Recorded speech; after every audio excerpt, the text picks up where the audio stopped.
You know, the globe proof. Have you got any of that, or is that just us? What do you mean, the globe proof? Well, I mean proof of globe. I mean, What would that be? Well, you're the logician. I know we I'm not, jokingly call you said, the proofless logician. No, you said a few months ago I wasn't a logician at all. Right, okay. You said I wasn't a logician, remember? Well, yeah, like I say, you're proofless. Yeah. So that doesn't, you can't really, you actually said really I wasn't. be a logician without Fair any enough. proof, can you? Right, so there's no point asking me. Well, I know, yeah, because you haven't got any. I mean, that's obvious. I said, like, you haven't got any, but we have. Like, we're the only ones with this proof of globe. Yeah, so I asked, so what is that? What, the proof of What is your proof of the globe? Well, it's dogmatic, isn't it? Yeah. Everyone knows tis globe. It has been shown that with logic, everything and anything can be linked to tis globe. Geometry axioms 4, 5, and 6. Therefore, all existing proofs within reality can also be used to prove the real globe by extension of these basic simple axioms that everyone knows to be unquestionably true. Real-world practical uses with logic can be shown thus. In the real world, it is thought to be known as tis globe. And anything that can be proved to be true in the real world can be used by progression of these universally changing axioms to be proved by axiomatic extension of the real globe. What follows is some logic proof of globe. Logic states if G then G, and if G and G then G, therefore it can be proved directly by and globe, and globe, and globe, and globe. Or indirectly by, it's not flat, then globe. It's not flat, therefore tis globe. Or, if it's not flat, then it's not flat, then it's definitely globe. We can safely say it's not flat, therefore tis globe. Rest assured that we will continue to progress the proofs of globe. Globus trollens, the globe that affirms by affirmation. Globus trollens, if tis G, then not flat, therefore tis globe. So starting with the premise tis globe, we can say, in the reality we live in is tis globe, tis G. Then the reality we live in could not be flat, just not flat. And proven by then that the reality we live in is not flat, tis not flat. Therefore the reality we live in is tis globe, tis globe. Confirmation through globus trollens, globus trollens, the globe that affirms by denial. Globus trollens, there's not, therefore, starting with the premise is not flat, not, you can say, if the reality we live in is not flat, not fluff, then the reality we live in is not flat, not fluff, then the reality we live in must be tis globe.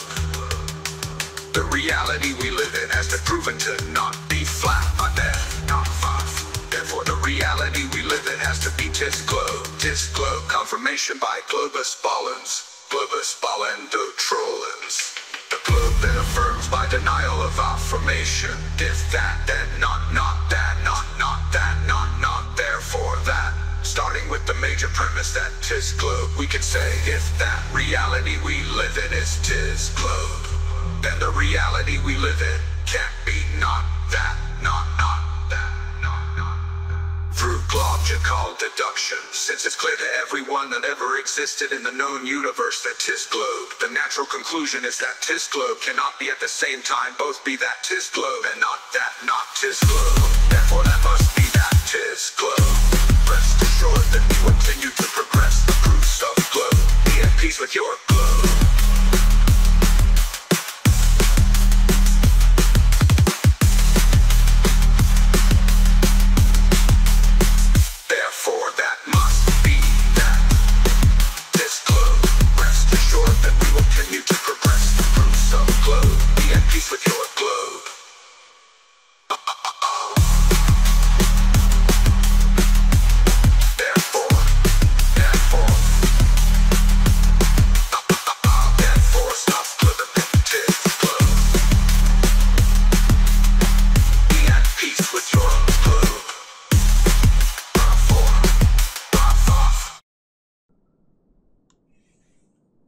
acting like he knows me, so he must have changed his name.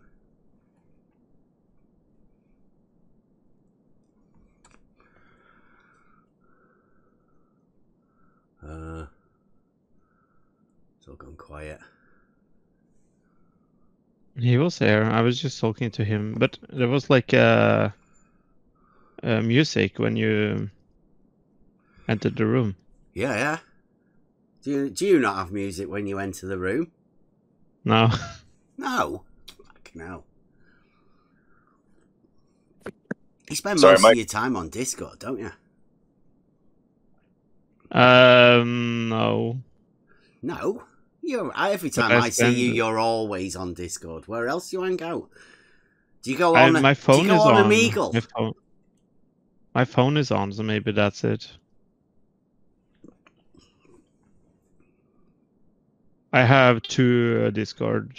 I have one for this, like random stuff, and then I have one Discord channel, one Discord user for real life people. Oh, you separate the two? Yeah. Because this isn't real life, right? To you, no, obviously. With the real life friends, I mean, not with the Discord friends. Yeah, you don't want your real life friends knowing that you're fucking obsessed with flat earthers, do you? No, I don't mind that. I told them that, right? But the reason is I'm literally affiliated with Doc, so I don't want to tie my real mail so you don't and want to put your real name there, right? Because you're scared of what? I don't know. People saying crazy your real name out who might want to stalk me because I don't know, whatever reason. Maybe there's some Christian it's a real thing, isn't it? Where people use your real name and stalk you. Yeah. There was a few. I've heard about a few flat earthers who got harassed on Facebook because somebody found out who they really was, and they like contacted their friends and everything. So I said, like, don't put your real name out on these Discords. Like, you can't trust the people on Discord. Yeah, they're just it's random better people. to just not have any friends, isn't it? That's the best way to do it, really. And then nobody can dox you or anything, and it doesn't really matter. No, you can have friends, but your friends doesn't dox you, right? Random Discord person might dox you. Yeah, well, I take it your friends already know where you live and what your name is. Yeah. Yeah. So I don't care about them. It's the random Discord people. Yeah. The ones that lie about you, right? The ones that make up shit and just say anything. They're the ones you've got to watch, aren't they? Can we get me name changed, the role? Because everybody knows I'm not a flat earther, right? Well, we gave Jerry an individual role, so I mean, I suppose we could give you one too, Bev. What would you prefer? Maybe we get one for you and Jerry. How about Sith Apprentice, the rule of two? Does that seem fair? How about not a flat earther? Okay, I could do that for you. All right, let me. Well, yeah, is that what you want? Cool. Yeah. So whose Discord server is this? It's mine. It's yours. Wait, are you the owner? Yeah, I am. I didn't know. Yeah, originally it was just supposed to be a couple of people that got banned from EA, and then it blew up like way faster than I expected. So you got banned from EA. Can I not be a Globe Gangster? You want to be a Globe Gangster? Yeah, I'm selling the Globe for you guys. I'm going to be the best Globe salesman that you've ever fucking seen. You watch. That's what your one is your role. I'll give it to you. Yeah. Jerry has his own role, so I was going to sign me up as a gangster boy. There you go. Done. Thank you very much. Yeah, thanks for dropping by. Yeah, well, Omnivore came over. I was under the impression that, I mean, he's in here a lot, isn't he? Has he also been banned from, is it Earth Awakenings? No, so Omni and I have never been banned from Earth Awakenings. Oh. But a number of people here have, so. I left it for a while, but I've been over there. I've tried to, tried to talk to those guys, but they seem absolutely obsessed with conspiracy theories. Just a little bit. Shape of the Earth, all sorts of stuff. I mean, they've branched out to all sorts of stuff. They even had to go at religion. Oh, Peter misses you, by the way. Peter? Mm-hmm. GF6, Peter? Oh, Troll Team 6, Peter. Yeah, they updated their name, but... Yeah, I know, they had to, really, didn't they? I guess so. I guess the optics were too bad. Well, I guess, it seemed like as though he didn't realise there was an actual Troll Team 6. Oh, wait, so there was another Troll Team 6, and... Yeah? Do you not know about Troll Team 6? Bro, I've only been in Flat Earth for a month. I'm a baby glober. You call There's yourself so much history, dude. Flat Earth? So much history. Are you now in Flat Earth? Well, I've been hanging out. I've spent fucking probably over 100 hours on EA, so... Ooh. What sort of conclusions you come to? Hanging around. Well, I mean, mountains exist. Yeah, Jerry definitely. has a bunch. Yeah. Did he show you the mountains I sent him? I'd agree with that. I mean, it seems like modern day times, 2024. There's a lot of people that can't acknowledge that mountains aren't actually flat. Yeah, I know, right? Yeah, no, fuck it. It's weird. It's weird. Have you ever been on Omegle? Maybe? Like, way back in the day. I used to spend a lot of time in 4chan. So, like, in the early days, like, 2004, 2005. Old school, in high school. Yeah, I got big into the internet culture early, so, like, I was terminally I was terminally online, like, most of high school. So, I probably went on Omegle at that point, but I don't remember anything notable. It's a young thing, isn't it? Just where people go to talk shit. Or maybe the new wave is for people to, have meaningful conversations. Maybe. So, after you've been here, like, did you already come with a proof of globe?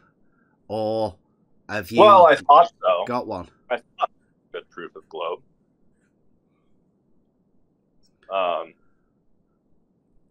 But I don't know. I mean, when the first time I went to EA, they couldn't handle the star trails very well. They've gotten a little bit better at dealing with me on that topic over there now. Mostly with, I don't know if you know Noah. He has he has like a few alts, but it's always some derivation of like PSYOP, ICBM PSYOP, Trump ear PSYOP. Like he has like, I don't know, 4 or 5 alts. Yeah, there's a lot of people who are like severely model afflicted, like proper. I can't deal talking to them. You can't. What I'm after is proper conversations. Seems like these guys are too obsessed about their own little narrative, and you'll have to watch it. Like if you've only been here a month, you'll have to keep an eye on it because you get sucked in to the narrative that they're all using. They're very clever about the way they do it. They sure are. Sorry, I will try to be more dumb.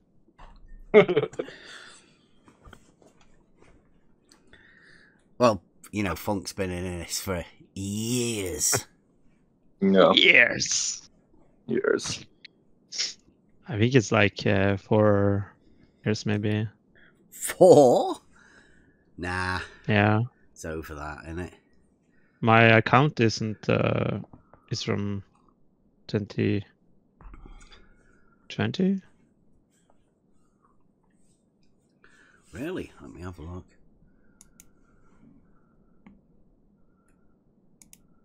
I can't remember how long of the video channel YouTube's been going for.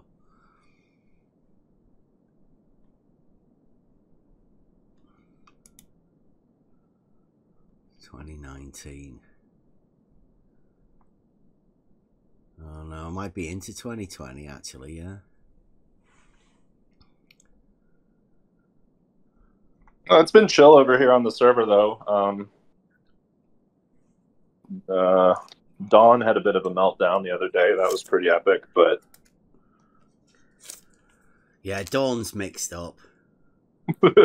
He came in and immediately demanded to be a mod, and then got super butthurt that nobody made him a mod. And,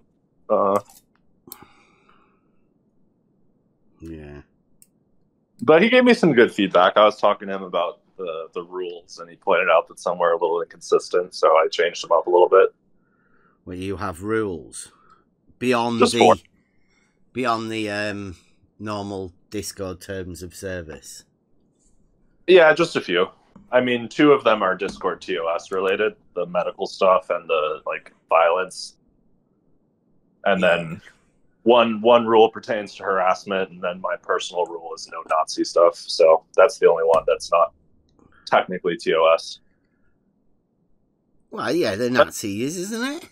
Yeah, I think I think that's part of the Discord terms of service. I would think so, but I mean, over at EA, there's kind of shit happens all yes, obviously, that became a big thing, didn't it, for the sure. for those guys? I think that was that blonde-haired Aryan guy, American. I don't even know his name now. He came big on TikTok, didn't he? Oh, Caleb? I don't know. The guy that he had tinfoil hat on. Oh, Caleb FE, right? That's the one, yeah. Yeah. Is he still around? Yeah, he just did a thing with Bob the Science Guy was on his TikTok. Bob's still around. Yeah, Bob was in here earlier. Was he? For a little bit. Cool. Bob did a bit of logic, you know. Flat Earth logic. Yeah. We have a whole channel for logic, which Jerry's been populating with some fine artifacts. Jolly good. Yeah. So you do discuss logic. You use logic, obviously. Yeah. I'm not too versed in formal logic and fallacies and syllogisms, though. Yeah, but in order for you to come to conclusions, you have to use a reasoning process, and that process is logic, right? Yes. I mean, yeah, I would say so, to some extent. I guess the question that I would have for you is if there are multiple valid logics, or if there's only one singular logic. Well, I mean, people have invented all sorts of logics, right? Yeah. Well, so in that case, then, it depends whether you can validate it within... I would say there's only one actual logic. There's only, the basic laws of logic, and as long as you keep those in mind. But, I mean, some people manage to flaunt them. Yeah. What is the laws of thought, I think, is the Wikipedia article on it, at least, right? Yeah, so I call it the laws of communication, really, because that's all we're after. We're after being able to communicate with each other. And if you don't have these basic laws, then it becomes difficult to be able to talk to each other. law of identity, right? The thing is that the thing is, it doesn't change as you're talking about it. And law of non-contradiction, right? There's no such thing in reality as a contradiction. And the law of the excluded middle. In order to keep the statements true or false, we have to exclude the middle. Well, what do you think about Schrödinger logic? I haven't got a clue. What do you think? What's that? Like when you can't see something, could something be different? Type show. It's based on a relaxation of the law of identity. Well, like I say, you can't relax it. The law of identity is there for a specific reason, isn't it? Well, yeah, but I mean, do you believe in quantum? I mean, belief is maybe a strong way to put it. What is your thoughts on quantum mechanics? Does it violate the laws of logic? Because I would state that you can't really violate the laws of logic. Well, that's the question, right? Because what are we observing that does?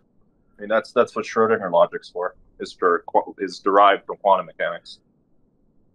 Right. So it's a way for you to be able to change the identity of something. Well, the idea is that, you know, in quantum mechanics, when you observe something, your observation changes its state. How? Therefore, the law of identity becomes non-meaningful, because to know something is to know that A equals A implies an observation of A that's consistent. But if your observation changes A, then A can equal A consistently. So would you rather say that exists outside the laws of logic rather than trying to wangle the laws of logic to make that fit? I mean, I'd say that sounds illogical. So just leave it in that thing that's, you know, that's illogical. Well, then that's the interesting thing, right? Because when you relax the law of identity, you form a new system of logic that maintains a certain consistency. It just goes off of different axioms, right? I'm a mathematician, so I mean, I see the laws of logic as sort of axiomatic in a way. You know what I mean? Are you not skirting on vacuous truth? What do you mean by that? By the way, I don't know you. I've seen you jumped in. Do you want to roll? Because I don't think you have one right now. It doesn't matter. He's the bard. All right. Okay. If you got a bard one, I'll take it. Bard? Yeah. Yeah. I mean, are you on Bev's crew? Yeah. All right, cool. Yeah, then you get one. Sure. You've never heard of Buster? Alex, I've only been here a month, bro. He's world famous. Oh, that's no worries. All right, Bard, right?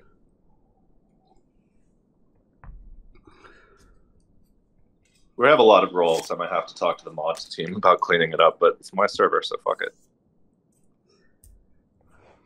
I like the idea that you've left the soundboard open. Feel free to peruse. Have you guys got Nitro?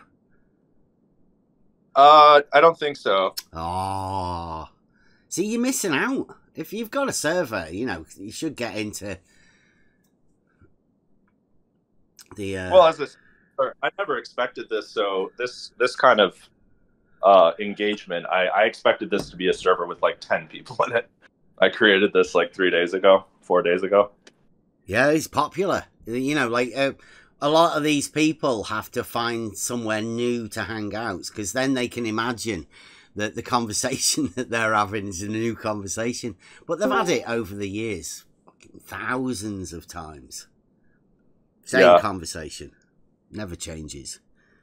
Well, yeah, I've had the same exact argument at least 6 times at EA over the Star Trails with the exact same rebuttals. Well, I think Nathan Oakley's helped you out a lot there, right? Because it used to be that the stars are separate. They're in the sky. Like, they've got nothing to do with the land. But Nathan Oakley's brought them back together. He's started measuring angles to them, so they're more connected now. So I think you've got Nathan Oakley to thank about that. That's good. I never thought I would thank him for anything, but I don't know Oakley personally, but all I've heard is that he's a bell end. Yeah, I don't think anybody knows him personally. I think that's the problem. You can't. He's separated himself. Yeah. He definitely can't talk to people. He does a daily debate show, right? It's It's got debate in the title, but like he'll admit there's no debate. There's never been a debate. In fact, what Nathan Oakley has done with his show is he's changed the word debate to this thing whenever you put flat earth in front of it. And then now it's just some sort of a shit show where people shout at each other or maybe shout at videos, criticize people, flat earthers. They do all sorts of stuff. But yeah, the one thing it definitely isn't is a debate. Gotcha. Interesting. He's we were listening to them last night. QE does one as well, and they're obsessed with us. We've like really upset them. I don't know why you guys haven't got on it, right? Like it's basic, observable fact to everybody in reality. Like the Earth is not flat. Dead easy. It should be a basic starting block for everybody to start off when you're talking to people, just to work out, how the conversation's going to go. Not when you're talking about flat earthers. Yeah, and that's what I mean. Flat earthers, they can't access it, so you immediately know that these people are affected by that statement. They sort of give the game away. It's a dead easy catch-all. Spot the Flat Earth Society guys.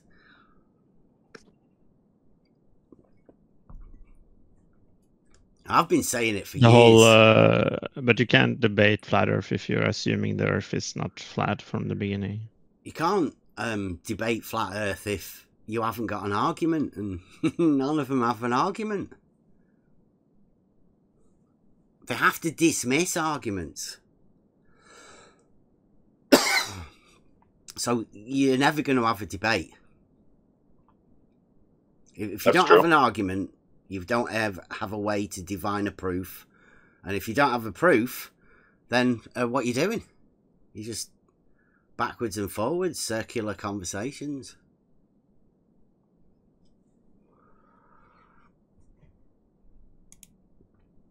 Yeah.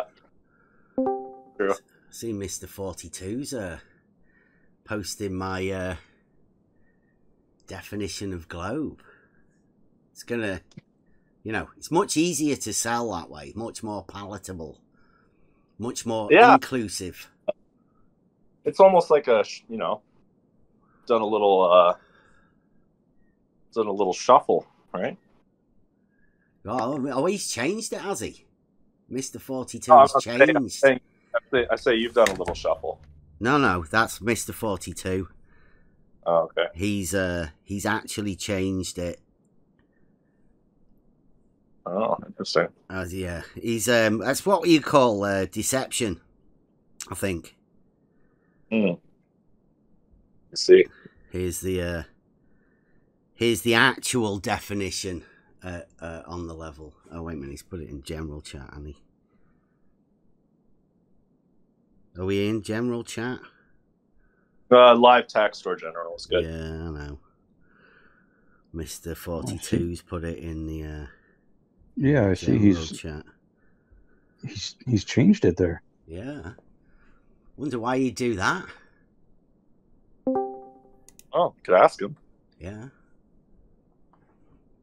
Must feel threatened by it. So just check that one out. Look, like that's a more inclusive definition of globe that people in reality can sort of go along with.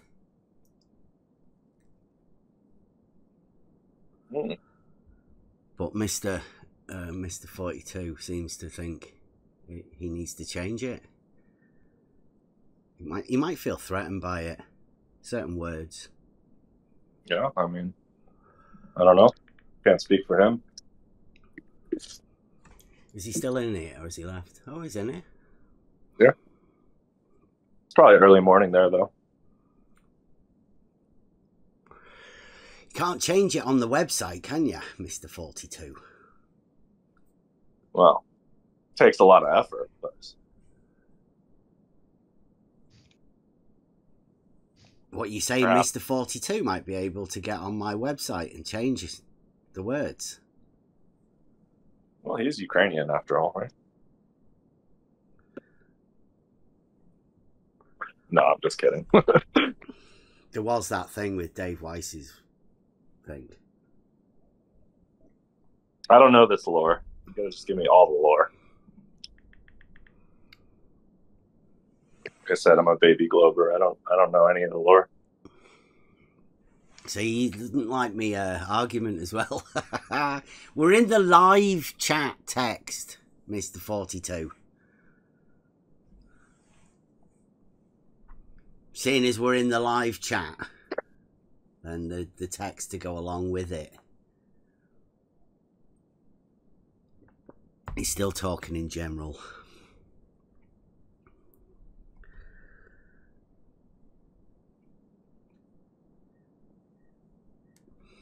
Yeah.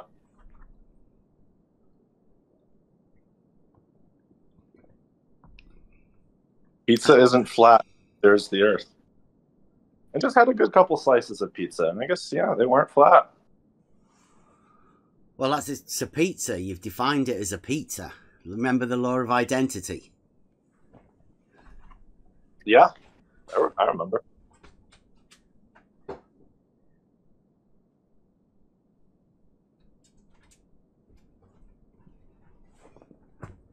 So are you the progenitor of Tilt the Plane?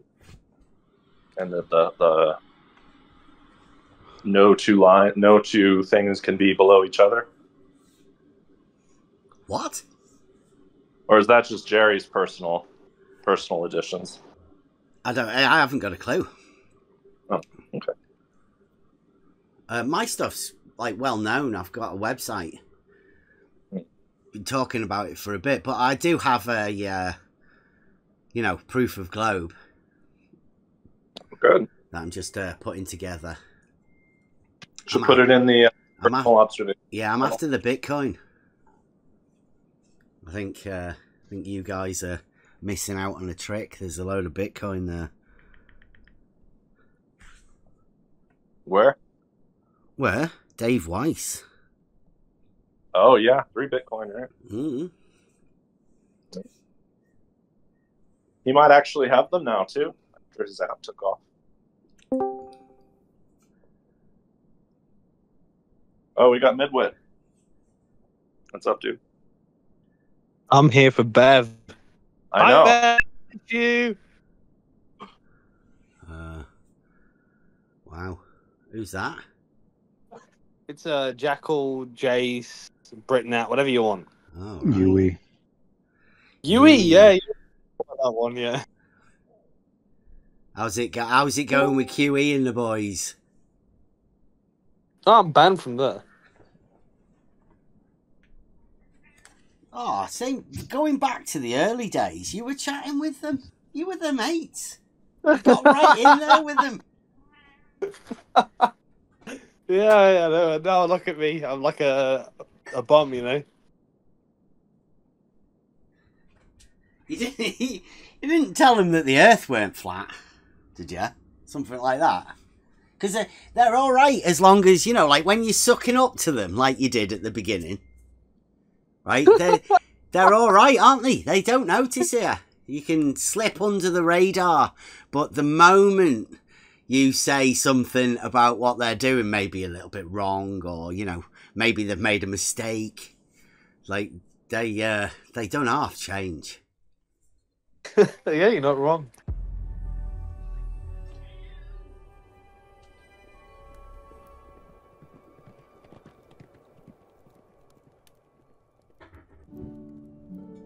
So are you banned from politics as well?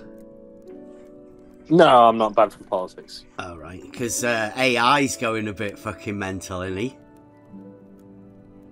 What's he done? Well, did you not hear him on QE last night? No. He's really upset that like I've done something to him, or someone's done something to him, and he wants to debate flat the definition of and he thinks he's snatched some sort of a wig. They're dead funny. But what he's done is he's banned me from all of the channels. So they want to, I don't know. They want to debate the definition of flat. Yeah, AI. And he's desperate to get somebody from on the level to debate it. I mean, I'm thinking, what the fuck's he been talking about all the time if he can't have an understanding of what flat is? They're mad. I feel like that debate would be incredibly strange to listen to. You versus AI debating flat. Why? It's a definition, but you don't debate definitions. And it's his fucking claim. He's upset because, we've got an argument that states that the Earth is not flat.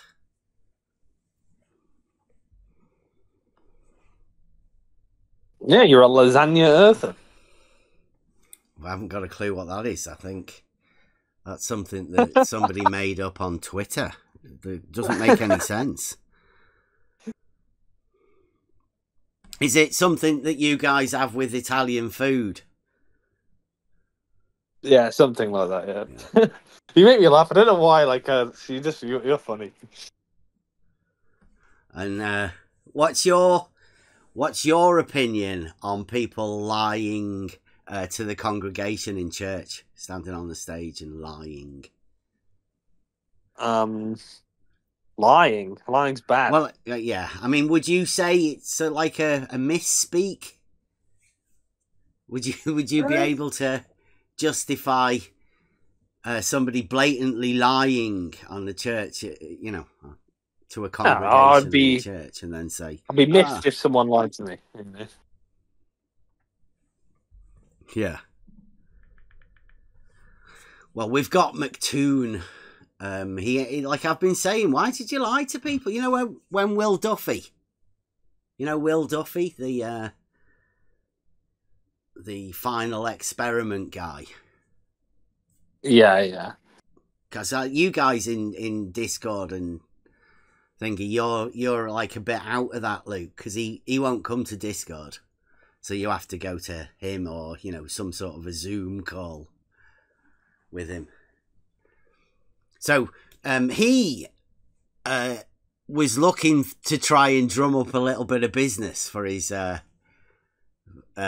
final experiment thing. So what he did was he shipped McToon and his flat earth friend across America so that McToon and his flat earth friend could have a debate, right? And in that debate, McToon sat there and said to the congregation, he said, in the context of Earth, a plane curves. And he said, surveyors will tell you that. They agreed. Who did he debate with? His flat Earth friend. He's got a travelling flat earther that he goes around with. They lend each other cameras and do favours for each other. So obviously, it was the ideal choice for McToon to have a. So it wasn't Coffee with Brenda. It wasn't Coffee with Brenda. So it was sort of like that type thing. I bet he's had. I bet his flat Earth friend has had coffee with Brenda because they live in the same state, right? Oh, God. Okay, yeah. If you know what I mean. It was great. Somebody has commented, don't know who it was, that the opening sequence is the gayest debate you've ever heard inside a church. So it's well worth listening to. The gayest. McToon and his flat earth friend lying to the congregation in a church that he's been invited to. I think it was a 2-day deal as well. So Will Duffy, he's got a lot of money, right? He shipped McToon and his flat earth friend over and put them up in a hotel. Don't know how many rooms they had. But over like a night or two, and they did a 2-part debate to drum up a bit of Is it been released? Yeah, it's on a gappy thingy. Yeah, let me I'll get it for you. At least the first one. Hopefully I've still got it anyway.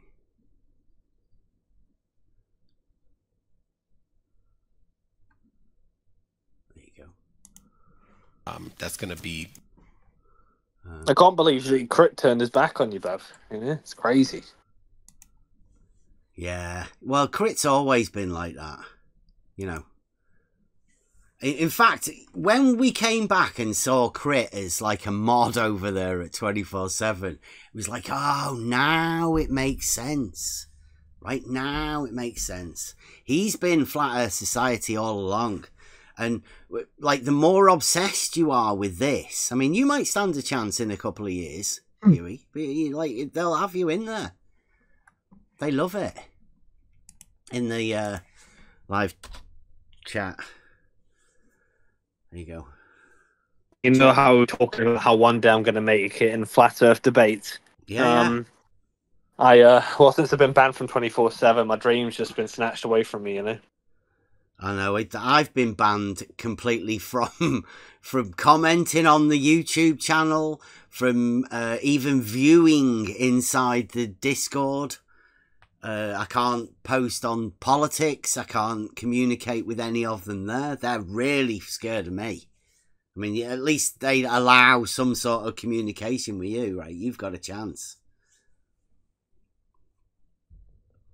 They don't want me doing anything. They don't want to see my words. They don't want to see the questions that I ask. Or maybe I might be able to point out all of the bullshit that they're talking about. Because in their little imagining and the way they sort of poison the well whenever you listen to them, they have to misrepresent all of the arguments and everything.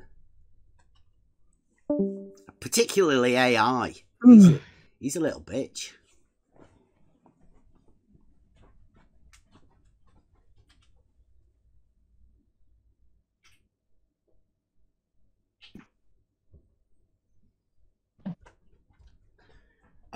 We're the biggest threat to Flat Earth at the minute. Can I ask you one question, Bev? So I got to jump into work. Yeah, I mean, that's what we're here for, isn't it? Are mountains and hills incompatible with a flat Earth? Absolutely. You can't call a mountain. You can't call a mountain flat, can you? Yeah, that's probably why they're blocking you and muting you, because you strawman it. You shouldn't strawman their concept. That's what I've said every time I talk to you, Bev. You're just strawmanning the argument.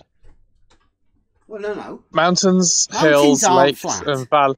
Mountains, hills, lakes, and valleys are topology and compatible with the principle of flat Earth. But they're not. You saying that mountains disprove? Can you? Yeah, and either that's a massive troll, or you really don't understand. No, just a basic statement. There. Like, people can understand that mountains and valleys are not flat. So, quick question. Sorry, go on, Buster. Go on. Yeah, just one quick question. Can you strawman a misnomer or a oxymoron? Oh, let's take that one. Let's take that one further. You can strawman something that doesn't exist. I can strawman a unicorn by saying a unicorn has wings. No, a Pegasus has wings, and an anicorn has wings and a horn. You can strawman something that doesn't exist, but that's not very honest of you, even if it does not exist. So Flat Earth, as far as I'm concerned, I am unconvinced and do not believe in it. But I understand what it claims. And it says that there is a flat plane with mountains upon it, with valleys digging into it. So saying, but mountains exist, is a straw man of Flat Earth. No wonder you're banned from virtually everywhere Flat Earth is discussed. So when you just said flat plane, is that a pleonasm, or are you trying to imply flat has an orientation? Everything has an orientation, depending on your perception of it. Yeah. Do you consider flat as having an orientation? When you just said flat plane, is that some sort of a pleonasm, or are you implying an orientation to flat? Simple question. Saying that the most logical orientation to take on flat is to stand upon it and be upright. Okay. So what would you say about a vertical plane? Is that flat? I'm saying if we're to straw man the flat Earth, there is something that causes a 9.8 meters per second squared acceleration down. So if it was sideways, well, that wouldn't mean anything because you'd still be down onto that plane. That's the problem, Bev, and I will go in a moment, but you straw man it to hell. You know, based on the flat Earth. Their model doesn't matter about if it's vertical, horizontal, or sideways, or diagonal, right? Or upside down. Yeah, but saying mountains show it's not flat is a straw man of the flat Earth. It's not. It's just a statement of fact. Oh, no. Flat Earth says that mountains are compatible, and you said they're not. I don't care what delusional people say. We're just talking about people in reality. That's why we don't care what you say. You're delusional. Yeah, if you are straw manning delusional people, and that's very dishonest of you. You should steel man their delusion and bring them out of it. We're trying to straighten up the arguments from the beginning. Can we clarify what straw manning is? Straw manning is when you take what someone has said and then attack it in a way that they didn't intend. So if a flat earther says that there are mountains, then you take that and go, oh yeah, well that means it's not flat then. They are saying that their flat plane has mountains upon it. I think you seem to be mistaken, right? I've made an argument in which the conclusion is the Earth is not flat. Right? It's my argument. Yeah. It's nobody else's argument. It's just my argument.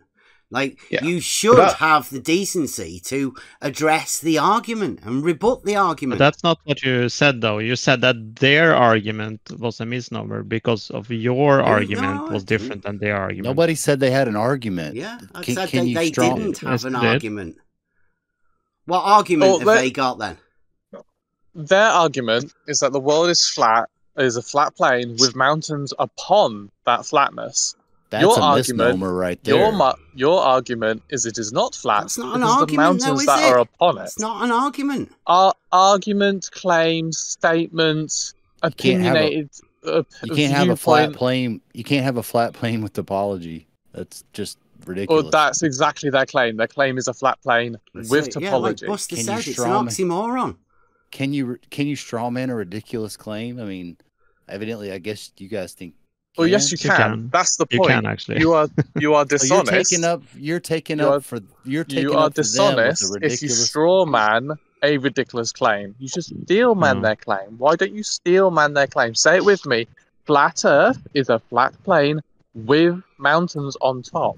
That is the steel man. I would never say that. That's ridiculous. And that is why you are a troll and a straw man. I will leave you to everyone else's, but yeah, no wonder you're banned from everything better if you straw man even conspiracy like we've been saying, there's a fixed narrative, and we definitely don't exist within that. Yeah, but you use your definition. You use your own definition of flat to straw man. Sounds ridiculous. Claims. No. See, flat. This is the definition of flat that I use. It's a visual surface condition. But the key word is your definition, Bev. Your definition. Let me ask you this then. Okay, Bev. so what's your definition of flat? That doesn't matter. That doesn't matter. Funk, come on. What's your definition I interrupted of flat? him, the other guy. The only person's definition of flat I think we've heard is mine. No, and the flat earthers. What's the flat earther's definition of flat? That it's a flat shape with mountains on top. A flat shape? Yeah. That's another nonsense statement, right? That's what you imagine the flat earther's position is. Nonsense. And I'm just telling you why it's nonsense. Yeah. You want to have the law of identity in place. Fine. But could you give us an example of a physical object in the universe which is completely flat? There's no such thing. It's a visual surface condition, not an object. Is there any physical object of which surface is completely flat, going by your definition of flat? Absolutely not. Everything in reality is 3D. A surface is 3D. Is a visual surface condition. A visual surface condition now. Okay. So flat, let's say how would you describe flat by geometry? I would say it's a visual surface condition, i.e. not geometric. Visual. So they are not flat earthers, they are mountains on top of box earthers. Okay, so you're redefining this other group again now, are you? No, I'm just saying I'm using your definition of flat. Why are you bothered about them? Let's just talk about reality and let's stick it in reality, right? And I'm not bothered about them because, like I say, they've called me paedophile. They've called me all sorts of fucking things. Let's not make it personal, because I make arguments that state the Earth is not flat. Argument. Stick to the argument. It's not all the stick to the argument. I don't know what else somebody else told you personally. They might be a piece of shits, but it's still a straw man, right? That's the whole point. That's the whole argument here. No, it's not a straw man. If they hurt your feelings in some way, I don't care about that. Sorry, Bev. Here's another one. Tell me if you think that's a straw man argument. Okay, then why did you bring it up? I don't know why I would bring that up. Well, because it's just a slight variation of the argument that you are saying is a straw man. So basically, you change your mind because quite some time ago, we could probably find it in the chat in YouTube, all the YouTube videos. You call the surface of the Earth a flat plane with topography and tides and waves. Remember? So you change your mind after that. It's ridiculous, right? You change your mind. Please don't lie, Bev. It's ridiculous, right? You have stated this, and now you change. Yes, and now you change your mind. Right. And now you change your mind. Here we go. I was asked to make an argument on Twitter for a bit back, probably 5 or 6 years ago, right? So what I did was I took the facts that we were discussing, that people had given me, and placed them within an argument. Now, that argument was ridiculous. And it could have easily been rebutted by the people that asked me to do it. But unfortunately, these people didn't seem aware of the... No, I'm telling you exactly about the facts that you're trying to do. You're just trying to shut me down. You are lying again. You make up your own mind about what you imagine went on with the tweets and the conversation. Several times you claim this. You were asked directly and you answered it. And you said yes. The Earth is not flat. It is flat. It has never been flat. With waves.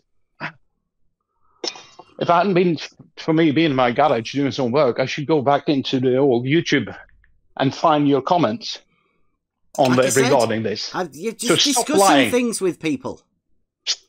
No, you stated you were asked a direct question. Is not flat. You were asked a direct question. I think I've always stated that the Earth is not flat. And your claim was that the Earth was a horizontal plane, topographical plane with tides and waves. No. Yes, you have. No. Yes, you have. Within an argument that somebody asked me to make... Right? I asked you. I made a ridiculous argument because somebody asked me to make an argument for them. Now you're lying. I asked you personally a direct question in chat. You answered it. So please, how many years ago was this? You just say you've changed your mind. That's fine. How many years ago was this, Stefan? I have no problem. You changed your mind. How many years ago was this, Stefan? It could be 3 years ago, so 2 or 3. 3 years ago? I don't think so. Yeah, maybe. I can't remember exactly. Yeah. But the Earth has never been flat. I've never said that the Earth's flat. I've always said say that, did I? These statements are oxymorons made by. When did I claim you said the Earth was flat? When did I say you claimed the Earth was flat? All right, brilliant. I said. Yeah. So we just stick to reality, right? We definitely know. What did I say? I don't know what you claim. You'll say whatever you want, right? Go on. Hang on. What did I say you claimed? Here's your chance. About the shape of the Earth. Also about the shape of the Earth.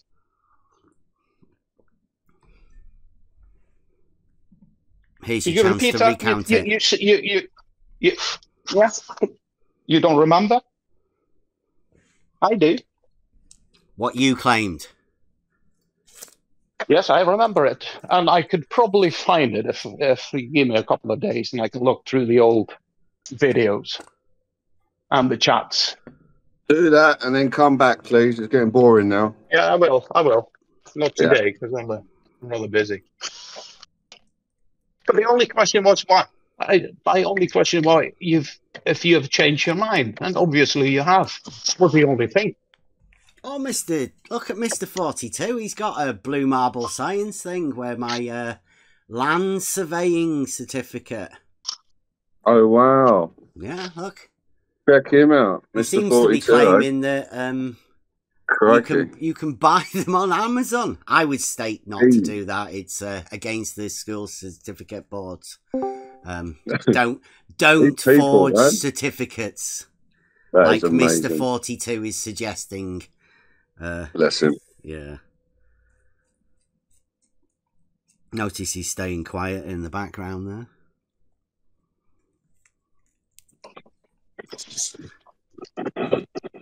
Seems to have a lot of memes with me in it. All these people have got pictures of you, Bev. I know. On their computers.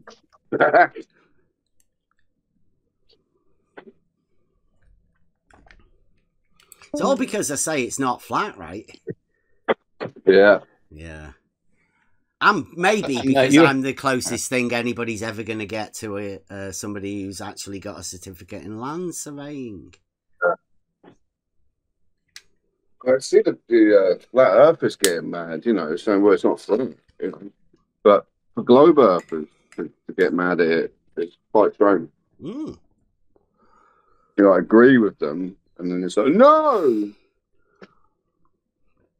It's almost as if the globe guys want to allow the flat earthers to have a direct contradiction within their opening statement. Yeah. Or they maybe can't. Maybe they can't see the contradiction, right? That may be. But you said so earlier, right? My definition. You said my definition, right?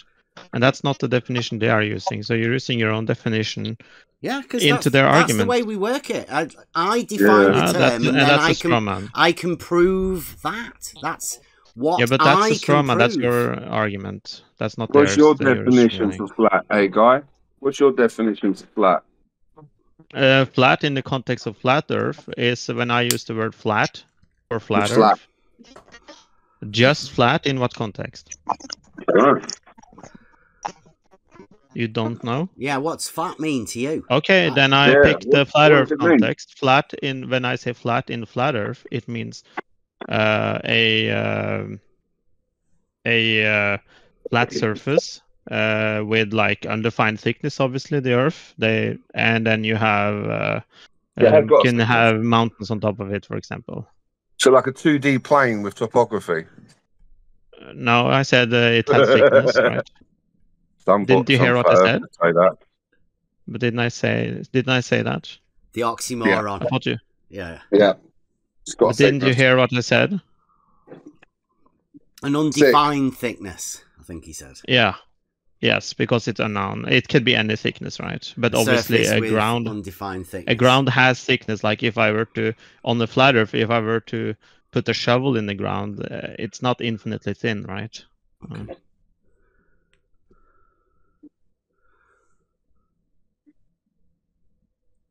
Do you have a defined thickness?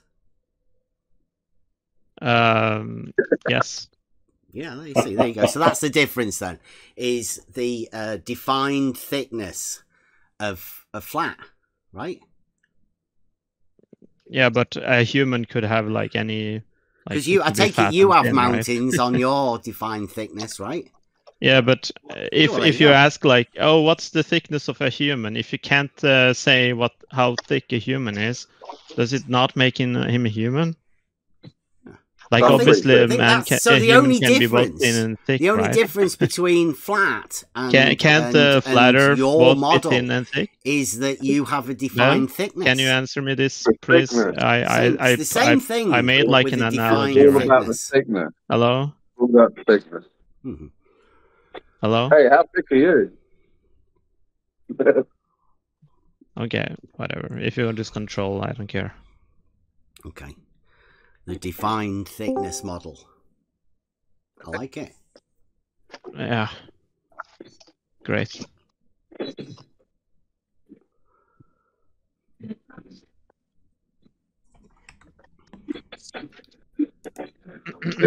Sunshine. Do you want to see the clip? McToon asked me, you know, I was asking him, why would he lie? And he said he wanted to see the thing. Yeah. Mike. He was all right with the water level reference in the horizontal, wasn't he? At the beginning. But he's changed now, right? It's changed. Oh. Listen to that.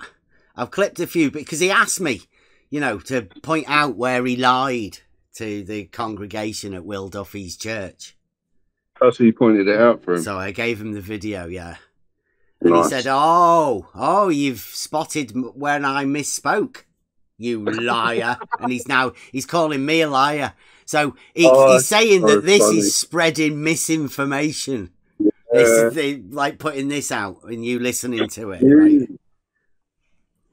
Picking again? So see if you can spot McToon's misspeak within this video, right? See whether you can spot it. Well, how about you focusing more on your own straw man rather than others' mistakes? Like, it's pretty blatantly obvious. I pointed it out right now. It's my argument's my argument. It's not a straw man. No, it's not. No, you're not. But Bev, you said they are making a. No, I said they're not making any arguments. They don't have any arguments. Flat Earth. They do have and a topographical plane are misnomers. They're oxymorons. Based on your definition of flat, which they didn't use. What does that make your... that's their argument, right? Does topographical plane have a definition of flat? As I said, it's an oxymoron. It's got nothing to do with anybody's definition of flat. Yes, it has to do with anybody's definition, because you just said earlier you used your own definition, and now you're saying it doesn't matter what definition I use. Clearly it does. Because if you use their definition, it makes sense. What's and if you use definition? your own definition, it's a misnomer. I've never heard them come up with a definition of flat. You might be able to help us out. AI wants to have a debate with us about the definition of flat. I'll tell you what their I'll help you out, and if you need help with their definition. And I told you right earlier. Right? They're still trying to go over. AI wants to debate us on the definition of flat, and now Funk's here telling us about what their actual definition of flat is. Yes, and if I were to ask he doesn't have a definition of flat for himself. David just has the definition that other people use. When you're done preaching, you can get back to me, okay? So what I'm trying to tell you. What? Yeah, I think he's sussed out that Will Duffy wants to make a new denomination within the practices over there. Is, you know, the Church of Globe, because he doesn't fit in these churches. They don't fit into the standard thing, and you can't have a divisive thing like you know, the shape of the earth being brought into churches at the minute, because, you know, they're all about scripture and faith. Well, I think what they're doing is, this is a push to make a new denomination within the church. No, it's nothing about that. It's just you are making a straw man. It's very simple. You're making a straw man of the argument. It's not very hard. You don't have to make it this huge and grandiose. It's a reason why everyone knows. Like, you are here now, right? Nobody's going to kick you out. Yeah, but it's the reason why Flat Earth ban you. Because you're misrepresenting their arguments. Misrepresenting and them? They don't have arguments. How yes, can I misrepresent something that they don't have? They have an argument, and it's that they might, it's not might be substantiated well. I would agree there, right? But they still have an argument on the shape of the Earth, and that's following a specific definition, or not specific, but like it follows a like general definition that pretty much everybody follows. And you're picking something else for some reason, and saying it's a misnomer because my definition is different than theirs. That's just great. Yeah, my definition of flat doesn't incorporate mountains. Yeah, but your definition and their definition, but you are claiming the only valid definition. No, there is no valid definition. Something that everyone can see: mountains aren't flat. Like, it should be you like injected a the word that sort of thing. The other guy said a word which when they redo the curriculum in the UK, I think that should be one of the best defenses against misinformation that you could give to children. Look, within the grammar bit, right, as well, because it requires no logic, no reasoning. You don't have to understand it. You can look at a mountain and say, that is not flat. Anyone can do that.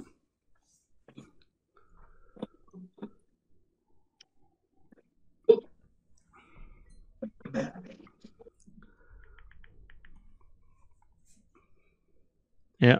So, as I said earlier, right, you inject your definition into there, and there is no valid definition. When somebody speaks, you have to understand when somebody speaks, right? Between that, you have to understand what language they are speaking. If you don't, and you just guess what they're saying, you probably will misrepresent them, right? And in this case, you don't. When the way you explain it, you clearly don't understand what they're saying. And worse than that, you're using it as an argument on why it's a misnomer. So you're just strawmanning them, basically. Are you sure you're not a flat earther? Yeah. Yeah. Are there any flat earthers? But I know what a strawman is when I see one. He speaks for the flat earthers. The voice of flat earth. He's been around here a fair bit, right? He knows the narrative. He knows the script. He knows what you keep getting people back to this thing. Right? What? Yeah, because there's no flat earthers here. No, it's not very difficult. All of this is an obfuscation from what you're talking about. You are strawmanning them. This has nothing to do with me. No, they've not got an argument, mate. This has nothing to do with somebody hurting your boo-boo feeling in the past.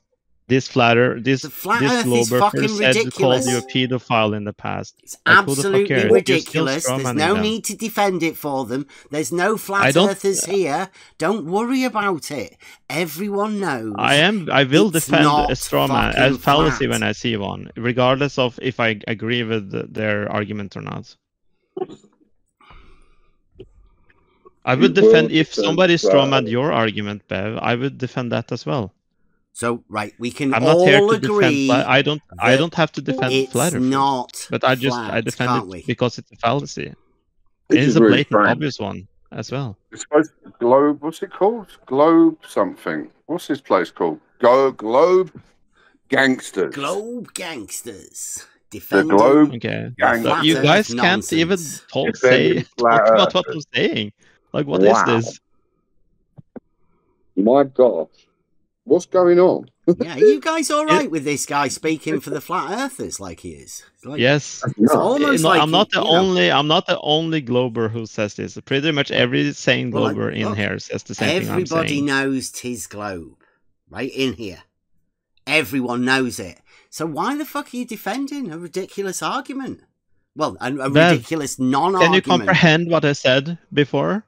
What did I say? Can you try and say like back to me what I told you?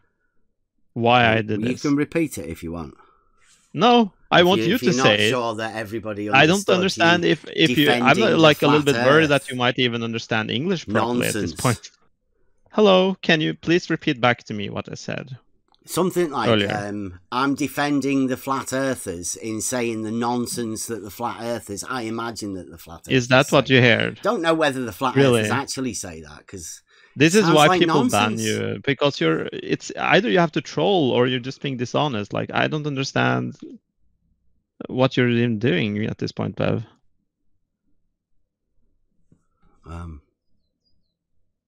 I'm proving the real globe.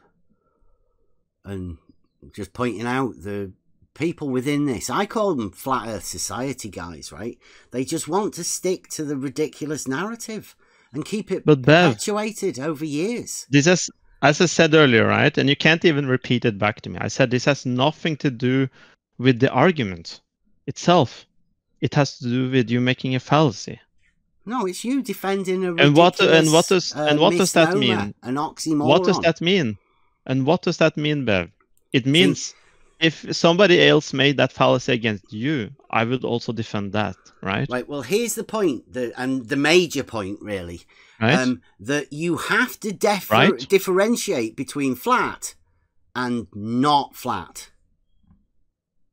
And it seems as though your particular way that you're trying to express it can't differentiate between flat and not flat. So you're either violating the law of non-contradiction, you're violating the law of identity, or you're violating the law of the excluded middle. Like, possibly all three at the same time. That's why it sounds such nonsense. Nobody can make any sense out of it, because it just doesn't follow logic.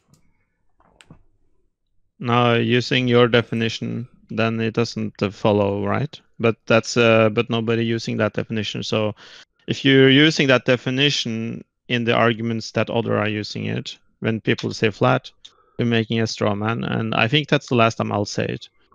So I don't know why it's I want to bash it out. Like, if you don't understand what a straw man is, I mean, I can't help you at this point. It will just be what it is. And this other Glober said exactly the same thing I said, and I've never talked to him before. Somehow me and him have like the exact same understanding of what this means.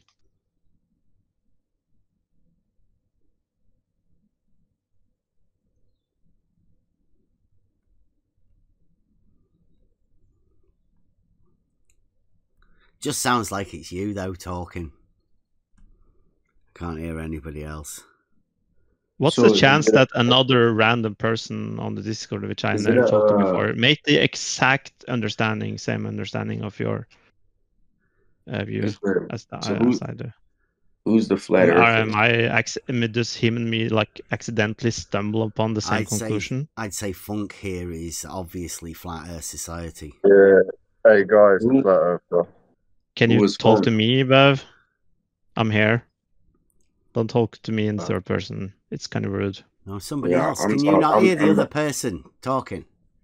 Probably got him turned down. Yeah. Oh, he's mumbling a bit. What are you saying? Can't hear me? Yeah, no, he's talking. Yeah, I was just asking who's the flat earther. Hey guy. Yeah. Used to be called Punk. I'm in the middle type guy. Right, so. Yeah, it's definitely not flat, right? You can acknowledge. Can you acknowledge that mountains are not flat? It's not. I don't know if the Earth is flat, but I know damn sure, for sure, we do not live on a spinning globe. Right, but do you know that mountains are not flat? Yeah. Or do you allow for mountains to be flat? Like, how would you describe? Yeah, Bev, how would you describe the surface of still water? Within a water level? Probably flat. No, not in a water level. let's say a pool. You have a long pool. You got the water is completely the water is completely at rest. Mm-hmm. Yeah, it will stay level. It will stay level. Yes. You've got the meniscus, right? So no, I'm not talking. No, forget meniscus. What's your understanding of level? Are you talking about the horizontal or the vertical? No, we were talking about flat and flatness, weren't we? That was the question. In that regard, you started talking about level. In that regard, what would you call that surface to be? What?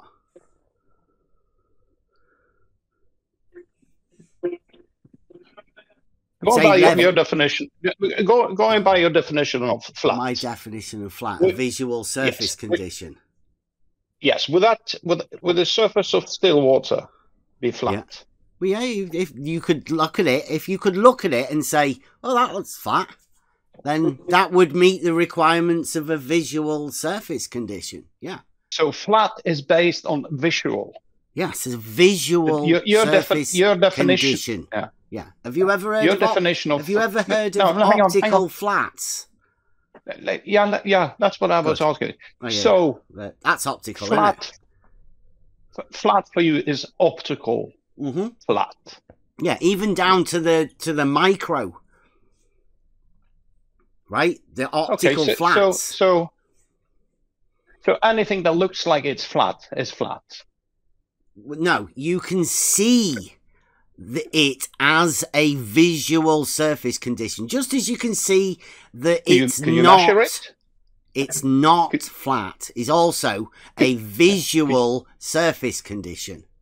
Yeah, could you measure this visual surface condition?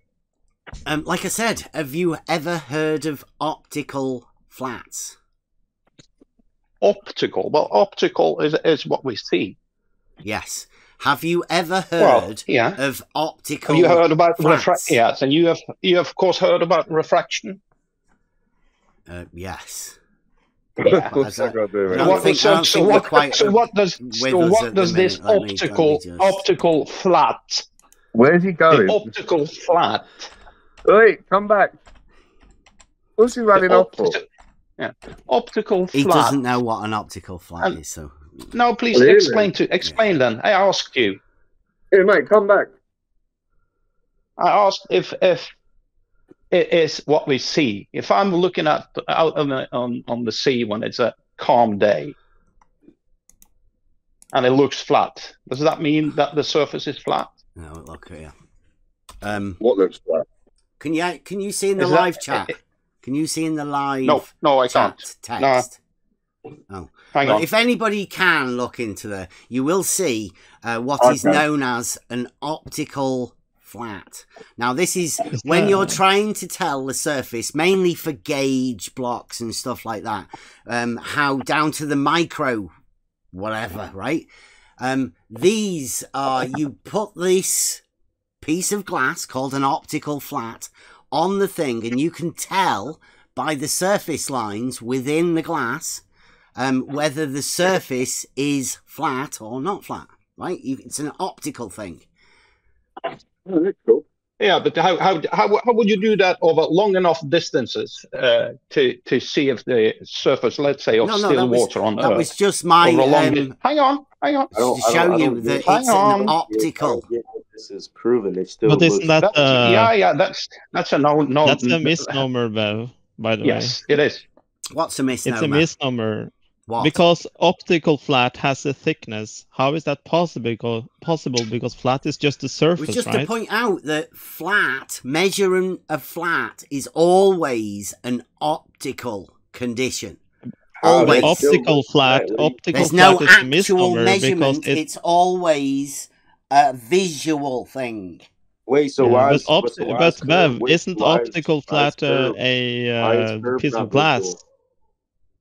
Optical flat is a piece of glass that is really thin. How is that possible? Why is curve not visual? Why is curve physical? Sorry, not flat. And the image. I just want Bev to answer. Sorry, I just want Bev to answer that. How can optical flat be not a misnomer when flat is a surface? An optical flat has a thickness. Yeah. That's obviously a misnomer, right? We use optical flats to measure the flatness of the surface of the object the optical flat gets placed on. Yeah, but the optical flat is a piece of. I'll tell you what it says on the Wikipedia. Optical flat is an optical grade piece of glass, isn't it? Optical grade piece of glass. Do you know what that means? Yeah. Yes. So that means it's a piece of glass that has thickness. How can it has a thickness when it has the word flat in it? Because flat means it's just a surface. Is it infinitely thin? They use them for measuring the surface condition of the surface you place them on. I asked if this wasn't a misnomer or not. I don't want you to tell me what it used for. I don't care. Tell me how is this not a misnomer if optical flat is a piece of glass that has a thickness and flat is a surface? It's a misnomer, right? Yes or no? Is it? So how they all work. Using your own ridiculous strawman against yourself. That's so funny. See, this is how it goes when you're using this strict definition and you don't apply context to words and apply it surface right condition.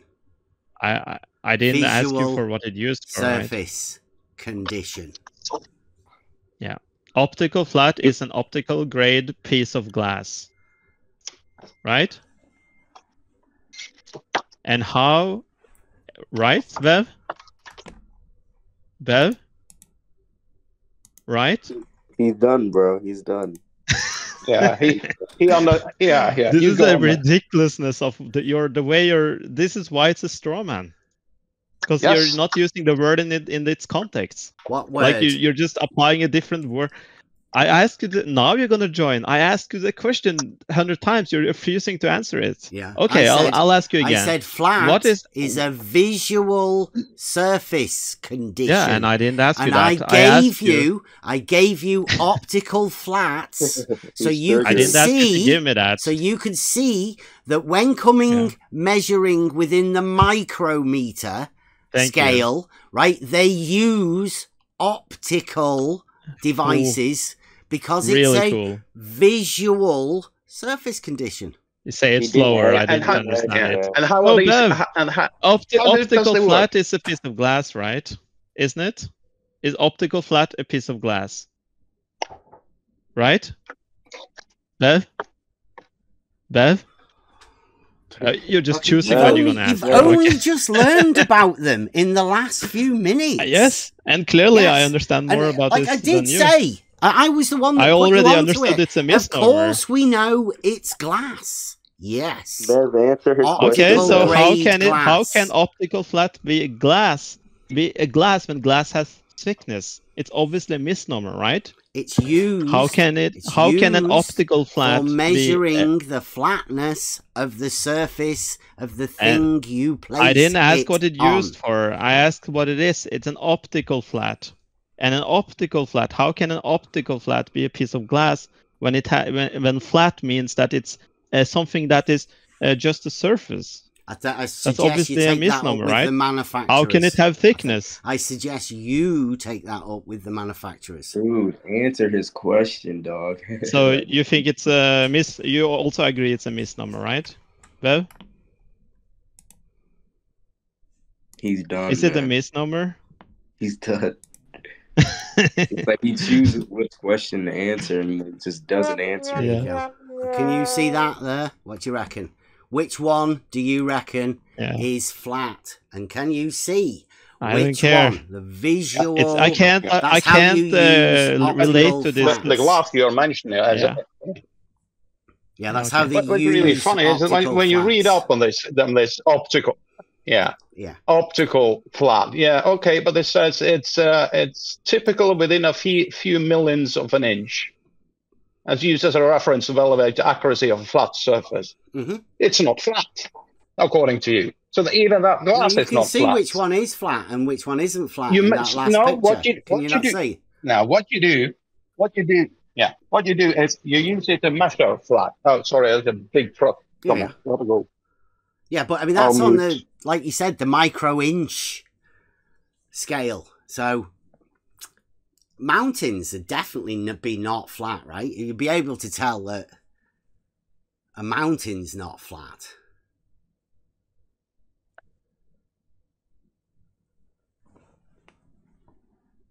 Holy shit, man. The optical glass is not flat either.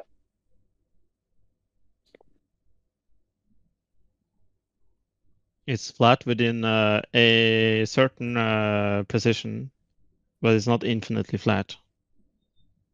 So the tool itself is also a misnomer. It's named the way it's supposed to measure. How can it measure flat when it's not flat itself?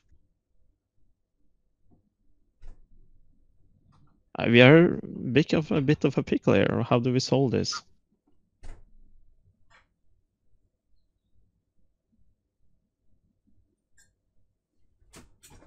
Yeah, I guess if you've blurred the lines between flat and not flat, then these sort of things do become a little bit difficult for you. I would imagine you're having a not for me, but you for you. You said no, not for me either, because you agreed earlier that there is no physical object existing in the universe which is completely flat. So how can you measure flat? Yes. How can you measure flat? It's an optical surface condition, obviously.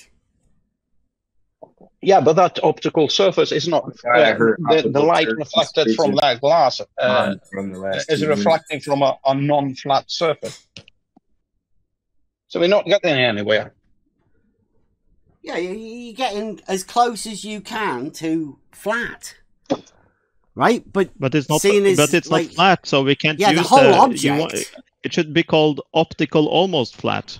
Yeah, the right? whole tool object, should be called that. like he's just said, right? Everything in reality is 3D, so the whole object cannot be flat. That's ridiculous. So, so we should call the object. It's a visual surface condition. So we should call it a visual surface optical nearly flat tool. No, I'm just saying that's how I do that. My term, my definition that I hold for flat is a visual surface condition. But that's a misnomer, because flat means a surface that has no other parts higher than the next one.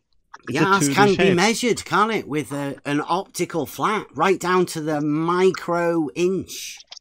But then you have to call it optical nearly flat, because it's not flat.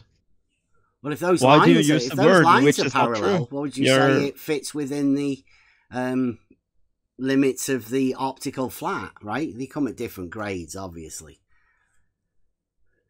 But it's measuring flat within a margin of error. Have you ever experienced a gauge block? It's measuring flat within a margin of error. Yes? Yeah. Have you ever experienced a gauge block? A what? A gauge block. Gauge block? Yes. I'm not quite sure what that is in... It's where you place two surfaces together, right? And these surfaces have to be flat in order for the gauge block effect to take place. That's what they use these optical flats for measuring the gauge on the gauge blocks. So that's also a misnomer, because clearly no surfaces are completely flat. Is that your favourite word now? Right? Did you just learn that today? I'm just using your language, the way of you, the way you are speaking, it's right? The identifier for gauge blocks. With definitions. There is one definition for flat, and it means a surface that has no shape higher than the other one, right? And if it has that, then clearly this tool is a misnomer, because there can't be two flat surfaces that you put together. It doesn't exist. It's a gauge block. It should be called two bulge surfaces joined together. Because they can't be flat. Right? Are you okay? I know you've been in this arena for a fair few years. And you always sounded mad, right? But it sounds as if you've accepted a contradiction. You've allowed yourself for somebody else, or but somehow it's sneaked I learned within language your from you, consciousness. I learned language may have from you, affected right? you. Because it's a misnomer. Because I have the definition for flat. I'm not saying the definition for flat. It means a surface, only a surface. How can two flat surfaces join together if they're not flat? And furthermore, the objects are not flat because it can't be flat. Yeah, that's the point, right? It has to have when thickness. you know what flat is, it's pretty easy to be able to say what flat isn't, or what isn't flat. Yeah. Right. Yeah. So all of these tools are dealing with misnomers. They're dealing with a shape that doesn't exist in reality, right? So they should change their manuals. They should change their wording. Like optical flat should be called optical nearly flat, or within margin of errors. Yeah. Over within margin of error. Like It I can't think be called you should have a optical word flat with the because it's not manufacturers. flat, right? I think you should have a word Right? with the manufacturers. Even going down to I'm Planck just using length, your surface language, would not be right? flat. But I think I'm pretty sure. I'm asking you for advice here, Bev. But Bev, I'm asking you for advice. It's got like there are different prices for the size. But Bev, I asked you for an advice now. Like Isn't that? I asked you if it was a misnomer, if it's called optical flat. You didn't answer that, so I'm asking you for advice. Could you please help me? Well, like there's a price list there for a place that sells optical flats. So, I mean, have a word with them if you think there's something wrong with. No, the way I am asking you whether it's a product. misnomer or not. I can find out who sells them, but I need to know if it's a misnomer or not. Is it? You're the one that said it. I'd say and I'm asking you, do you agree? An optical flat is a thing that you can buy from shops. How can it be a misnomer? But it's a. What are you talking about? It's not an. It's not a misnomer. It's a product. Is the glass a 2D shape? It's a product. Is the glass a 2D that people shape can that buy. is flat? It's not a misnomer. It's a product. It's not. So why isn't it a misnomer when it has the word flat in it? Because flat means clearly, it means a 2D surface, a visual surface, as you said yourself. It doesn't. It's a visual that has surface no parts condition. higher than the next 2D surface. That's ridiculous. So the surface is 3D. Yes. Does 3D surface exist? Yes. Everything in reality is 3D. And then there's nothing surfaces flat. That's weird. I've never heard about the 3D surface. That's if you define flat as being 2D, like this dickhead, then yeah, you can't have it. But I'm not doing that. Dickhead. That's not me that's defining it like that. That's him. Yeah. But what you do, Bev, here is that you're using these optical devices to measure flat. And you agree they are not completely. The surface is not completely flat. That ties just into the flat Earthers arguments. It's flat, but it has topography. It's the exact same thing. You call it flat, even though the surface is not completely flat. You call it optical flat. No, the optical flat is the tool that can help you measure how flat the surface is. But it has the word flat in it. There is no flat surfaces. There are no flat surfaces. They're not. So that is just, why aren't expanded. They calling the tool optical nearly flat? That's why you have these ones, to see how close you can get. They cost increasingly as you get more and more finer to the ideal. Okay, so why isn't it called optical almost flat? How flat? Almost flat. It can get nearly flat. On the fucking scale, dude. It's there. Why you is can actually literally see. Using your definition of the word, it means a surface, only a surface, but it's not a surface. It's a piece of glass. So how can it have the word flat in it? For gauge blocks. the surfaces that these things are dealing with. Yeah, but the optical is a glass that has thickness, right? It's not a surface. Like, dude, what can we like sort of get to the? This sounds like AI. Are you working for AI here? Because he wants to have why can't you answer the question, Bev, and we'll move on? Debate with if you answer the question, I'll move on. Right? Yeah. So you were talking about scale. So what happens if we increase the scale of that glass into, let's say, it was 1,000 kilometers wide, and the not flat parts were increasing the same?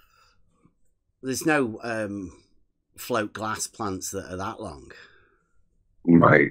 It's a hypothetical. If those small pieces of glass have a slight surface which is not completely flat. Yeah, you'd be able if you to scale tell it's that, not if flat. you scale that, hang on. If you scale that up to, let's say, it had 1,000 kilometers, 1,000 kilometers diameter, then the uneven parts of it would increase the same way. So you would, in fact, end up with what you call an optical flat, which is not. It has ups and downs on it. Yeah, we can safely say that the Earth is not flat. I think that's where we're getting at, right? Our ability to be able to confidently say the Earth is not flat. This was how you are using the flat earthers definition of. No, I'm not bothered. I'm not using anybody's definition of anything. I've given you my definition of it, and I've told you how I can safely say the Earth is not flat. We all agree on that. But what you don't do is go using but you completely ignore the flat earthers' definition of what they call a flat Earth. Yeah, I don't think I should have to consider it because, I can quite safely say the Earth's not flat. So I would think very little of somebody that tried to convince me of something that I know is not flat into actually being flat. That would be ridiculous. Some sort of gaslighting you could sort of say, couldn't you? Were anybody to try and do that sort of a thing. No, but that ties into your definition of flat and the flat earthers' definition of flat. Well, like I say, I don't care about anybody else's definition of flat. Then why do you bother at all? Why do I bother what? Use your for yourself and that's it. Yeah, I do. Like I say, I've made arguments and all sorts of stuff. I mean, why would anybody want to... Oh, sorry. Go ahead. I've got to go anyway. I was just say, why would anybody wants to have a debate or any argument with you, Bev? If you don't care what nobody else has any arguments, so don't worry. Nobody else can debate because they haven't got any arguments.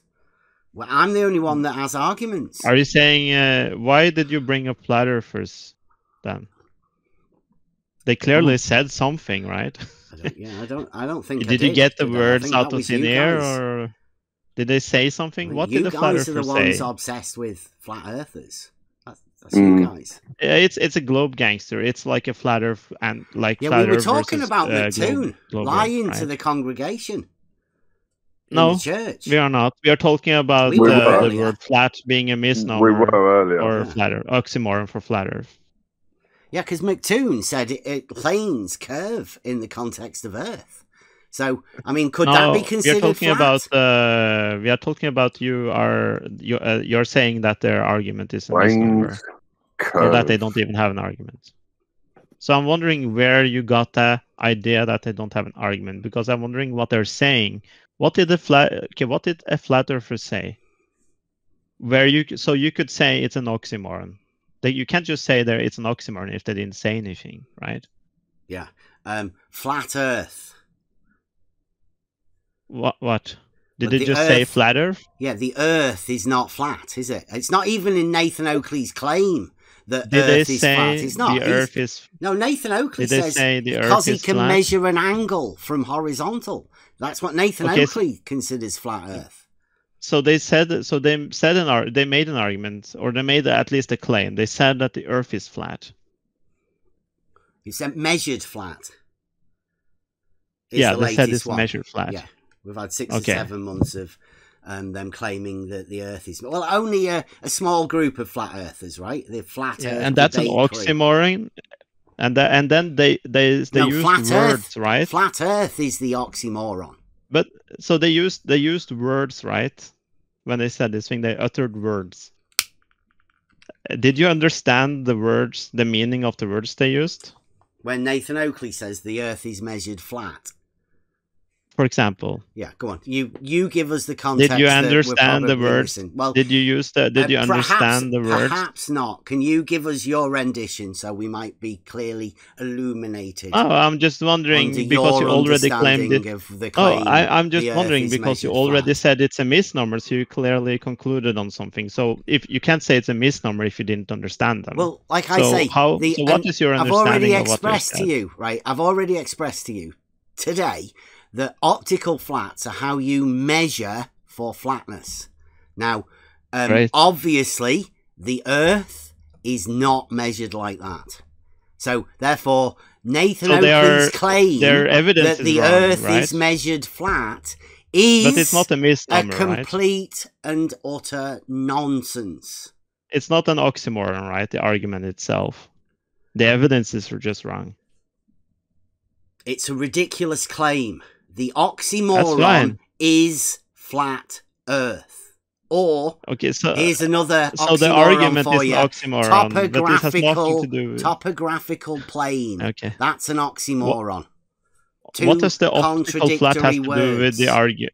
Okay, together. So if the words are contradictory, why do you have to use the optical flat to show an oxymoron? It's in its argument itself. An optical flat is how you measure for flatness. And what's the relevance with the oxymoron? Processing, dude, isn't working. What's the relevance with the oxymoron?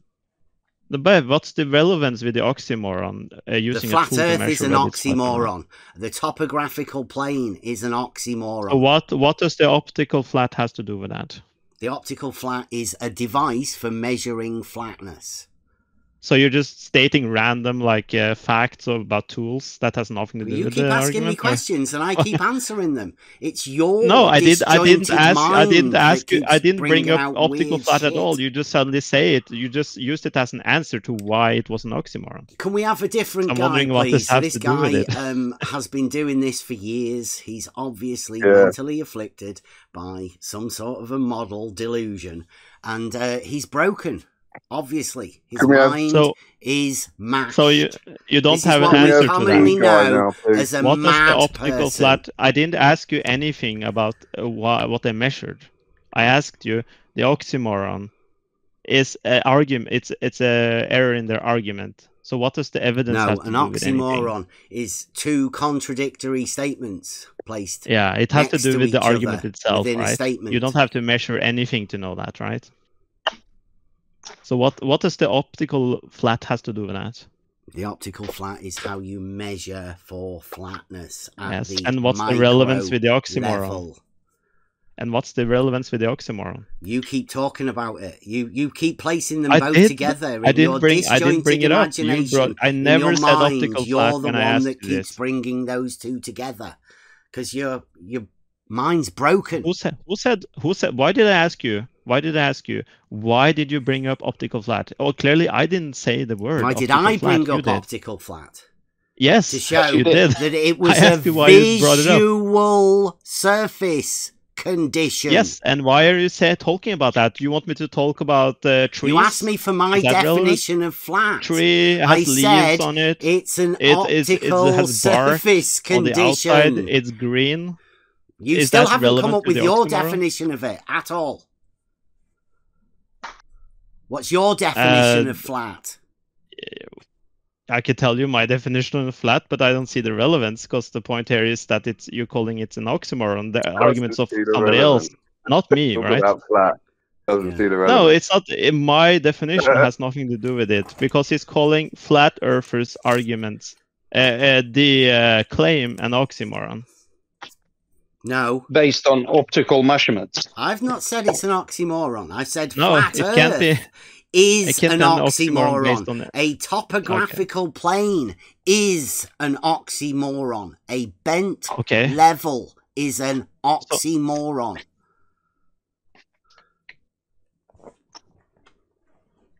A straight So it's based curve on. So is that based on? So, it's dead easy to spot oxymorons. They're things that don't fit together. Great, right? So then this is based on some definition of flat. Did you get that definition from the flat earther themselves? Where did you get this? My definition of flat being a visual surface condition. I didn't ask you what your definition was. I asked you, where did you get this definition from? Did you get it from yourself or did you ask them? Which definition? Of flat. Hello. My definition of flat. No. Where did you get this definition of flat? Which definition are you talking about? The one you just used, for fuck's sake. Visual surface condition. Yes. Why did you just say no twice? I asked you where did you get it from? People can notice that this guy's where did you got get a broken that definition mind, from, right? Bev, where did you get that definition from? Just because you're all over the place. Hello. Mate. I asked you, where did you get this definition from? Did you read it? My definition.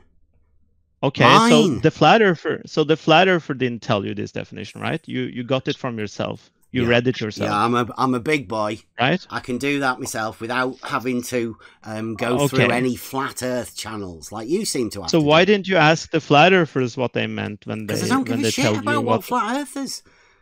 To me, you don't care about flat their claim, flat earth so you don't. Is an oxymoron. Yeah, the Earth's obviously not flat. But that's based on your understanding, right? But you didn't ask them what the understanding was, right?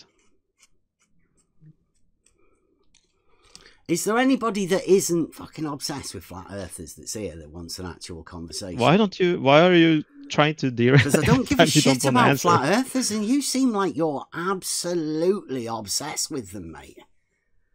I didn't bring up flat earthers being a oxymoron that you did. It's your topic. Now you don't want to talk about it anymore for some reason. That's kind of strange. Mm-hmm. We were talking about Mattoon and him lying to the congregation. No, you said flat earthers. It's a misnomer. Yeah. Well, Mattoon said like a plane, right? Now you'd said 2D, right? But Mattoon says that in the context of the Earth, a plane curves. So would you still call that flat if that plane was curved in the context of the Earth? I mean, if you want to move topic, we can do that. If you don't want to talk sort about of on the same sort of thing, isn't it? Oxymoron. No, it's not. Well, I'd rather talk to somebody else rather than this delusional flat Earth society guy. It seems like he's just constantly. Yeah. Oh, I'm just wondering why you don't want to. I'm wondering why you don't want to. I don't want to say that you didn't use their. Why didn't you investigate or interrogate them on their? Because I don't give a shit about them. I was making an argument for myself. So if you didn't give a shit about them, why do you think they banned you, Bev? Why do you think they banned you? You said so yourself now. You don't give a shit about their argument. Arguments that prove that the Earth's not flat. Yes. Of course they're going to be upset. That has nothing to do with that. It has to do with the oxymoron. You're saying their argument is an oxymoron. No, I'm not. I'm saying they don't have an argument. I have to say this again. Can't believe it. And that flat Earth is an oxymoron. A topographical plane is an oxymoron. Do you know what an oxymoron is? Yes. Good. But if they don't have an argument for you to attempt to make it into an oxymoron. So please don't get the two mistaken again. It's almost as if you don't know what you're talking about. Too, but who's making the oxymoron? Is nobody making an oxymoron? Flat Earth is an oxymoron. Okay, but did anybody say the Earth is flat? Did Nathan Oakley say the Earth is flat? He's a flat earther, dude. Okay, so is he making an oxymoron, yes or no? Do flat earthers say that the Earth's flat? Or do the flat earthers say that the Earth's is not that flat? Is that an oxymoron? So you've answered your own question. You're just generally calling everybody who says the Earth is flat an oxymoron. Yeah. Right? He's good. Yes, the Earth. Like you don't want to address the person yes, I will tell anybody that states the Earth is flat. I will tell them the Earth is not flat. Look. Okay, so flat earthers come to you and they say the Earth is flat. Does that mountain look like it's flat? Are you going to say no? You can't say that because it's an oxymoron. Or will you justify it for another group of people? Maybe talk about it for hours. Bev, if a flat earther tell you the Earth is flat, would you say to him, no, that's an oxymoron? No, because that's a statement, right? I can't believe we have to go through this again. The flat Earth, that's the oxymoron. So the Earth can be flat. You don't seem to understand what an oxymoron is. The Earth is flat, but the flat Earth or the Earth is flat. Is that two different things?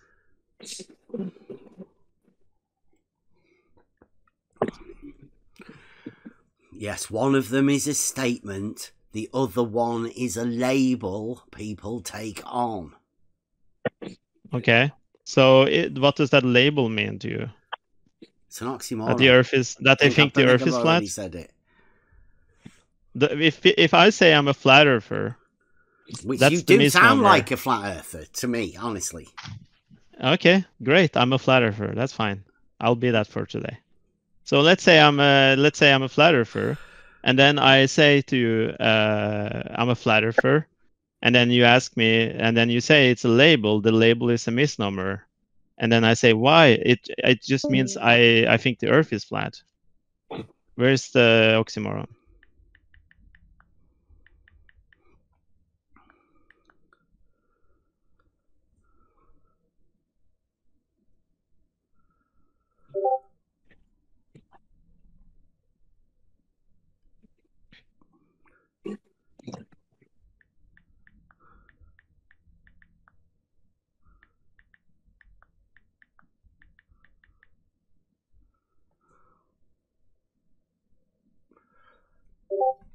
As long as we can all agree that the Earth is definitely not flat, you can play flat earther as much as you want. I can't do that because it's an oxymoron.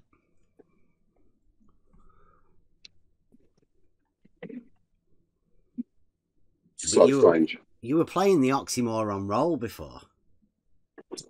I am playing it now. Okay, so you've noticed that it is an oxymoron. No, I'm just wondering why it is. Oh. And then when I asked you why it was, and then you said you had some definition you read somewhere. And then I'm asking you, so why didn't you ask them what they meant when they said flat Earth? Yeah, well, they know that the Earth's not flat. So saying flat Earth when the Earth is not flat. Right? I can tell you, oxymoron, right? I know the Earth is flat, so I know it's not an oxymoron. I know that the Earth is flat. Mm-hmm. Yeah, because you've redefined flat to yourself to incorporate something that isn't flat. You've incorporated mountains into your definition. So if you use my definition, if you asked me, then it wasn't an oxymoron. If you had asked what it meant. That's why flat earthers get ridiculed, right? In normality. Would it? Yeah, because you can't seem to notice it's only an that oxymoron if you change. So it's only an oxymoron if you change the definition the definition that I used. If you change my definition of flat Earth, then it's an oxymoron. I don't know what your definition of flat Earth is. I told you earlier. No, you didn't. Yes. You didn't tell me what your definition of flat Earth was. You didn't even tell us what your definition of flat was.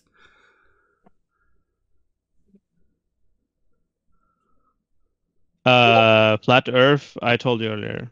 It's that's the definition of this Earth, which is some undefined thickness, and it's topographical. Fuck's sake, I can't even say the word. It's flat, on its surface, and there are mountains and valleys on it. Topography is flat on its surface. Yeah. So yeah, you do. You incorporate mountains and valleys to be flat. Yeah. My God. Yeah, I know you're trying to be a flat earther there, right? But you've just said that that's your definition, right? And that's not even a position flat earthers would take. Like that's if I ridiculous. picture that's this, like flat earth debate type nonsense. We've been trying to say this to Nathan Oakley. Seems like so. Picture this. Picture you have a. You can picture a flat surface. This is exactly why Nathan Oakley banned us. Yes, yeah, because your position's weak ass bullshit. Bev, think about nonsense. This. Picture a. Can you picture a flat surface? You guys are so lucky to have funk around here, you know. Are you able to engage with what I'm saying? I want you to address every single part of it, because otherwise I'm not sure if you understand. I don't know why I'm talking to you. You fucking nonsense. You're talking nonsense. Everybody here knows that you're talking nonsense. Are you saying it's impossible for a flat surface You're to delusional. exist? But Bev, is it impossible for a flat surface? Is it logically impossible for a flat surface to exist? Fucking hell. Is it? You measure flat surfaces with gauge blocks, so obviously I'm asking you, Bev. You can is it impossible? Is it logically that it's a flat surface with the use of an optical flat? Bev, is it logically impossible for a surface to be flat? Can that exist? Is that a contradiction? Is there any problem in that? It's a surface condition. It's a visual surface condition. So why would anybody imagine it's impossible? Okay, great. So you know it can exist, right? A flat surface logically can exist. Yes. Okay. And thank fuck for that. Thank fuck. And can I we can then say what isn't flat.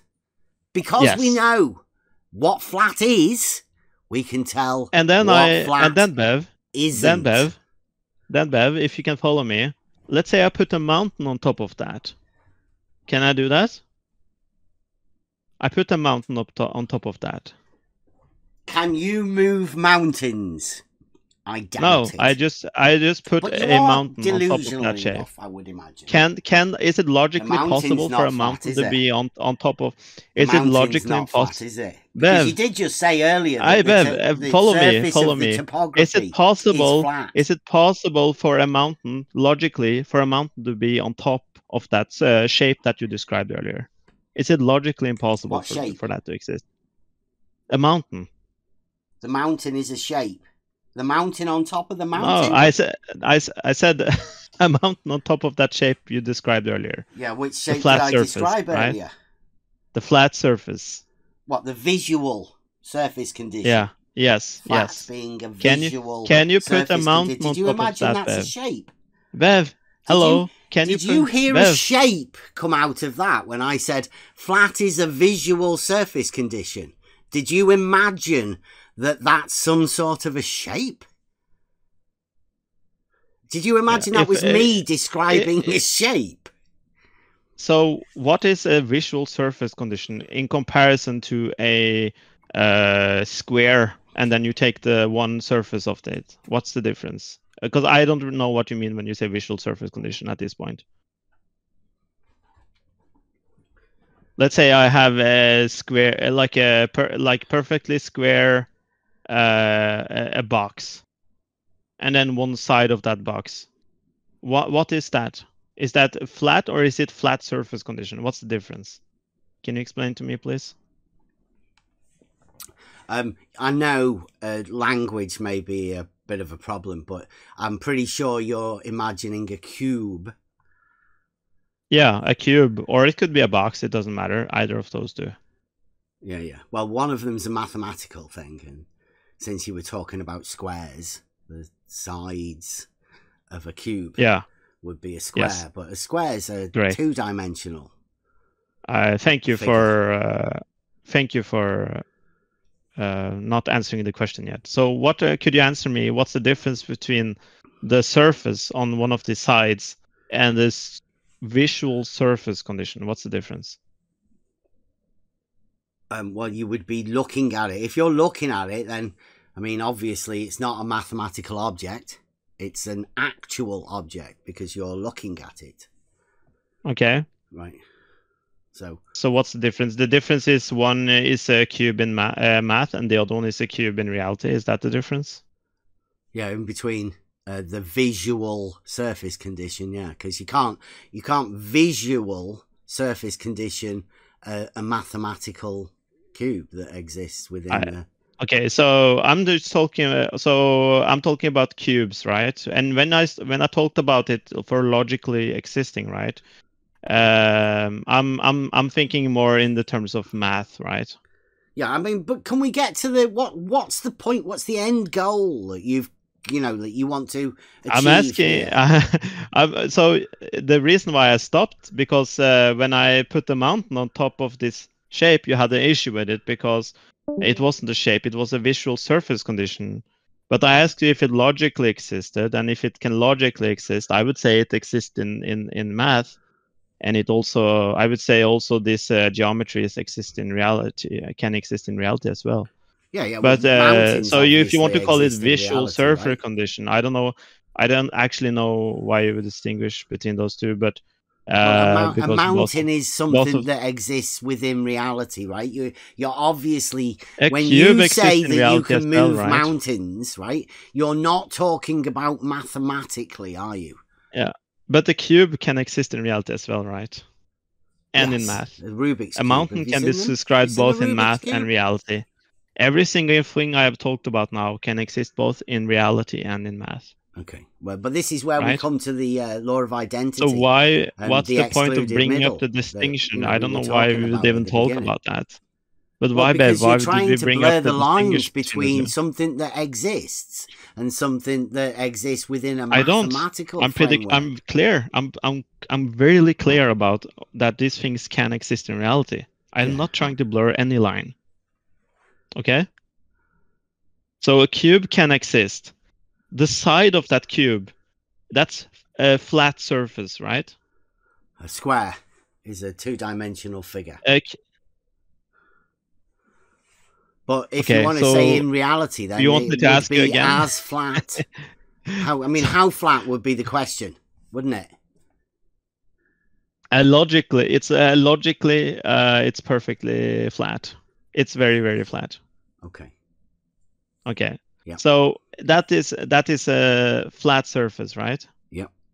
And you know it's flat because you used an optical flat can I put the visual surface condition of its flatness. Bev, can I put a mountain on top of that side of that flat surface on that cube? Can I put a mountain? You can't put mountains anywhere, no. Is it logically impossible for that to exist? A mountain on top of that flat surface? Mountains are where they already are. No, I asked you if it's logically possible for a mountain to exist on top of that flat surface. The mountains are where they are already. So are you? No, I didn't ask you where they are already. I asked if it's logically underneath. Sorry, Bev. I didn't talk about Mount Everest. I talked about logically. If it's logically, is it any contradiction? Is there any logical problem with a mountain existing on top of a flat surface, both in reality and in math? Right. Well, here's where I think the logical problem lies. That the mountain and the flat cannot be the same. I didn't say that. I didn't say that. So I asked you if they could exist. A mountain can exist. And I'm telling you where your logical problem is. If you want to make this a logical thing, then you would be able to say flat is flat and not flat. The mountain is not flat. It's not flat. I agree. Right. So I agree. So can this mountain exist on top of that flat surface on that cube? In your mind, probably, yeah. I would say that the mountain's just there. Is it impossible? So if I would make a drawing of a cube in a 3D program and I attach a mountain on top of it, will my computer crash or will it not be able to visualize Like, is it impossible to express mathematically, or what's the problem? Yeah, just do it. Okay, so it is possible, right? Possible for you to draw a picture of a mountain on a cube, yeah. Okay, so is that impossible in reality for me to, let's say I were to 3D print a cube and then I glue a mountain on top of it. Is that impossible? You can do whatever you want, mate.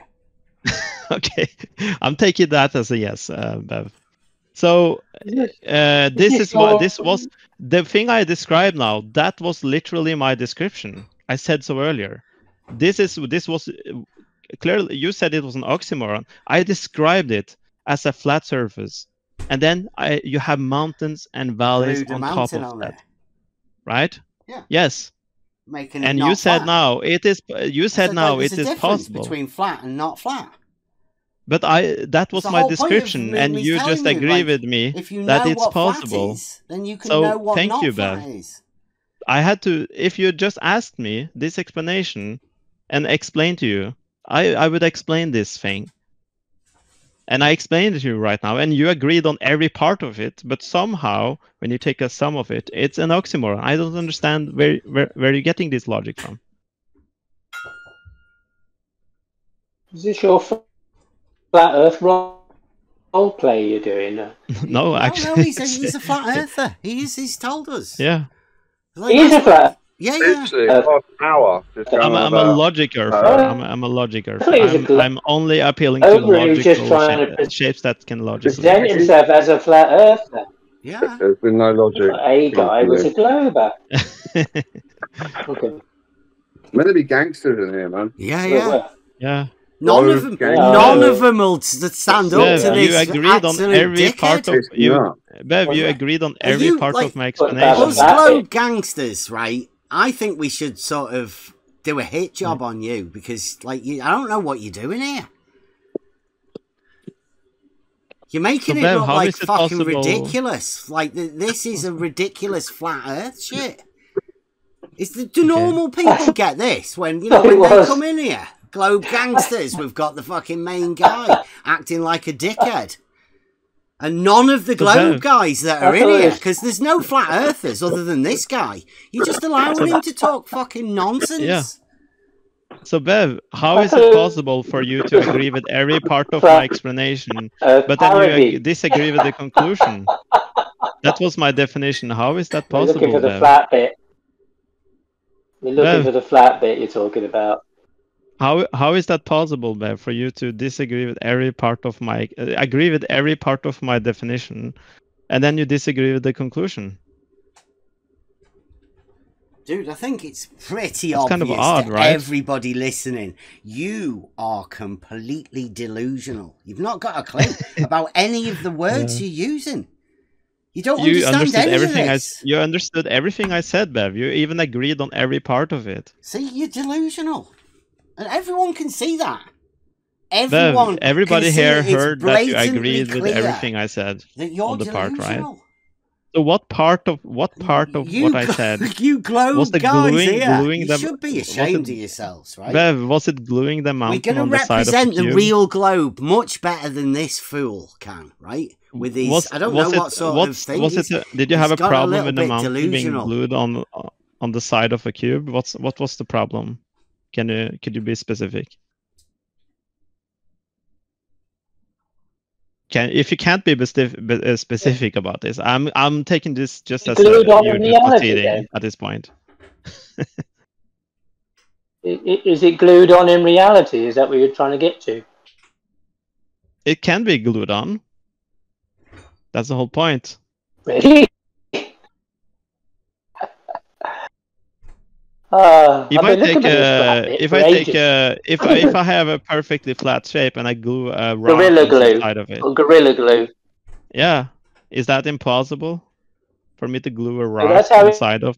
It is in reality. On some flat the shape. Mountains are glued onto something that you call flat. Is that it? He considers the topographical surface flat. This man considers, he's literally said, he considers the topographical surface flat. Yes. And then I said what after that?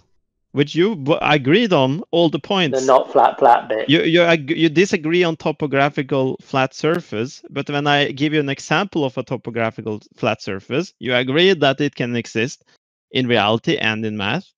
And then somehow it's a problem when I just use the word, and you're just saying the word somehow make it ridiculous. I don't understand what your argument even is at this point. It's an oxymoron. That's what he said. It's an oxymoron. Yes, isn't it? but I went through the whole definition, and he agreed on all the definition that all of these things are possible. So how is it an oxymoron?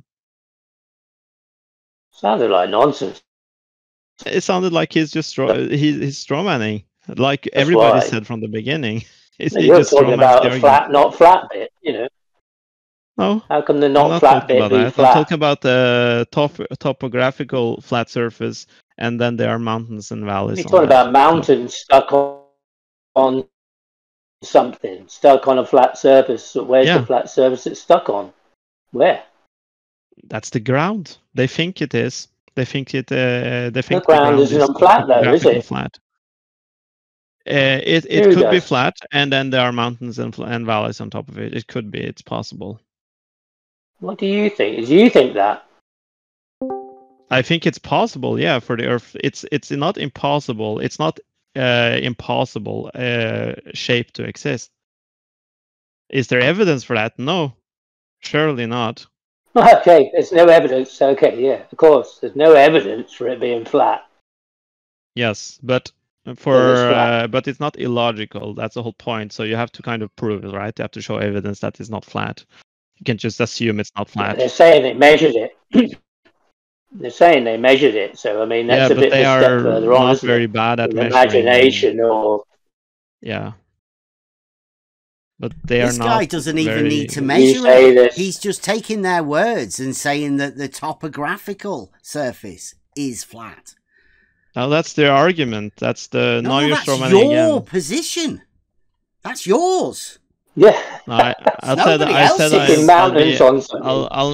said I make that claim today, yeah.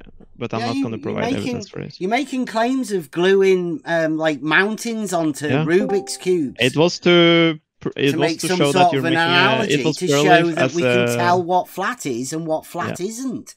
But in the same breath, you're saying that the topographical surface you want to consider flat. No, it was a demonstration that I used to show you why you're creating a straw man. And you showed it. You said it was logically possible for everybody. To glue a mountain to the surface of the Earth. Yeah, it's possible. You said it's flat. A tiny mountain. Is it? Logically possible. I could glue a tiny mountain if I glue a rock on a flat surface. What would it be? I mean, a mountain. Yeah, laughing is not a very good argument. Yeah, but what defines a mountain? You're saying it's nonsense. It's not a very good argument. You know, a little humpy garden isn't a mountain. I don't understand what you're saying now, Elderbrev. You know, mountain's not it. Well, a mountain's not it, is it? Sorry, you're does some you're kind of cutting definition. up a bit. I can't hear you properly. You said you could do a small mountain. Hang on. I couldn't hear you properly. You were lagging.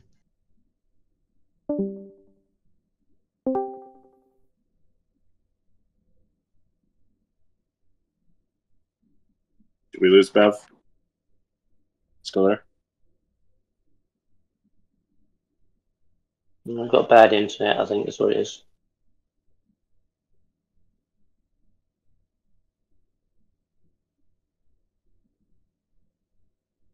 Can you try and explain, not on behalf of Bev, but on behalf of yourself, the explanation I gave earlier?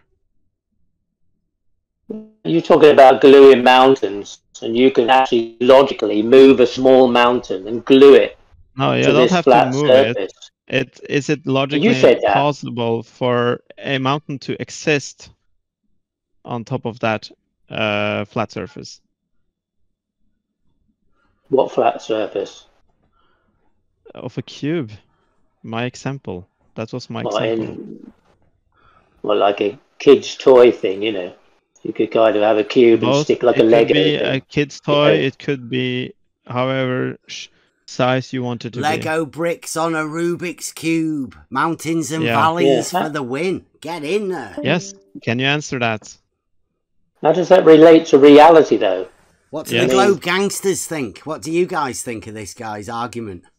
I'm wondering if I do believe he accused me of being a straw man, making a straw man about the Earth not being flat, when it's not a straw man at all. It was just an argument I made. But what do you think of this guy's argument? Do they seem plausible?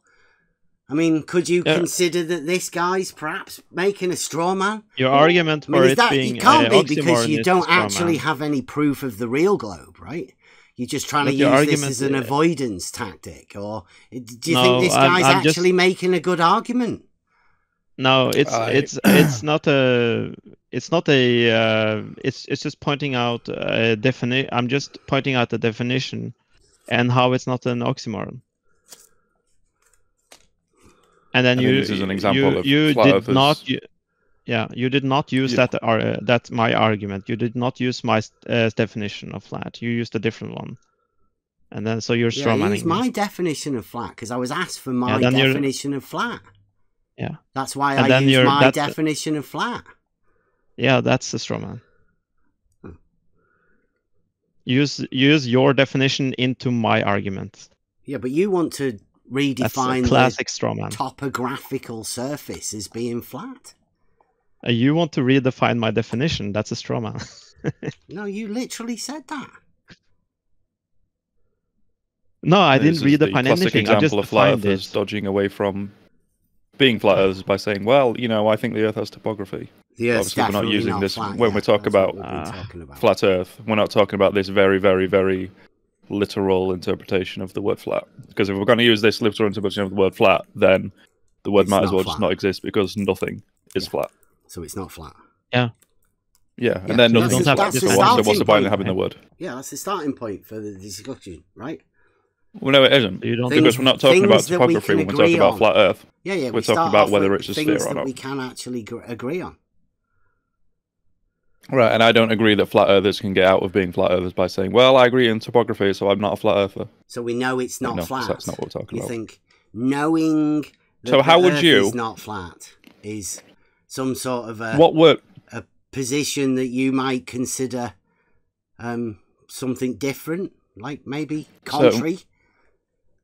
Well, Bev, what term do you think flat earthers should use instead to describe themselves? I don't care what anybody else uses. If you want to discuss about what we talk about or what I'm talking about, then I'm fine with that. But personally, I don't give a shit about what anybody else talks about. Well, obviously you do a little bit. Why? Because you built this whole online persona around being a not flat earther. Yeah, I've made an argument to show that the Earth's not flat. Okay, but again, you're not really acknowledging the point that when we talk about flat Earth, we're not taking this literal interpretation of the word flat. We're talking about the overall general shape of the surface. Which is not flat. It isn't obviously. Flat. It's not flat, no, yeah. Right. So what word should we use instead to describe the non-spherical Earth? Dude, you go on ahead. That we all refer to. Anyway, because you've been doing it for years. You've built a nice little narrative within this little paracosm where you have your own interpretations of things, like you've done here with flat. You go into a frenzy, but it's not only you, right? It's flat earthers too. Right, well, you're saying then that flat earthers are not flat earthers. Yeah. It's so what we call all themselves can instead? Agree on. I don't know. People can call themselves whatever they want. So, but when people say flat Earth, you know what they're talking about, right? I don't know what they're talking about. When people talk about actual things, because flat Earth is obviously, like we've said, it's an oxymoron. So I don't know what you imagine it to be.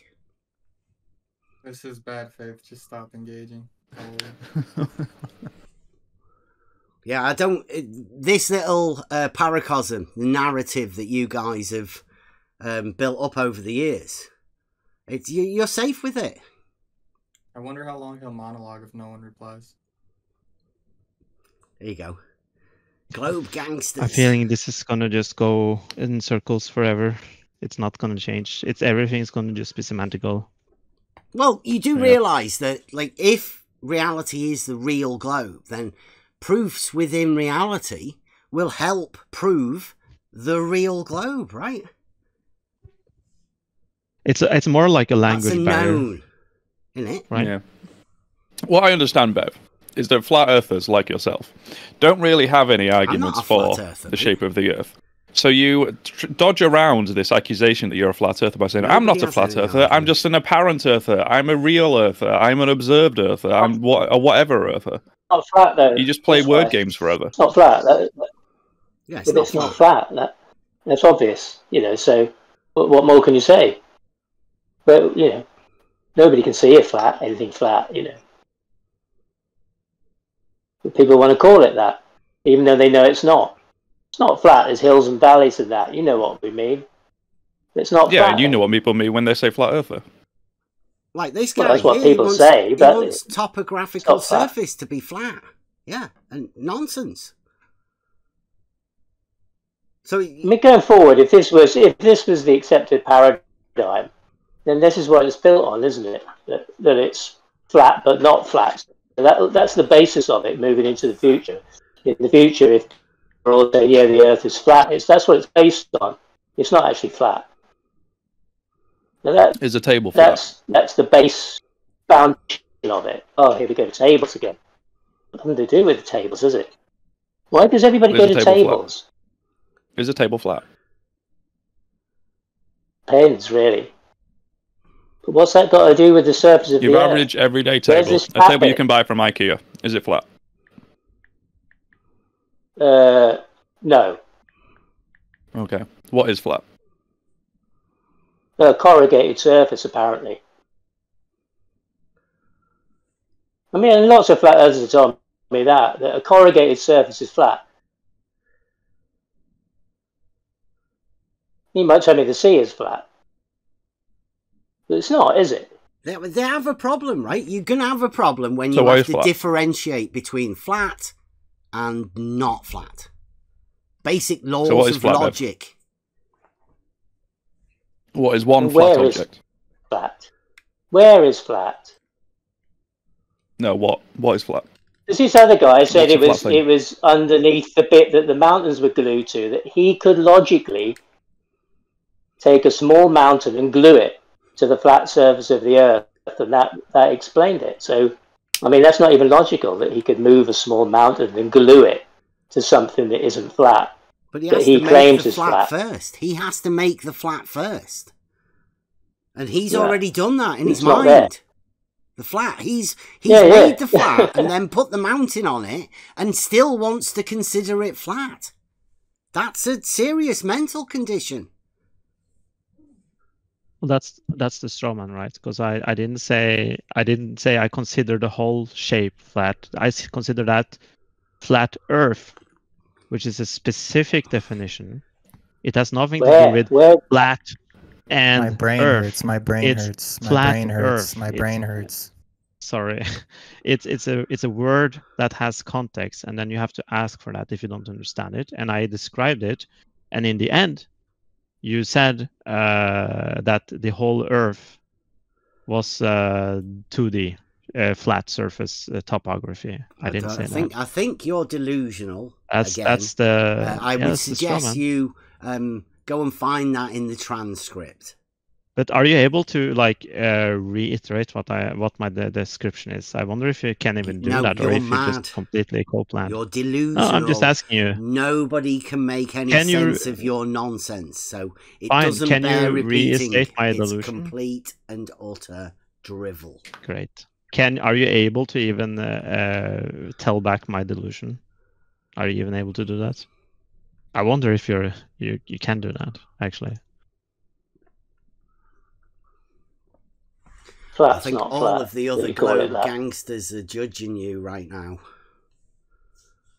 Everybody here agrees that you're... Can we score him? How well does everybody think he's done this morning? Pretty damn well. He exposed you. Exposed me as what? I give it like a 7, what I've heard. Bev, you get like a 1.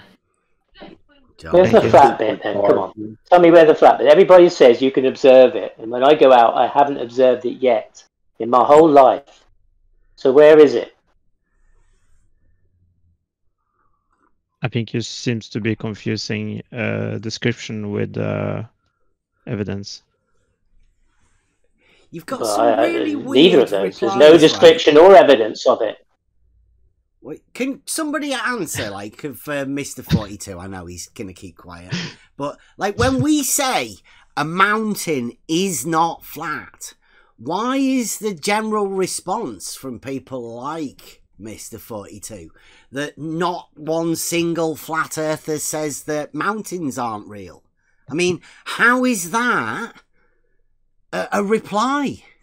Do you know what colloquialism is? Please. I can't understand why the reasoning process has to involve flat earthers. The fact that you're not even able to mountains aren't flat. The fact that you're unable to even utter the words of, apparently you think I say something that is incoherent, but it's still a string of words, and you can't even say those. I think it's just a huge big hope, to be honest. Yeah. I'm just pointing out that not only do you have a problem. Are you afraid if you say it will make sense? Placing this reasoning the processes together, but there's also other people in this globe gangster realm. I'm afraid every time we are talking about anything that has to do with this topic, it will just be about semantics. Bev took all the mirrors out of his house because they're flat. Yeah. Vertical ones, you mean? Vertical. I want a flat mirror. This one has a 0.001 degree sagittal. It's not flat. Rah, rah, rah. Are you talking about horizontal, the isn't it? surface or the orientation? I'm talking about the pimples on your face. What is a flat-chested woman? You connect flat as horizontal, you know, and it's not just that, is it? Flat can be vertical, so you know, I don't see any horizontal surfaces on, you know, that I walk on.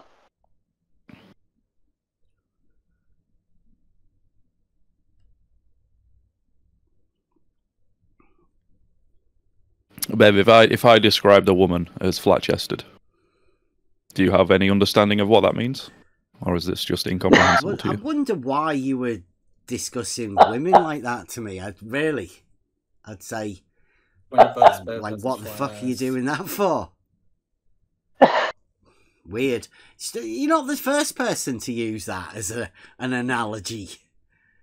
It's really weird. Tables and flat-chested women. Can I say I'm a misogynist? But my misogyny is besides the point. I'm trying to see if you understand this sentence, this term or phrase. It's not flat, though, is it? Even if you said that, a flat-chested woman isn't flat, is it? Yeah. Is that your... Okay, but what does that mean? What does that mean, flat-chested? It means she hasn't got huge knockers. Okay, so you've got an understanding there of what flat means in this context. Yeah, so when we talk about flat Earth, flat, right? You know, right. So when we talk about a flat Earth, we can tell what is not flat by knowing. Right. But when I've flat. said, Bev, hold on, pump the brakes a bit. But when I said a flat-chested woman, you understood what that meant. So you do understand what flat means in this context. You know that I'm not using when we use the word flat, we're not talking about a literal flat surface without any kind of deviation whatsoever. So when we talk about a flat Earth, why do you suddenly have a mental breakdown and can't understand it? Because it's an oxymoron, like I said. Caught him. But it's not. Well, a flat-chested woman is an oxymoron. There's no woman that has like a perfectly flat chest. Yeah. So so why do you understand one and not the other? The whole oxymoron is that people don't actually use the Earth, do they? So the flat and Earth, putting those two together when the proof isn't that the Earth is flat. That's why it's an oxymoron. That's why you guys allow when we for talk it. about a flat-chested woman, when we use the word flat and chest, we know that the chest is not flat, so it's an oxymoron. Blah, blah, blah. Huge knockers. Yes, and the Earth doesn't have curvature. It does have curvature. You can see it. Chris, you're You can't see curves. Like, they're in exactly the same place, the mountains and the valleys. That's Can you where read see the mountains and the valleys? We're not talking about the nipples of the flat-chested woman. Well, what are you talking about then? What are you talking about? Stop engaging. Stop engaging. You understood that the flat-chested woman does not have a literal flat chest. So why, when we say the flat Earth, do you not understand that the Earth doesn't have a literal flat surface? Not flat, yeah. Not flat.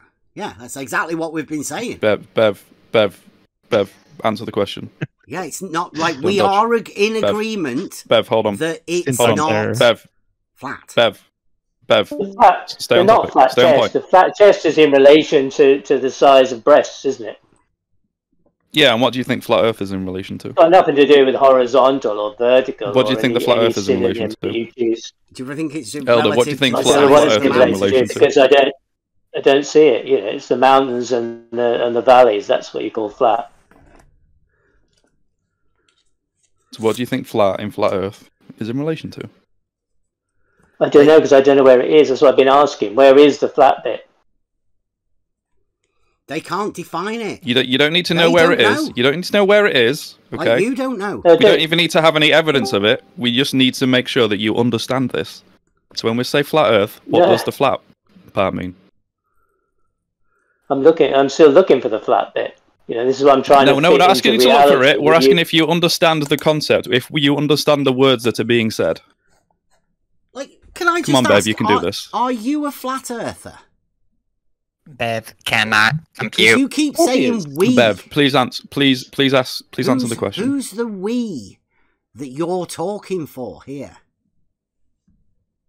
Me, Mez, and manufacturer. Just all humans, all human beings. When we say flat Earth, most normal people understand what this means. Why are you struggling with this, Bev? That the Earth's not flat. Just what the word means, okay? Yeah. So we all understand. Okay. So we say flat Earth. We all understand that. We know that when we talk about a flat-chested woman, we're not talking about a woman with a literal flat chest. So when we talk about a flat Earth, we're not talking about an Earth with like not being flat. No mountains and valleys and whatever. Okay. Yeah. So do you understand what that means? Yeah, that's what I'm pointing out. Right. Whenever you're not pointing that out. You're not understanding Earth, what it is that you're talking about is the Earth not being flat. But nobody wants to actually tell anybody that or point it out. And when I try and point it out that the Earth's not actually flat, right, guys? We all understand this. You guys seem to get upset that then you want to then call that flat. It's really weird. Like it's like a strange loop that you've got yourselves in. The only thing weird here, Bev, is your loop. But I know it's not flat. Luke, because you're okay as long as nobody questions it and says, well, it isn't actually flat. You know, it's like the woman's chest. You know, if you're going to decide, you know, what flat is, then you might have to measure it, and then you go into cup sizes and all that, you know, to try and find what is flat. What do you mean by the phrase "a flat-chested woman" before? Do you think they're saying that the woman's chest is planar? Oh, do you think they're saying they've got a planar chest? Well, if the claim is that then they'll level chest, the chest is level. Yeah, if you got a water level, if it's chest, there's no equal elevation, you know. Why are we wasting? The chest was measured flat, then which is the next stage of this nonsense. Then you know you're going to have to measure it. Bev doesn't use paper because it's not flat. What flat is. But Bev so beyond this kind of oxymoron, you're then saying it's measured flat, which is a whole nother leap. Who said that? Wait, who said it's measured flat? Oh, that is it. That's the definition. The Earth is measured flat, but you know. I don't think they're placing a school right now. I don't know who knows what. Yeah. It's something that even they don't want to like have a go at straw manning because it's that ridiculous, right? They want to keep Nathan there. That's why he's their friend at the minute. Bev, you've been straw manning for the past like hour. When we talk about flat Earth, we're not talking about a literal flat planar surface. Yeah, we know. That's what I'm getting everybody to point out. Right. So when people say flat Earth, why don't you understand that? Well, I'm trying to get everybody, all the flat earthers, to agree that it's not flat. He does understand it. Do you understand I've got the Nathan difference Oakley between definition so far, and evidence? Dave Weiss. And you, every time you bring up definitions, you're talking about evidence. What the fuck? It's nothing to do with it. Bev has understood There this isn't for any years. evidence. Jesus Christ. Yeah, we know the Earth's not flat. I think Bev's more annoying than Nathan All Oakley. of us agree on that. This is such a... I feel like Nathan Oakley's more annoying than Bev. Even the flat earthers, right? It's like a brand, you know, like Nathan Oakley has a brand, Bev has a brand, you know, so on and so forth. Witzer has one. Bev's brand is not flat, you know, whatever that means. Yes, there's like different sects of flat earthers. Bev's sect is the, I don't know, what does flat mean? Who? Nathan Oakley's is fucking screaming at people. Misrepresentation, right? Are you guys Witzer all right with is... that? Us Globe? Actually, that's a fallacy. Because Bev's a good marketer, right? He knows that to pitch to flat earthers, you need to offer something different. This is Troll Team 6. You know? You got to offer something different, and the different thing here is that Funny how they all come and white knight for each other. The Globers are white knighting for the flat earthers. The flat earthers are white knighting for the Globers. They all need each other, holding hands together. Because without it, they got nothing. Well, I think Nathan's How retarded. crazy is I the don't know what God? you guys are talking about. I don't defend. Well, he's getting more retarded now. You should see his latest stuff. Yeah, he's talking to 13-year-olds, so who knows where it's headed. Remember that Troll Team 6? That was a right blast, wasn't it, guys? So wait, Bev. We taught you everything you know, right? You came over for a bit of coaching. Yeah. You let us know. You And let then us they incorporated it into how friendly you were with QE, and you were right in there with Miggy. Fucking when Nathan punched his daughter, his like 5-year-old daughter, and he said, "I'm going to flatten your face." Right? When he said, "I'm going to flatten your face," he wasn't trying to make it plainer. You know, he was trying to. It was after that though that you were talking to QE and Miggy and all of the 24/7 flat earthers as though you were like one of the boys. One of them. Yeah. Yeah, one of them. I love Miggy. I know. Everybody knows how hard it is to actually get to communicate, but you were definitely one of the boys in there. That was. I'm feeling that struggle right now. I bet nobody else has done that before, unless you do it all the time in the back rooms, right? You know, deciding what sort of play you're going to have. Yeah, that's what the GS6 will work with 24/7 flat Earth. And QE. And QE. Yeah.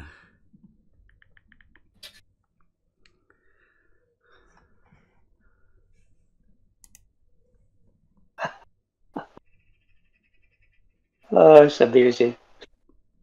So are we all in agreement when we talk about a flat Earth? We're not talking about a planar Earth? It's not flat. Yeah, we agree. It's not flat. Yeah. Okay. It's not planar, but it's flat. Well, it's not flat. It's not flat. Yeah. It's just not flat. It just isn't flat. Okay. Not flat. It's just. So we're all globers. What kind of argument is that? Not Earth. What the argument? What kind of this is the not argument is it that it's flat, but it's not flat? It's not. What kind of argument is it that logically you can glue a mountain to this flat surface that you haven't got? It makes more sense that it is a mountain glued on top of it and it's being just not something. Okay. This is obviously just equivocating, right? You're equivocating two words on flat and then you're trying to make them mean the same thing, as if there's only one word of a mountain glue. Logically gluing the mountain. You can move a small mountain. You talk about logic, you're equivocating. Logically. Right? Like you're equivocating. Logically, he can move a small mountain. Come on. I think it's kind of interesting. I never said I think I never said like move a mountain I was very specific. I didn't say move. Is it like possible for it to exist? Right. Oh lol. And then many people in here, I said many times, I've said move a mountain, and then they say, "Oh, you can't move a mountain."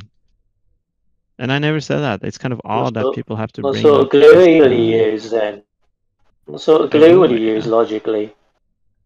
Yeah, what sort of glue logically would you use? You're going to have to lift this mountain, aren't you, to get the glue underneath? Well, you're going to put the glue. Is it contact glue? You put a glue on both surfaces. Yeah, that's what's I mean, you're going to have to lift something, but it's going to have to be separate to put the layer of glue on. To exist on top Yeah, of logically, you would have to lift something or lower something in order to put the glue on. What? Elder, what the fuck logically, are you talking about? You're making less sense than Bev was. Have you not went through kinder school and used glue before? Have you not used glue before? Yeah, but it's your logic.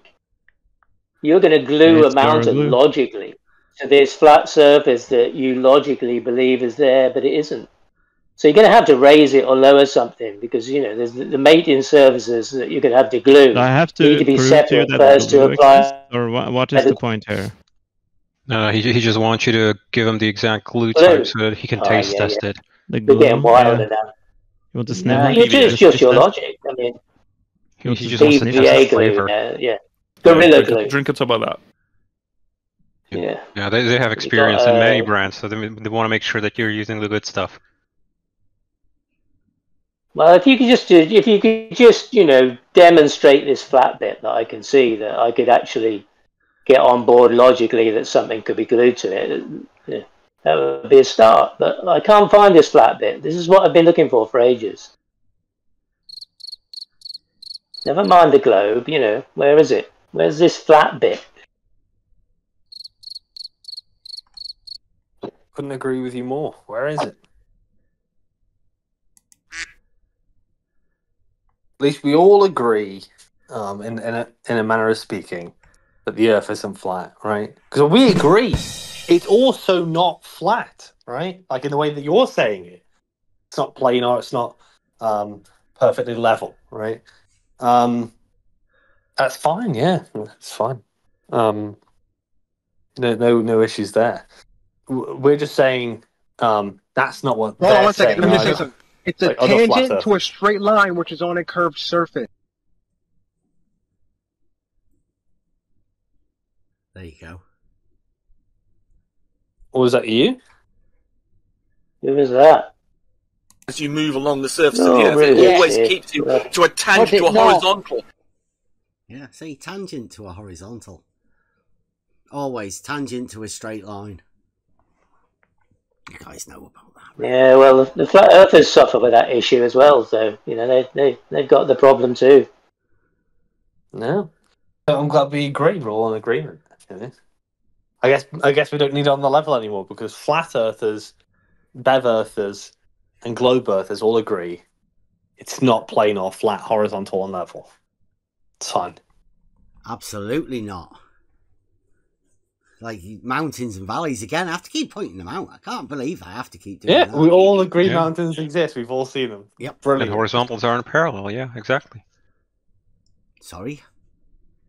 Horizontals aren't parallel. So, yeah, we are all in agreement. No, not flat. all horizontals are definitely. Oh, there you are. There you are. So you're a flat earther. There we go. There it is. No. You think? No, do you think horizontals being parallel? Sorry? Yeah, that makes you a flat earther. That's a really weird conclusion that you come to there. That's Peter the Globe proved. Own it. Don't be afraid. Holy cow! All right. Oh my god! Wow. Because you've got a horizontal. You're ashamed by That's going to be a flat Earth for a week. But what would that mean if it was provable in reality? Doesn't matter. That's what you are. Yeah, but like, what would the outcome be if what you say is true? What would be the outcome were it to be provable? You say that's the case, so presumably you have the proof. So you're a flat earther. Enjoy. Oh, right. Is it having the proof that horizontals are parallel the thing that... You think you have the proof, so that makes you a flat earther. Wow. Sorry if you don't like your own position, Like, you but here you are. You wouldn't be bigoted towards flat earthers, would you? I would. Oh yeah, they're dumb as fuck. But you know, whatever. That's kind of your I am brand. a massive bigot for flat earthers.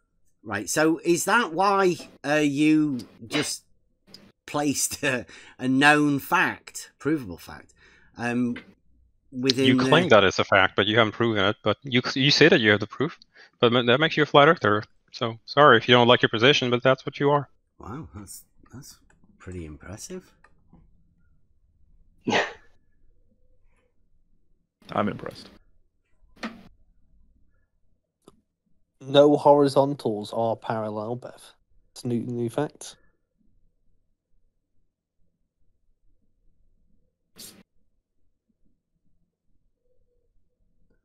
All horizontals aren't parallel.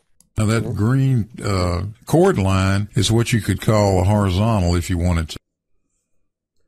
We were talking about that, McToon, earlier. He said, like, in context of the Earth, plane curves. Can you imagine that? So, I don't care what MC Toon said. What, if you believe that all horizontals are parallel, plane? you're a flat earther. Yeah. Do you think that the horizontal plane curves? No, I didn't say that. No, right. So, for your understanding, a horizontal plane is a typical Euclidean plane, right? That's understanding. Really cute. All really points cute of that an you're trying to do equal geometry. elevation, right? Negative. No. Horizontals are not parallel. Yeah, but all horizontal a horizontal plane has an equal elevation, altitude. It does not. Nope. Well, it doesn't slope, right? It doesn't slope, but it does not have but there's equal no change altitude of everywhere. elevation, is there? God, it has been 2 hours of this. There is a change. There's no change of elevation on a horizontal. There is a change of elevation. On a horizontal plane? Yes. But if you don't believe that, if you believe that all horizontal planes are, if you believe that horizontal planes are equal altitude everywhere, so therefore you believe all horizontals are parallel, therefore that makes you a flat earther. Enjoy your team. Okay. But there's no change of elevation on a horizontal plane. And yet we claim that there is, so that's the distinction. Okay. So not horizontal. It's a bit like not flat. Flat but not flat. Horizontal but not horizontal. I must say, Bev is playing his role pretty well. He has been getting you guys spiraling about this for 2 hours now. Ben's it's just not flat. Beverly we are trying to get to an agreement, right? That the Earth's not actually flat. Round of How much applause did he for pay Bev. you to Can I say get a that? round of applause for Bev? Amazing work. Yeah, I think he needs This a is the cookie. longest troll I've ever heard go. Engaging though, eh? I'm a Bev earther. A birther.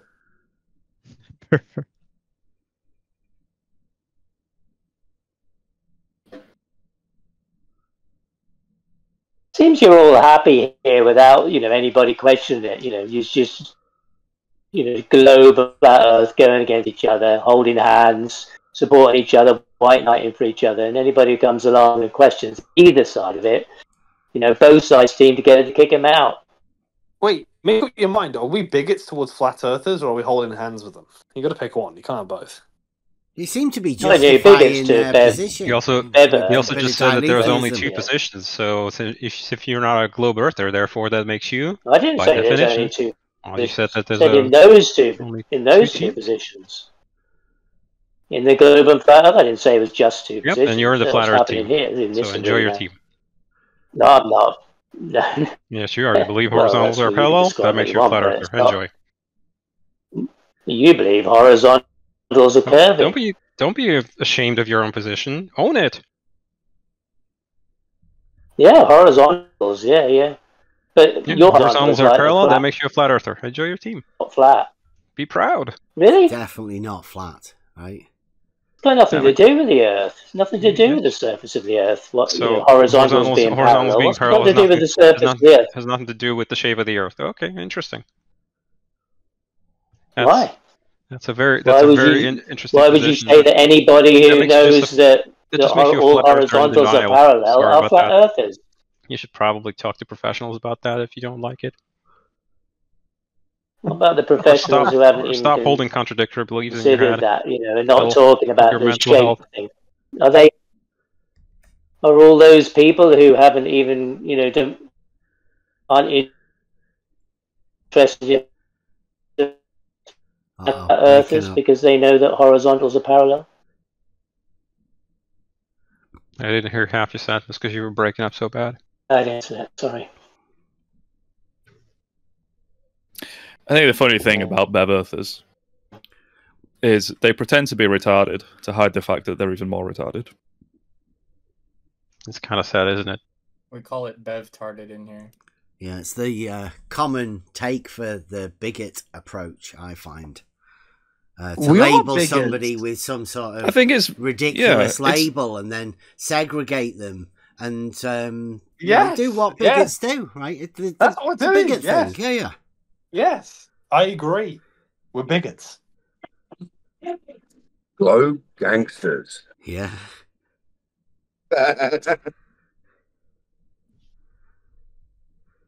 I'm a bigot and I'm proud. Yeah. At least we're honest, unlike you, Beverly. You're the sophist here. Look, dude. I know that it's definitely not flat, right? And I'm going to prove the real globe. Yes, I'm going to get that Bitcoin off Dave You're claiming Earth is definitely not completely a flat plane. The globe prover. It's not a completely everybody will know shape. Tis Globe. We've got the songs ready and everything. Tis Globe. Yeah. Why this globe? Why everybody knows Tis Globe. But why can't you go by the oblate spheroid? Give me the parameters. Why do you need to call it globe? Give me a false dichotomy, I'll fucking prove it. Because it ties into your non-geometric globe argument. Is that why? Yeah, that's what gets proved. What's get proved? The definition, the globe, the real globe, being a non-geometric who's talking about shape. you are talking about the globe. The rest of us are talking about the oblate spheroid. Mm-hmm. Yeah, non-geometric. Non-geometric shape. Non-geometric. Yes. How is that non-geometric? How is what non-geometric? Oblate spheroid. Well, a sphere is a geometric shape, right? Defined within geometry. Oblate spheroid is not a geometric shape, not defined within geometry. It's not. Is that your claim? Yeah. Where's the definition? Oblate spheroid within the geometric axioms, right? Within the definitions within a geometric system. Please show me definition of oblate spheroid to make it geometric. Post it in the chat. Otherwise, it shall remain non-geometric. But like I say, that's the definition that is to be proved. That's the real globe. Everybody knows. Tis globe, and everyone's going to know it's non-geometric. That's why you guys have struggled for so long going with flat earthers. You've tried to justify flat. I know to me it doesn't really work. Funk tried his hardest, but I mean that was just bad. It was awful. Even as a straw man. If you take it as a performance art or whatever, it was just bad. It's like wasted time. I think the lady doth protest too much. You're living like in a delusion because you're saying everything that's not happened. Like, I don't know why you're saying I made a straw man. I think you just made that up. Yeah, I think your performance art was awful. I mean, it was pretty clear that you don't even want to utter simple words, utter the definitions or the meaning or the statements you have said. You can't even say it back to us. Yeah, I'm the one that's defined everything. It sounds like a more of the a argument. I've give you my position. Cope issue than anything else. Bev's coping with the fact that he's a flat earther in denial. Yeah, seemed like that. And isn't it oblate spheroid? It's not oblate spheroid where you have the radio, different radio system. I mean, like let's say from the north to the south pole radius compared to the radius at the equator. Here's the definition of an oblate spheroid. Enjoy. Yeah, is that within the framework of a system of geometry, or just a definition that somebody's... It ties into ellipsoids.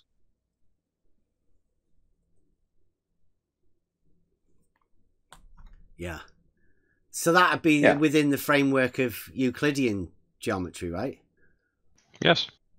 Yes. And so what? It would be kind of independent of the actual coordinate system used, but whatever. Bev doesn't actually understand that.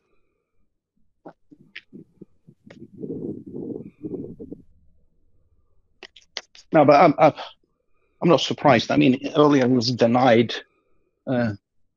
spherical theorems as well. So I don't know if that's lack of understanding of just non-geometric, just denial. like I've said. Like it's dead easy to prove things in reality, right? Yes. Like everybody's got to admit that in reality there are proofs. And all of those proofs within reality will go to help to prove the real globe. Yeah, like Girard's and Legrand's theorem, Gauss-Bonnet theorem, perfectly matches it, a curved surface.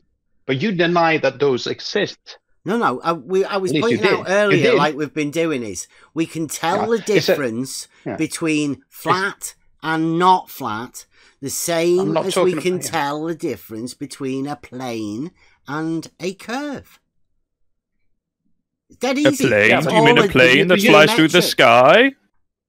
No, I'm talking about the plane that McToon told the congregation at Will Duffy's church. It actually curves in the context of the Earth. Yeah, he misspoke. Everyone knows he misspoke, even you. Oh, so that was a misspoke, though, right? Yes, of course it was. So why did he go on to say that the surveyors would agree with him? Because he misspoke. That was a misspoke as well, right? If you take it all out of context and just that snippet, yes. Well, that's what you do. So, in the context of the Earth, the plane doesn't curve? Because, like, I thought the actual geo for geometry was actually Earth to start off with. So I couldn't understand why he was saying that, within the context of Earth, because that's the context of the geo, isn't it? Bev, go ahead and give me a mathematically rigorous definition of plane in Euclidean space. And as distinct, also a difference from a non-plane curved surface. A what? Go ahead and define in a mathematically rigorous way the definition of planar surface in Euclidean space. Go for it. A plane. Do you want me? I'll get it. I don't Okay, want to make not a mathematical. I don't want to make any a plane mistakes. is a plane. That is not really a definition. That's just you saying things. A superficie is that which has only length and breadth. So you don't have a definition of plane of the meaning of a planar surface in Euclidean geometry. Gotcha. Okay, so you're using is that which has only length and breadth. Is that a definition of plane in Euclidean space? Superficies, yes.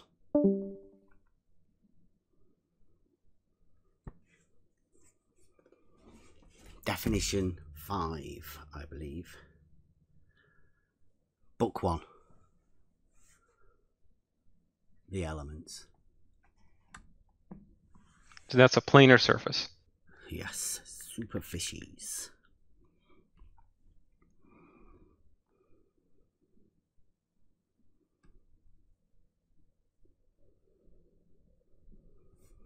Now, McToon told the congregation at Will Duffy's church that within the context of Earth, that bends. So you're telling me I'm looking at the definition in Merriam-Webster, and it says it's a surface of a body or a region of space. So that means a hill is a plane. Are you saying a hill is a plane? Absolutely not. I think we've just done 2 or 3 hours of. So you probably need a better definition than that. A better definition than the definition of a plane within Euclidean geometry. Well, you just said all you did is it's a superficies. Okay, I'm looking at superficies in Merriam-Webster, and it says it's the surface of a body or a region of space. And breadth. That's also a fact. That's also a surface of a hill. Also has that would be length and breadth along the plane, wouldn't it? Okay, so you probably need to incorporate some more detail into your definition. So keep refining that definition, please. Wouldn't it? A hill. So go ahead and refine that definition and make sure it's in Euclidean space. That is the definition within Euclidean geometry. I don't need to redefine it or clarify it. You asked for the definition. I gave it you. You just use a different word to define another word. It doesn't really help. Is that which has length and breadth only. Okay, let me read it again. Just because you seem to think it's just replacing it for another word. It isn't, is it?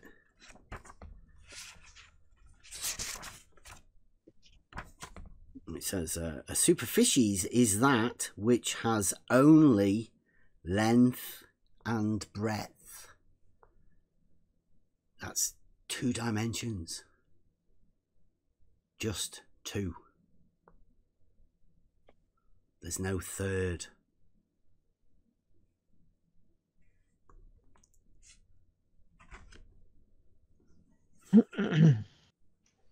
Interesting.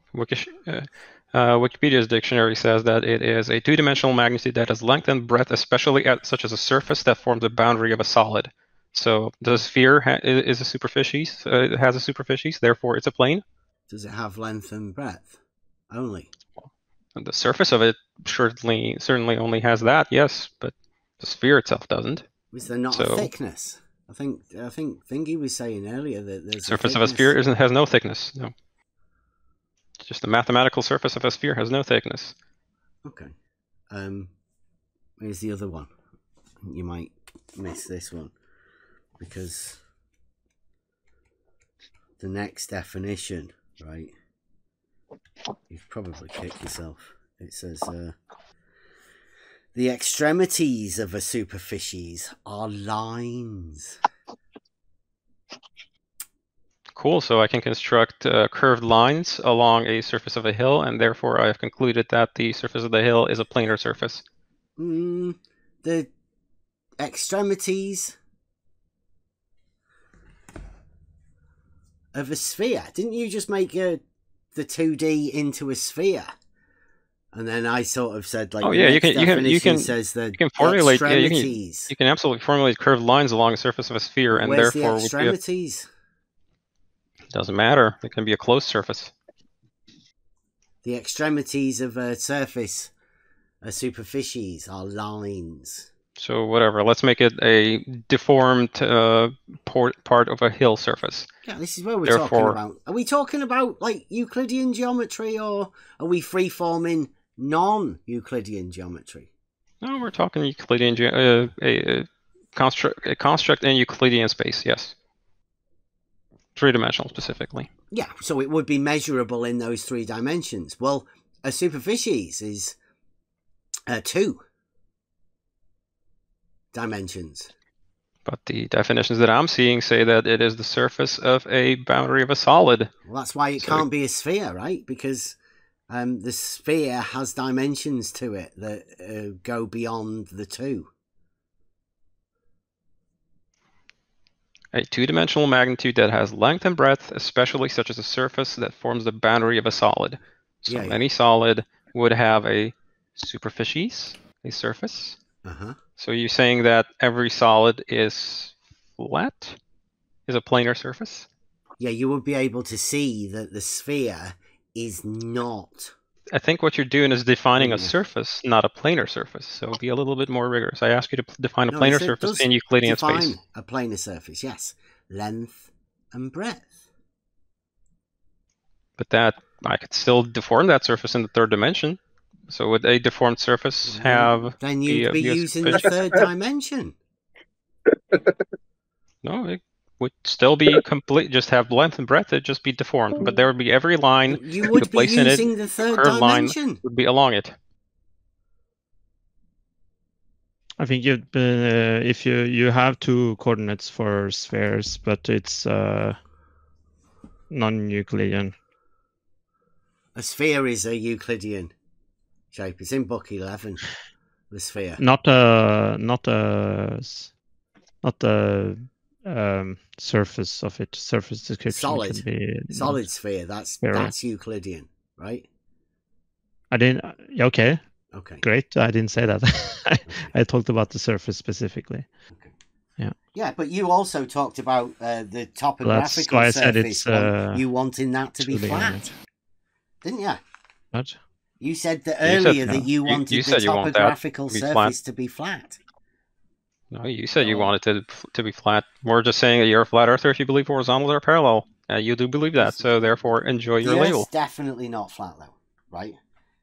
And yet you believe horizontals are parallel, so that makes you a flat earther. I don't believe all horizontals are parallel. I know it. Okay, so enjoy being a flat earther then. No, the Earth's not flat. I know that too. That's okay. You still apply the label still applies to you. So, well, I mean, enjoy your team. You know, bigots do that sort of thing. Place labels on people. Yeah. Yes, thank you. I'll own the bigot part. Don't worry. I'm happily to be a like I say. I'm going to be able to prove the real globe. Right? As we all know, we all live in reality, right? Everyone knows 'tis globe. Everyone knows that it's not actually flat, but just some people are delusional. They want to just point fingers at people and call them flat earthers. I consider people like you the ones that are working for the Flat Earth Society, because you notice how it's struggling, right? That you just think that flat earthers is, you know, so you want to label more people. You want more people over there because you want to be bigoted. You flat earthers really struggle with reality. That's kind of a difficult thing for you guys. That's okay. I mean, you can live in your delusion where you think that all horizontals are parallel.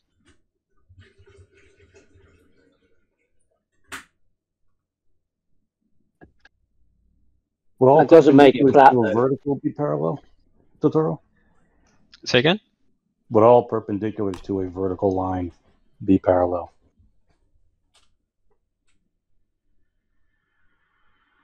One single one? To one single? Yes. A straight?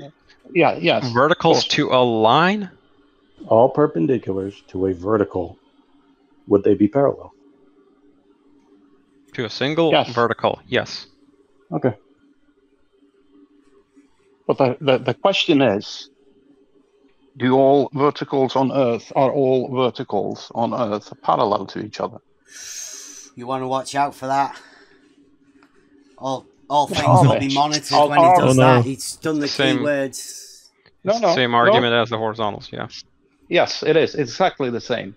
Which means every plumb bob. What's the argument for? Go on. What's your argument for verticals, then? A vertical is just like a plumb line. Yeah, but like you said, it's the same argument. I know the argument for all horizontals being parallel because I made that argument, called it the argument. I'm just curious to know what your argument for plums is. A horizontal on Earth is perpendicular to a plumb line, yes? Yeah, all of them. Yep. And hang on. That's what you claim. We do not claim that it's. You don't claim that, do you? It is. We do not claim that it is orthogonal to all plumb lines. A single horizontal is not orthogonal to all plumb lines. Only to one. Oh yes, only to one. If you have two plumb lines at a distance on Earth, they will diverge. The angles will open up. That's why if horizontals are perpendicular to a plumb line, and we know that verticals are not parallel on Earth by distance, then all horizontal cannot be parallel. So that's it's an argument for the not that, is it? No, it's not. It's based on measurements. You know as well as me. Didn't sound like a modus You know as well ponens, as me. Like this has been measured many times in different ways. Yeah, can we get that formulation of that argument then? Again? It's very, very simple. If you believe all verticals are parallel, you're a flat earther. If you do not, then you're not a flat earther. But you do believe that, so therefore you are a flat earther. How do you know what I believe? I have no argument about verticals. You said it. Right? You said it, Bev. Yes. I have an argument. It's called the argument. You said a horizontal. It's called the argument, and it states that if just a moment ago you said that a horizontal is perpendicular to all verticals, parallel to the plane of the horizon, then all horizontals will be parallel to each other. And that makes you a flat earther to believe that. Yes, it's just an argument. Just making an argument. You said you knew all horizontals are parallel earlier. Yeah, that's the argument. Yeah. From which position is this argument based on? From reality. Being horizontal to the plane of the horizon from one single point. Yeah, if all horizontals are parallel to the plane of the horizon, then all horizontals will be parallel to each other. Yeah, from one single point. But what if you compare two different points? You move away. Hang on. My position. So from my position,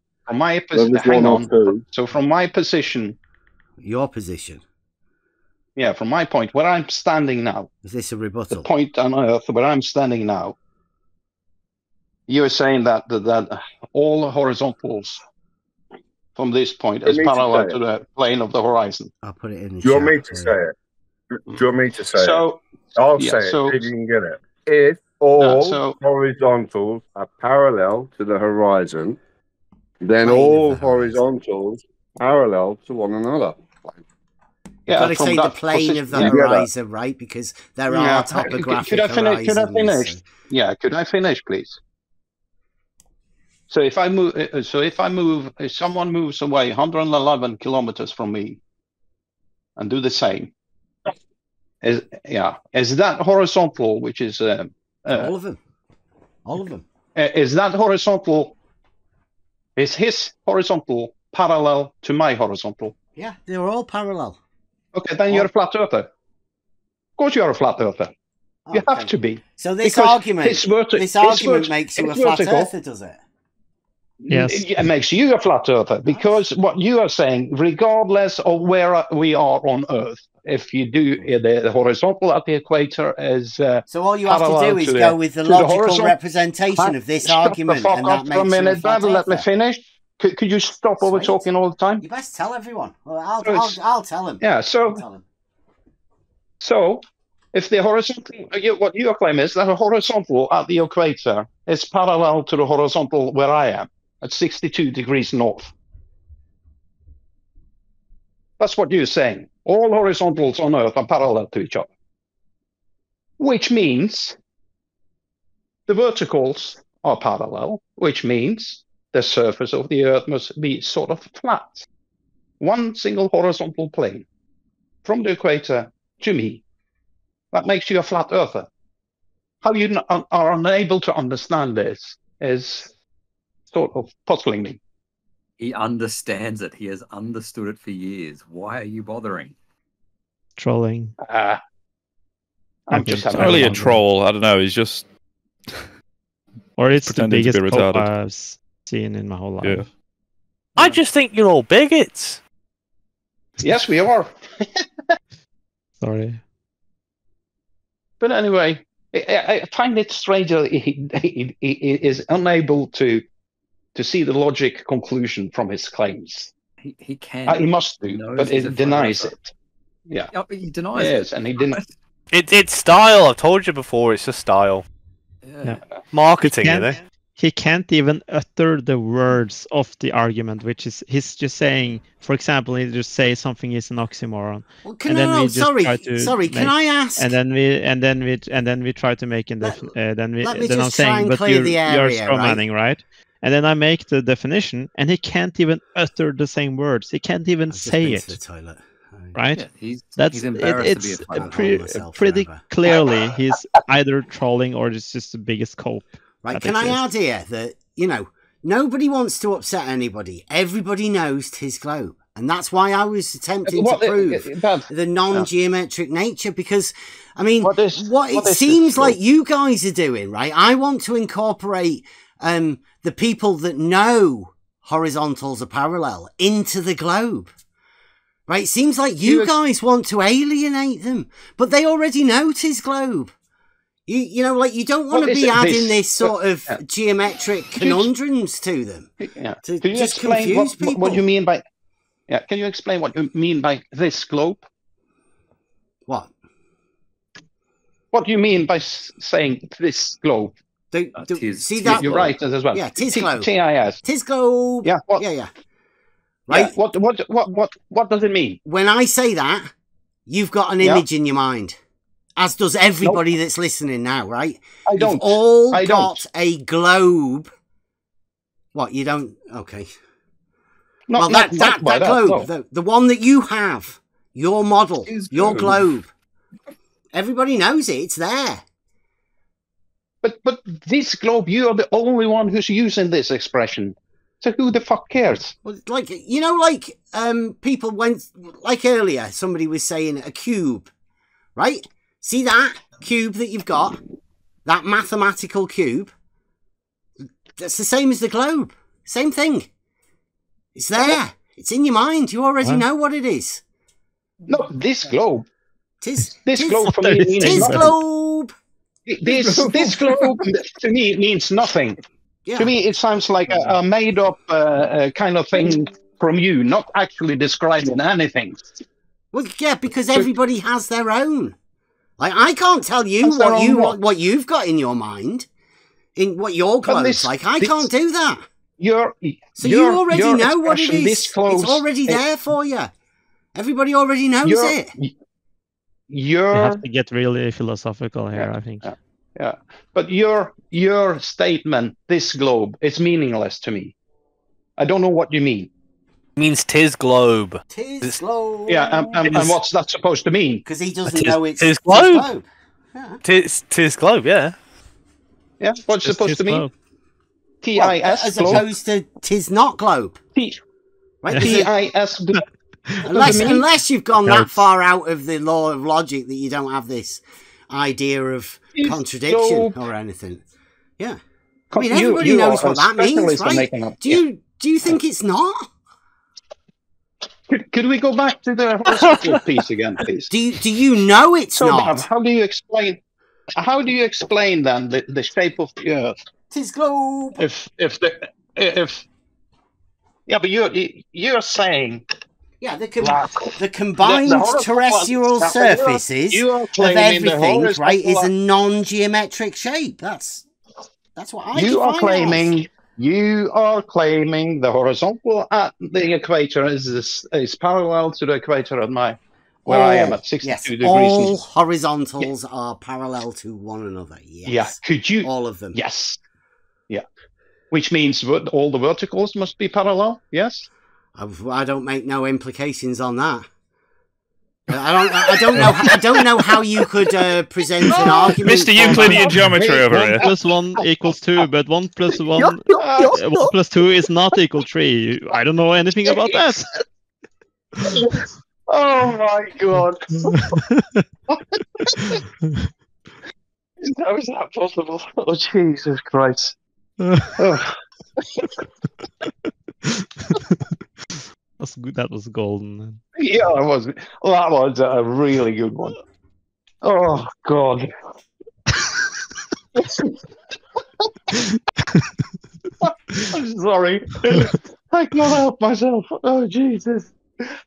Ooh, you bastard! Logic is not a system. It's a bunch of individual claims that are not connected at all. Oh, yeah. Well,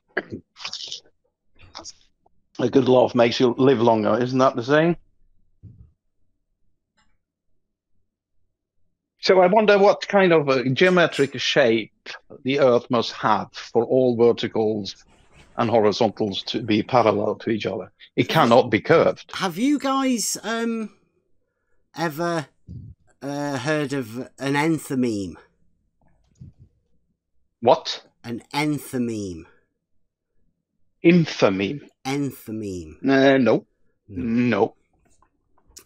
It's the Care to explain? Unstated statement within a logical framework, right? And thanks.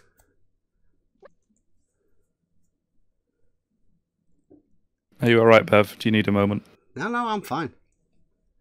Yeah. I say thank you very much. So you're welcome. Yeah. So, like the sea, then, going from the equator to my position on the west coast at 62 degrees north would be one single. If I establish a horizontal here and imagine that it extends down to the equator, that horizontal from my place would be perpendicular to the vertical at the equator. Yeah, horizontal and vertical are perpendicular. Yes. Was that what I was saying? Well, no, I was just saying just to let you know. And latitude and longitude, right? They're also perpendicular, right? And north, south, east, and west, perpendicular. Because you the geometric understanding of the law of identity. You don't have right? a geometric understanding, because if you don't realize, when you say that the horizontal at the equator is parallel to the horizontal at my position, all horizontals are parallel. Yeah, that means, and if you imagine a horizontal established at my position, and that horizontal line went all the way down to the equator, it would be perpendicular to the vertical at the equator, yes? Yeah, the because that's what you're saying. That's what you say. The horizon, right? No, I was talking about the plumb line. Yeah, verticals, right? Yeah. Yeah, everybody knows. Yeah. Yeah. All perpendicular to the plane of the horizon, aren't they? Forget that plane of the horizon. But the verticals are perpendicular to the plane of the horizon. So what you're saying is that horizontal going from my position to the equator would be perpendicular to the vertical of the equator. No, I'm saying all horizontal planes are parallel. That's my statement. Yeah, the one at the equator is parallel to the one at my position. That's all what of them. Yeah. That's what you're saying. Yeah. Yeah. What does that mean? What kind of geometric shape must, let's say, the average shape of the sea? There's no geometric from the equator to my position. Would that be a horizontal plane, even though it has waves a non-geometric shape? We can talk about that, but definitely a non-geometric shape. Yeah. Okay, so let's stick with the horizontal then. Is the horizontal a geometric shape? No, it's an orientation. Yeah. Okay, so still, what you are saying is that the fact that a horizontal established at my position is parallel to any other. Yeah, all horizontals. All horizontals are parallel to one another. Yeah. Yes. Which means all verticals are parallel to each other. Does it? Of course it does, because horizontals are always perpendicular to the local vertical, the local plumb line. Well, we know that all verticals are perpendicular to the plane of the horizon, right? No, it's always the opposite way. What? A vertical is parallel, no, is perpendicular to the vertical, the local vertical. Yeah, the plane of the horizon. To the local plumb line. What? No, vertical, right, is perpendicular to the plane of the horizon. Is a plumb line a vertical? Yes. And perpendicular to this plumb line, we will have a horizontal? Plane of the horizon, yes. Yeah, so you see what you're saying? What you're saying is that the vertical of my position is parallel to the vertical anywhere else on Earth. That's what you're saying. No, I'm saying that all horizontals are parallel. That's what you're saying. Yeah. No, but an argument and I find it strange, Bev, that you don't realize what you're actually saying. Well, I know what I'm saying. I've made an argument. Do you want me to post it again? Yes. And I wonder what kind of geometric shape would, let's say, the average shape of the sea from the equator to my position have to be if horizontals all the way is parallel to each other. It must be rather one single horizontal, yes? Bev, you need to practice some graphic design because my eyes just instantly start bleeding when I look at this. Yeah, black and white. I thought it was like good for, traditional text. I know I did finish and miss out the square, but I am going to add that in.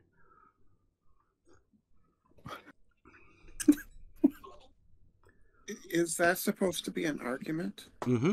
Yeah, the argument. It's not an argument. That's Nathan Oakley said that about a different argument. Sounds like you and John have been talking.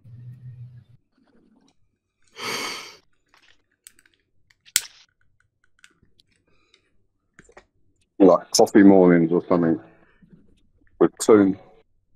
Could you just put your argument in text form?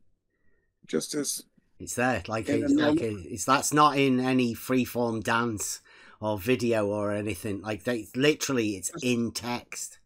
It's all wrote out. Just text, not a picture. Typing. Yeah, it's there. It's in text. Can you not see the text? Yeah, you have to read the text. That's dead easy like that, Brenda. It's a graphic jumble.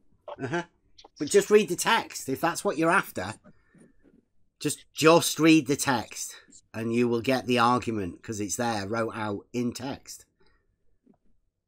Can you justify your first premise then? What if all horizontal planes are parallel to the plane of the horizon? Yeah, you need to justify that. It's an if statement, yeah. Yeah, you need to justify it. Justify it. How? The terms. The horizontal. If all horizontal planes will be parallel to...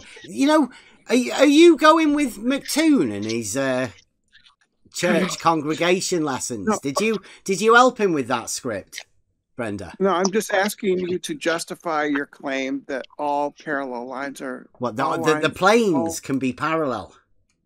Or that a horizontal plane can be established? Like what? Well, what do you mean? No. I'm asking you to justify the claim in your premise that there is a plane of the horizon. Yeah, it's well defined, Brenda. No, the true I'm asking horizon. You to justify it. Justify that. The true horizon. It's a claim. I'm asking you to give reasons. Because all horizontal planes are known to be parallel with the plane of the horizon.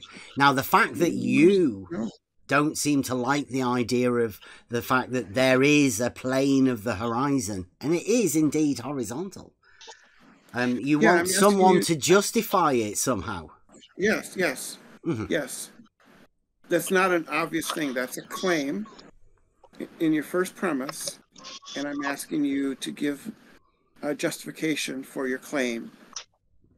That's all. Well, that comes in the fact that all horizontal planes are known to be parallel with the plane of the horizon.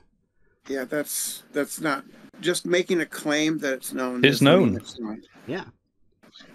There's no black swan. It's just a claim. You can't present a black swan for this. You can't present a horizontal that is not parallel to the plane of the horizon. It's impossible. And therefore, you cannot present a black swan for this particular modus ponens. I'm not giving you a black swan. I'm asking you to give. I'm asking you to give a justification for one of your premises. That's how normal discussions about a syllogism work. I mean, you give the premises. It's either valid or it's not valid, sound or not sound, but its soundness depends on the truth of the premises. And I'm challenging that your first premise, I don't think it's true. Yeah, but all horizontals are parallel to the plane of the horizon. Yeah, repeating but the you just don't think that's true. But you have no ability to have a horizontal that is not parallel with the plane of the horizon, as you've stated yourself. So you're unable to claim a falsification for the argument, but still willing to try and claim that somebody needs to justify the premise within the argument that's already been proved. And been proved by the fact that there is no black swan available. You're just claiming. Not even with any of the help you've got there, Brenda. You've just got blatant sophistry. It's a bit sad, really, but you know. No, that's not sophistry. Challenging a premise isn't sophistry. Sophistry is using bad arguments in order to deceive people. Diletheism, like the flat earther was earlier. This isn't diletheism either. You're desperate. You just need to give a justification for your claim that there is even a plane of the horizon. I don't think the horizon is a plane. Okay, so when McToon said that in the context of the Earth, the plane curves, is that why you don't think it's a plane? Or do you not believe that planes are a thing? Obviously, but I'm just so planes do exist. Does the horizontal plane exist? All right, Brenda. All right, you refuse to justify your premises, therefore I can reject your syllogism. I'm just trying to work out whether you agree that a horizontal plane can be a thing. Yeah. That's okay. You just refuse to provide justification. I'm trying to establish the validity right now. In order for you to understand this statement for things to be parallel, we need to establish whether you agree that a horizontal plane can be established. And then we need to understand your understanding of parallel for you to be able to represent a reasoning process, to reason that the horizontal plane has this geometric requirement to something else. So, do you believe that a horizontal plane can be established, Brenda?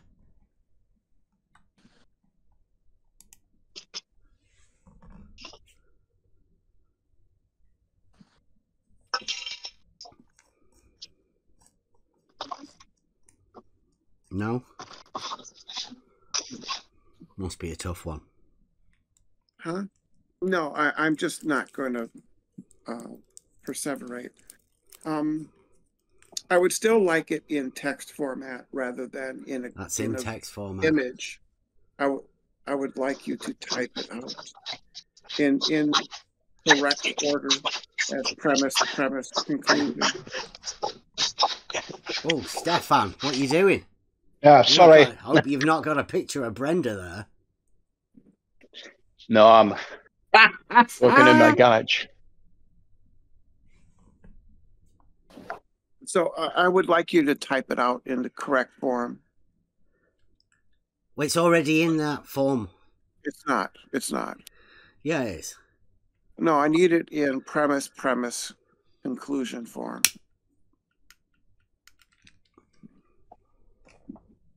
Do you know how to do that? Yeah. Could you do that then? I've got another one I did ages ago. Type it out. Just type it out.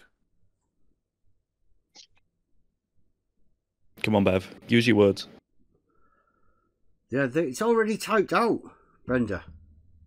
I can't understand why you can't see the text within it. Can I express my syllogism in a meme? Please. Just type it out and give it to ChatGPT. See what they say. See if it can falsify it for you. You can't trust ChatGPT to always get word problems correct. It's actually pretty bad. You can trust McToon to lie in front of the congregation at Will Duffy's church. You can trust that. Don't worry, he'll call it misspeak. He can get away with it. Don't worry. I don't know why you keep up bringing up McToon. He's not here. Yeah, he's chicken, isn't he? Go to.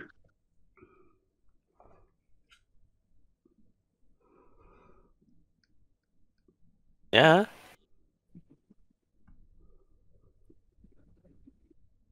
Yeah. He asked me to record it for him. So I did.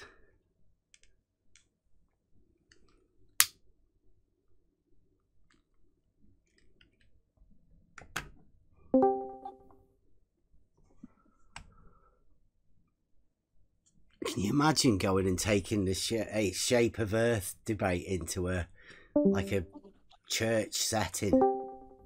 Were you there, Beth? They must be mad. Did you go to the debate? No. That one. I think Will Duffy, the man of money, I think he shipped them both over. Yeah. Did he take you, Brenda? I'm sorry, I was reading something. What?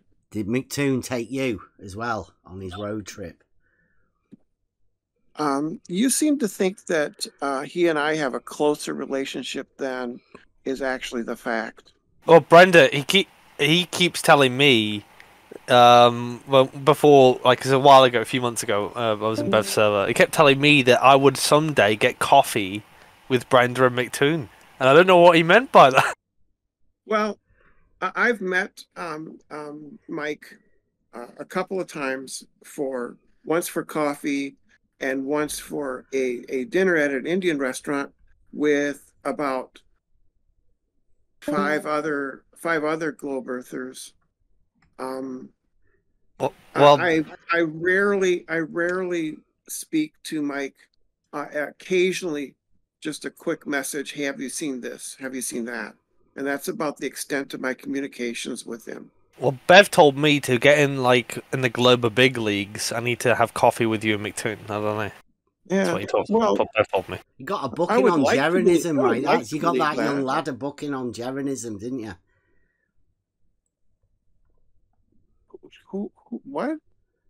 Remember when Jeren was starting his debatism thing up, and you were doing like his PA, and but you and McToon went and had coffee with that young lad, and then wouldn't you guess it? Like, yeah, then he was Pitch Lumen. He's a nice guy.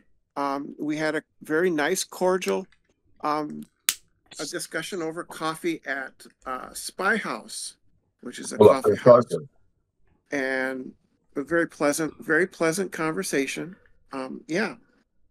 Yeah, see, this is the sort of thing that it makes people more real, right? When you get to know that McToon and people like you, Brenda, go and have coffee with these young flat earthers, and then they end up on a debate show like Jeranism.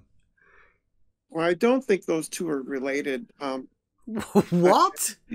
Like, just by some stroke of luck, this boy that you groomed with McToon ends up being on a debate show with McToon. Yeah, I don't think Jaren cares whether or not we had a coffee with Pitch Lumen, whether or not he got to be on Jaren's debate show. I don't think. Well, McToon must have put it forward. Wait, I think I know what's going on. I think this debate with this young boy. Yeah, I think Bev wanted coffee with Brenda and McToon. I think that's why he's jealous. I think so. Yeah, you're right. He's jelly. You're jelly.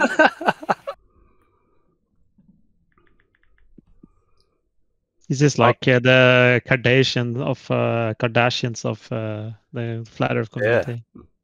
So juicy. You should have come to the dinner we had. That was open to flat earthers and globe earthers. We had a wonderful. I stuffed myself. You've got a nice little club, haven't you? It was what was it? The name, I forget the name of it. It's an Indian restaurant. Now, man, that food was great. I ate too much. I was stuffed.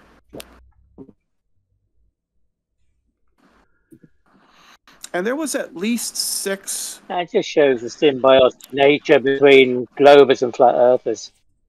They need each other. Yeah. Unfortunately, as long as you're within the paracosm and within the narrative, like you get vetted, coffees and stuff like that, to see whether you're compatible. Because they can't have any of these outside sort of arguments. People pointing out the nonsense, can they? Bev, it's not like that. It's just to meet and socialize. But you already know it's a false dichotomy, Brenda. What? You already know it. I know what? It's a false dichotomy. Globe versus flat. False dichotomy. Bev, I don't watch your show, so I don't know your current lingo. I don't know what you mean by a false dichotomy. Well, look, Brenda, when you were doing this PA work for Jaren, I said, I've got a great idea. PA? Right? What is PA work? What is that? What do you mean PA? What is it? Personal assistant or something? Personal assistant? Yeah. Hey, you were booking for Jaren. I don't know that. I was saying to you that I would go on and do the false dichotomy because it would, expand the people's knowledge of the exact situation that's going on. And you said, why would I debate a false dichotomy? Everybody knows it's a false dichotomy. And I thought, well, that's exactly why you're doing this work for Jaren. Right? You're on his team, obviously. You're working together. Yeah. I didn't do work for I annoyed the hell out of him. You were getting bookings for him, having coffee with fucking young boys, so you could generate fucking content for him. Itch Lumen is not a young boy. He's a full grown. He's an adult man. He's a man. He's not a young boy. Maybe in your mind you're thinking of boys, but I'm not. I think Bev just can't tell the difference. Yeah, fresh young meat he was, wasn't he? Pitch Lumen. He was fresh meat. It's like Ozian, like you. Pitch Lumen is like you at school, but he is, I forget, was it 19 or 20 or so? He's not that. That's not young. Ideal age. Yeah, but he was a nice, fresh newbie. Bev, come on, not that Bev. Come on. I mean, into the flat Earth, globe Earth, false dichotomy thing, right? You don't want him asking like questions that you guys can't answer or anything like that. You don't want him pointing out false dichotomies and contradictions. So you keep saying false dichotomy. No, I understand that. I mean, it's at least logically possible. The Earth could be a cube, a dodecahedron, a cylinder. It could be a banana. Oh. I mean, it could be a banana, but most people don't think it's a banana. So you've got given the option globe versus flat, and somebody says that's a false dichotomy, and you're saying, well, that could be true because it could be a banana or a shoe. Yeah, it could be a banana. Could it? Does that mean you don't actually know what it is then, right? No, that's why it's a false dichotomy, because you haven't got a fucking clue what it is. If it could be a shoe, Well, it could be this. Yeah, you've got no knowledge of what it actually is, Brenda. I mean, that's probably why you might think it's a false dichotomy. Crazy time. Have you heard about the I think it's Plato has like some Plato's cave or something, and it's like this kind of thought experiment about what a person would like what he would consider the world to be like or something like that if he lived in a cave and then came out. Like, wait a minute. I'd say read it first, mate, before you make a fool of yourself. But my point still stands, right? Whether I understood the story correctly or not, I have to Google it. It's not so important. But you should know it because it's a pretty poignant thing within. How would you know? I haven't even said what my point was. Your point is that Plato's got a cave. Yeah, great. So if you haven't heard, good one, Bev. Astute observation. Yeah. He's gonna murder it now. So the point here is that let's say you lived on Earth, but you didn't have no clue, right? The point of Plato's cave, or your point? Like, where are we going? The point of the argument. What argument? Now you've gone to some argument. Do you imagine Plato was making some sort of an argument? Yes. Let me check what his point was with that if you want to know, but it's still irrelevant to my point, maybe. It's philosophy, man. That you don't look for his point. That's what Brenda was talking about, right? You find meaning in it. Thinking about what is possible, like considering what is possible, and then I'm trying to establish, like, see if you can join some kind of like scenario, right? Where if you were unknown to the shape of the Earth, is it like impossible for the shape of the Earth to be something else than flat or something else, or globe or whatever? Does it have to be globe? Can it be cube? No, he hasn't seen any shadows yet. He doesn't know. That's the whole point. You didn't understand the point, right? What, of the cave? I don't know how to explain it any better. Like, if you don't understand it so far, I don't know what to say. It sounds like you've never actually read Plato. And somebody's told you something about, and you've made a really bad analogy. Didn't you probably purposefully didn't you understand the point. what I said, or you don't want to answer it? It seemed like you don't want to answer it. He's coming to save Brenda. Yeah. What? Hand in hand. No, you came in to save Brenda. No, I don't think so. Seems that the common denominator is Bev's falsification of both models, and now you're both sides are in a bit of an issue because now all you can focus on is Bev. And this is why you're joining hands together. That's why you're joining hands together and white knighting for each other. It's incredible. Incredible. If Bev's falsified globe and is falsified flat, what is it? Yeah, what's the shape? Yeah, if it's a dichotomy, then what? It's a false dichotomy, right? What's the shape of the Earth then if it's not flat or globe? The real globe. Yeah, it is globe. Reality. It's a sphere. It's a non-geometric shape, right? Provably. What? It's a non-geometric shape. Yep. Pretty sure spheres are geometric. They're Sound even like in Euclid. What the hell is a non-geometric shape? A globe. 'Tis globe. It has to be. Yeah, has Globe to be. is a non-geometric shape. Way to go, Bill. Pretty sure they're in Euclid. What? Spheres are. Globes? Yeah, they're in Euclid. Sure. No, a sphere. A sphere is in. Same thing, Bill. Euclid. Yeah, the oblate one. What about the oblate? That's Euclidean then, right? So if the Earth isn't a sphere or flat, what is it?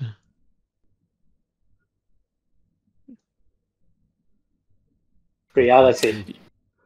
You know, if there's one impressive thing about Bev, it's how many words he can use to transmit zero information. Yeah. What, like flat is not flat?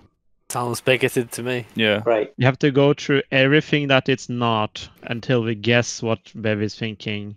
So we have to go through a list of every single geometrical shape that exists, and then maybe he'll say yes. He's already said, you know what it is yourself. It's a non-geometric That's what shape. it is. It's the one that you've got in your head. But that's not geometric, because you can't express it geometrically.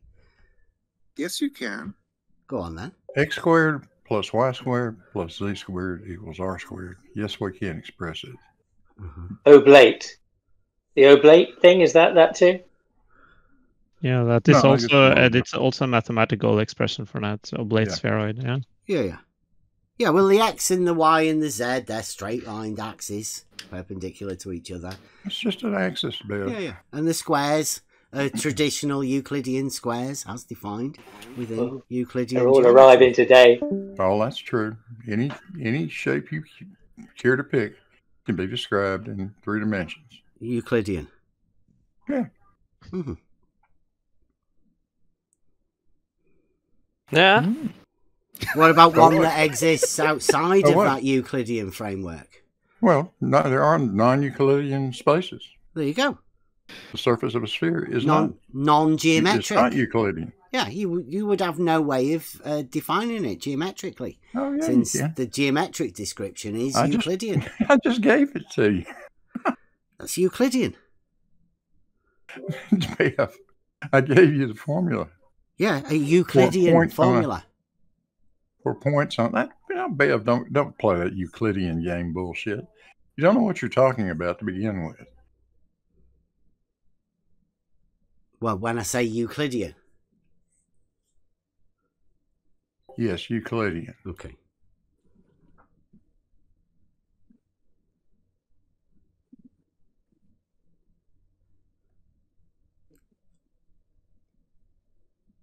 Wait until he hears about hyperspheres.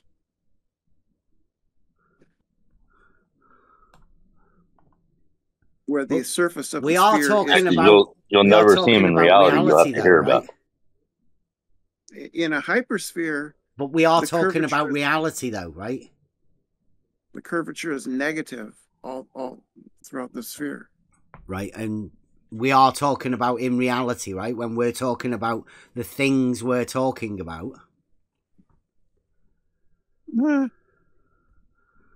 Like a plane, whenever we understand a plane, a horizontal plane, that would be the typical Euclidean understanding of a plane, wouldn't it? In reality. Would you say the most important thing of describing a sphere is to prove whether the shape can correspond to it? Or is it to describe the measurements of the sphere? What would you say? Why do we invent use this Euclidean geometry to describe the measurements we take within reality, don't we? Yeah. Nobody's going to deny that. I mean, you can't sort of bend that, can you? Well, it does depend.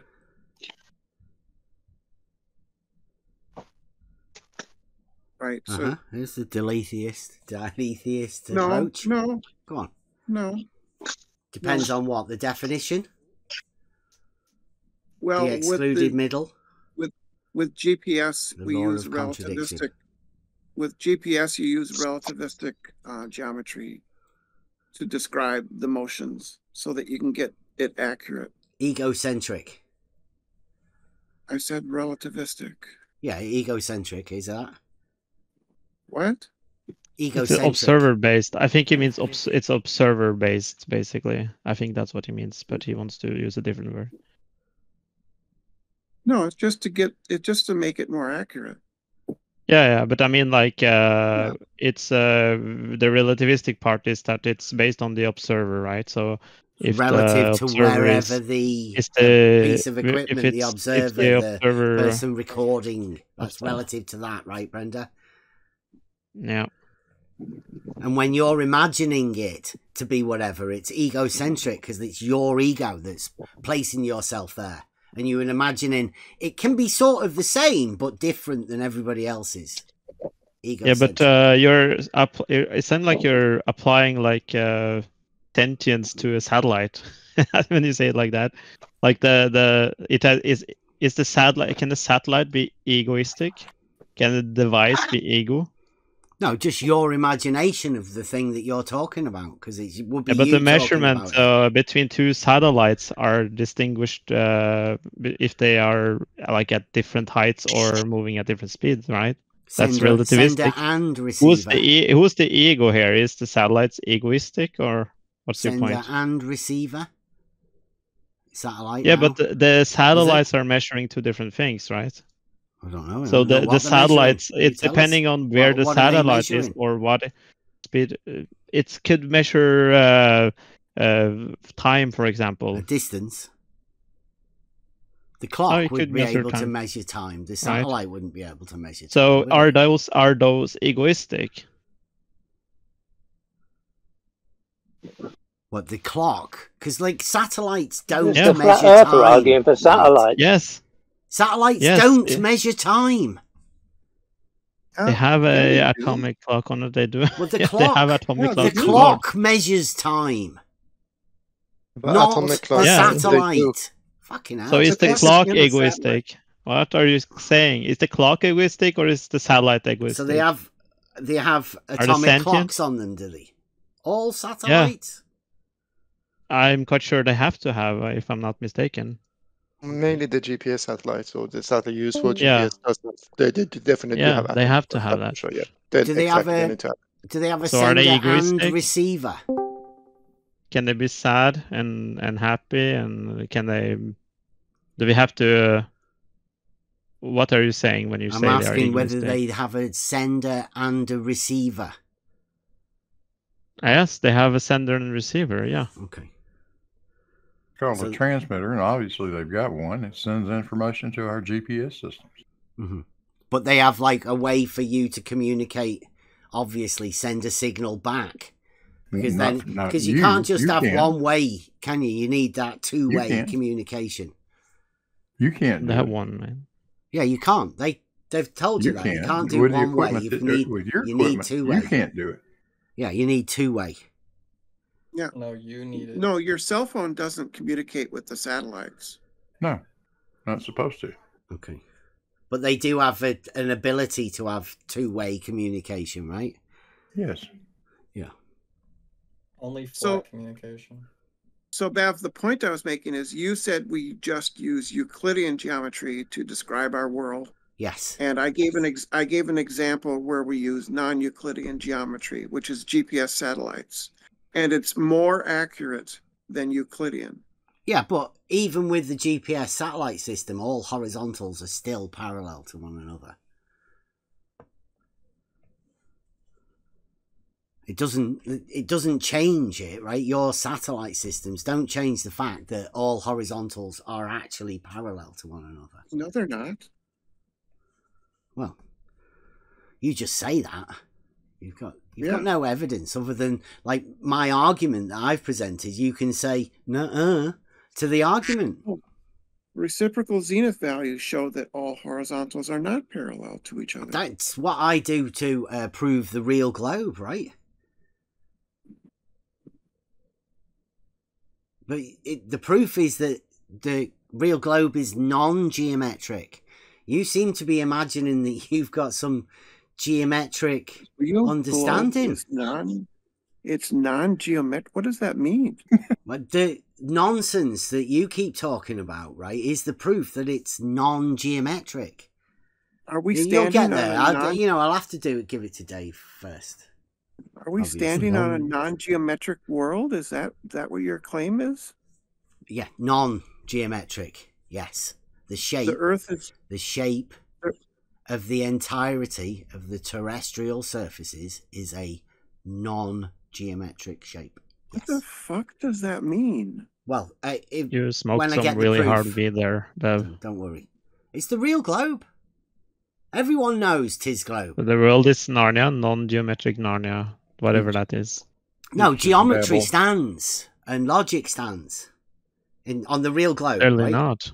Yeah. On the real globe, yes. Geometry and logic stand for reasoning, for our ability to be able to derive truths in reality. That What the hell are you talking about, Bev? I have no idea. What the fuck are you talking about, Bev? I know, it sounds like a different language, doesn't it? Non-geometry. I feel sick. Yeah. We derive all kinds of truth with spherical geometry, Bev.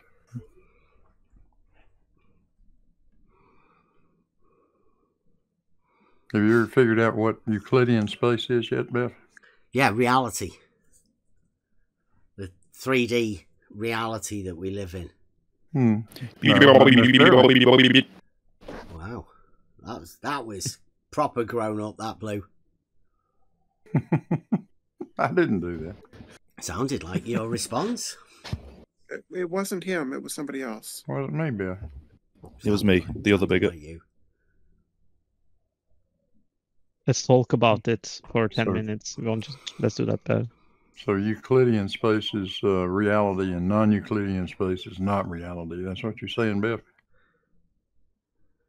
Yeah, that would be. So the surface of a sphere is not reality. Well, not defined within Euclidean geometry, right? It's defined within spherical geometry and Euclidean geometry when it gets right down to it. Yeah. Didn't you say that the Earth is non-geometric? The terrestrial surfaces, yeah. Doesn't that mean non-Euclidean? The combined surfaces. Yeah. Yeah, so it's non-Euclidean? Yeah, cannot be defined through Euclidean understanding, yes. And Euclidean is reality? Absolutely. So we don't live in reality? No, so you cannot define the combined surfaces through Euclidean understanding. I think you just said that we don't live in reality. No, that's definitely not what I said. You just said we don't live in reality. No, I think that's what you've just derived through your model, Brenda, in your own mind, right? But that's definitely not what I said. You say that the Earth is non-geometric, which is non-Euclidean. No, I say the globe is a non-geometric shape. That's ridiculous. That's not true.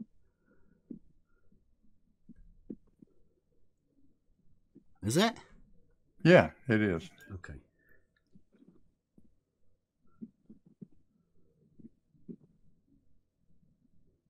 So what is the true shape of the Earth? I don't know.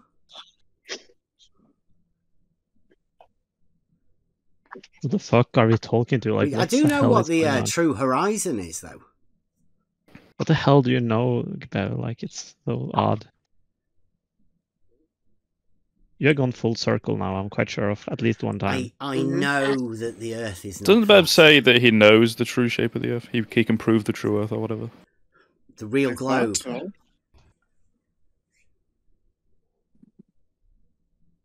Yeah.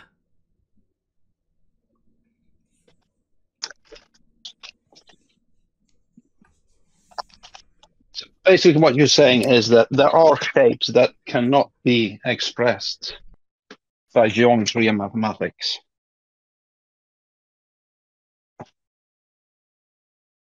It would seem so. Yeah, that's why you you struggle. No. I think you struggle.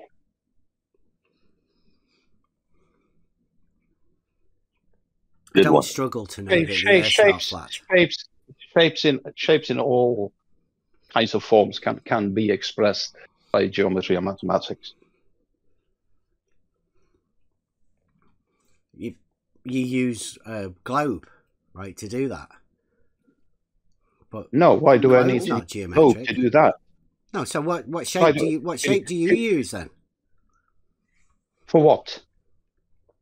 I didn't claim any shape. Describe the shape of the Earth. You said it can be. I said any shape can be expressed. Yeah. And I'm saying the shape of the whole of everything, terrestrial surfaces, you choose to call a globe. Now, what shape that is depends on the image that comes into your head at the time that you hear it. Dad, you call it a globe. Mm-hmm. Yeah. Do I call it a globe? I don't know. I haven't got a clue. I mentioned it earlier. You said you've got no image that comes to mind in your head from, when you hear the term globe. This globe. Not from the globe. Globe for me is a spherical object. This globe is meaningless.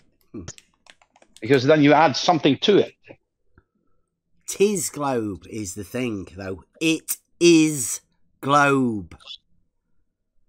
According to you. Not to me. Again, this globe for me is meaningless. Yeah, and I'll say it again. Yeah.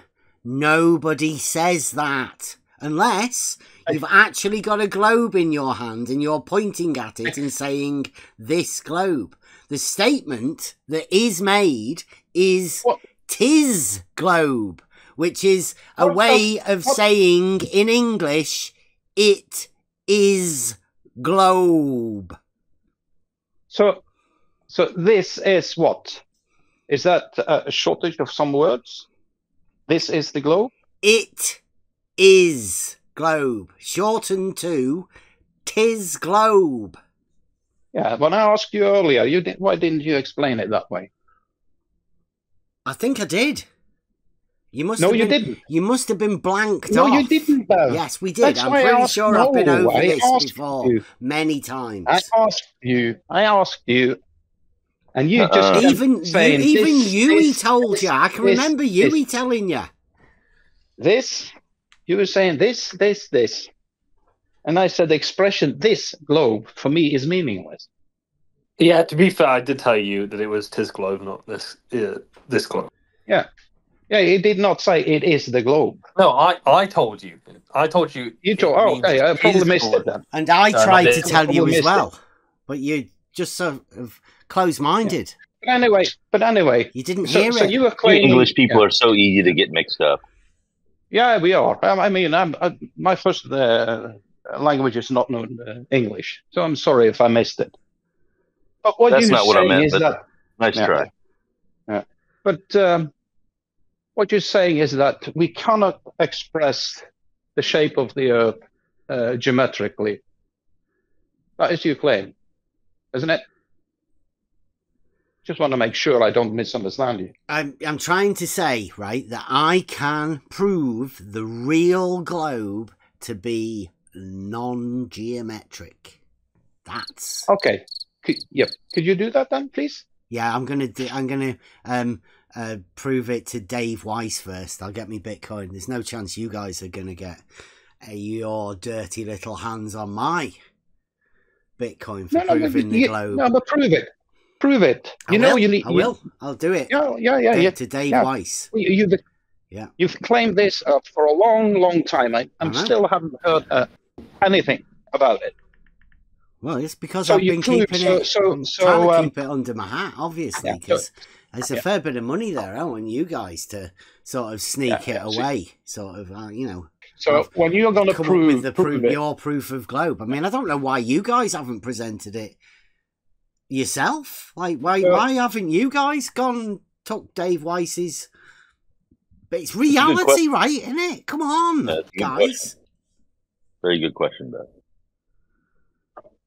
The real globe's reality. So why haven't you gone and fucking took Dave Weiss's fucking money off him?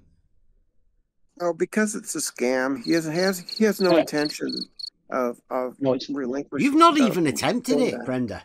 Yeah, you haven't even tried, Brenda. Come on. You've not even practiced it on these guys. These guys have never heard your proof that you would present to Dave Weiss. Blue Marble could have got that money too, but he didn't do it. Yeah. Oh well. So I'm looking forward to see how you're going to prove it. Proof logic. Yeah, right? What kind of proof? A proof within reality. A logical proof. You mean proof that we can put a little square at the end of and say, there you go. Yeah. You mean by mathematics and geometry, yes? The absolute certainty of the statement. Yes. So what kind of theorems are you going to use? Any idea? Yeah. You wait and see. Yeah. Yeah, I'll keep it simple. Yeah, right? You've heard of advanced simplicity? We like try and keep it to the most basic, so everybody can follow along. That doesn't work always, does it? What doesn't work? Are you saying simplicity? Are you saying, Stefan, you don't actually have any proof yourself? Is that what you're saying? I was just wondering if it's going to use like a spherical theorem or Euclid or. But you don't have any proof yourself. Is that what you're saying? I never claim to have any proof either. Evidence, yes, but not proof. There's no proof. There's no proof in non-Euclidean. So I would imagine he's going to use Euclidean, which is provable in reality.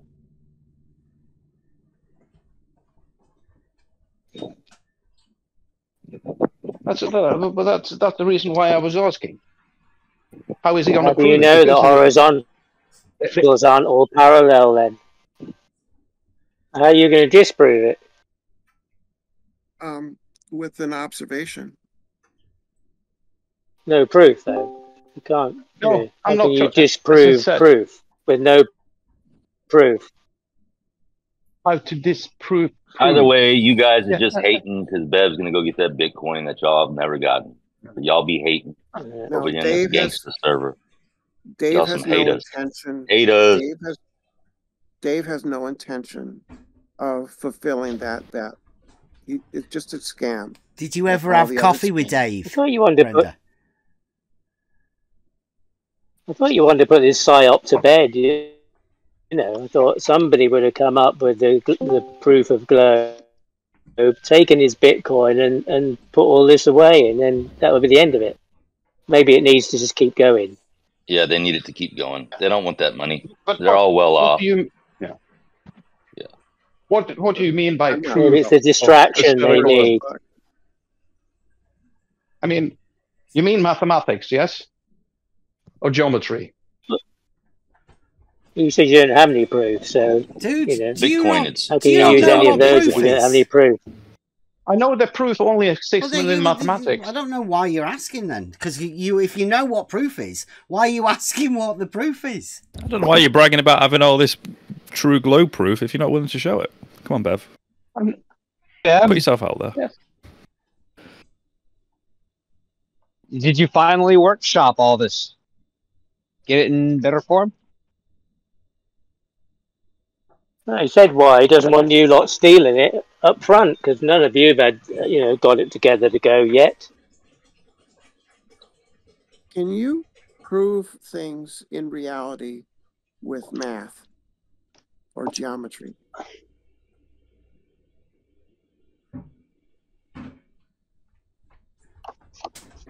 Proofs only exist in reality, Brenda. You know this. Come on, you've been doing logic long enough.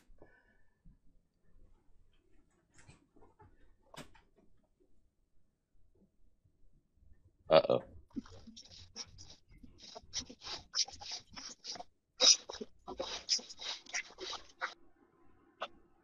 So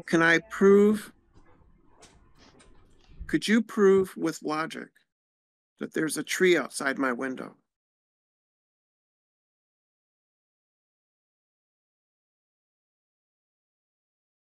Mic check real quick. Can you guys hear me? Yes. Mm-hmm. Okay. Bev, can you Do we figure out?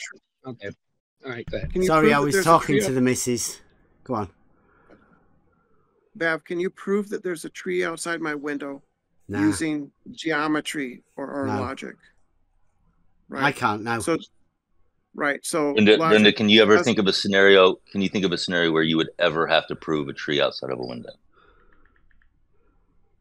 In reality, I'm guessing just off the top of my head that there is a tree outside your window because you've spoken of it, and that's the way people normally do. They speak about things that are there in reality, right? So you've looked out of your window just recently and seen a tree, and you've just replicated that through your voice to ask us whether we could prove it. I don't know why anybody would need to do that.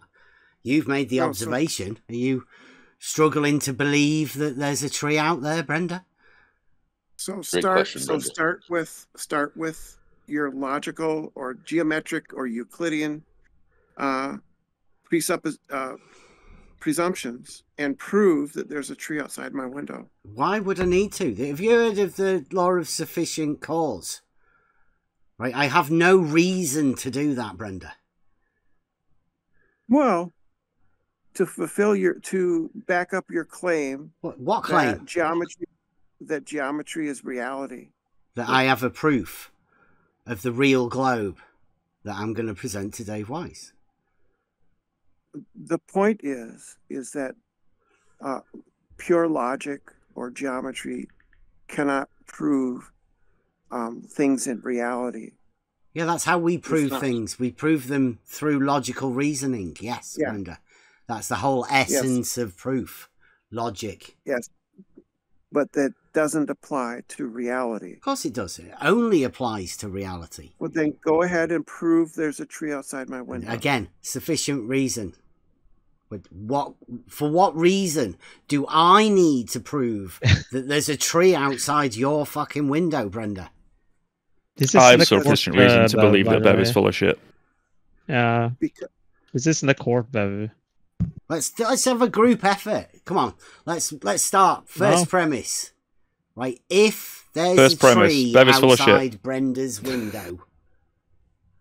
If premise one, if Bev isn't Brenda would willing to demonstrate we know this isn't court. It's like a nerd street fight. That's really unfair.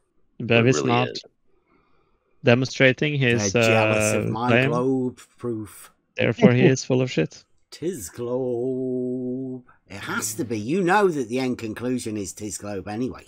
I don't know what you're arguing against. I don't know that. Exactly. I don't know what I'm arguing against. When did that out? We talked about this. I think Bev's point is that nobody in here has got the Bitcoin yet. And I think you're hanging on what Brenda says, that it's some sort of scam, and none of y'all have even tried. I think that's hilarious. Because which is Bitcoin?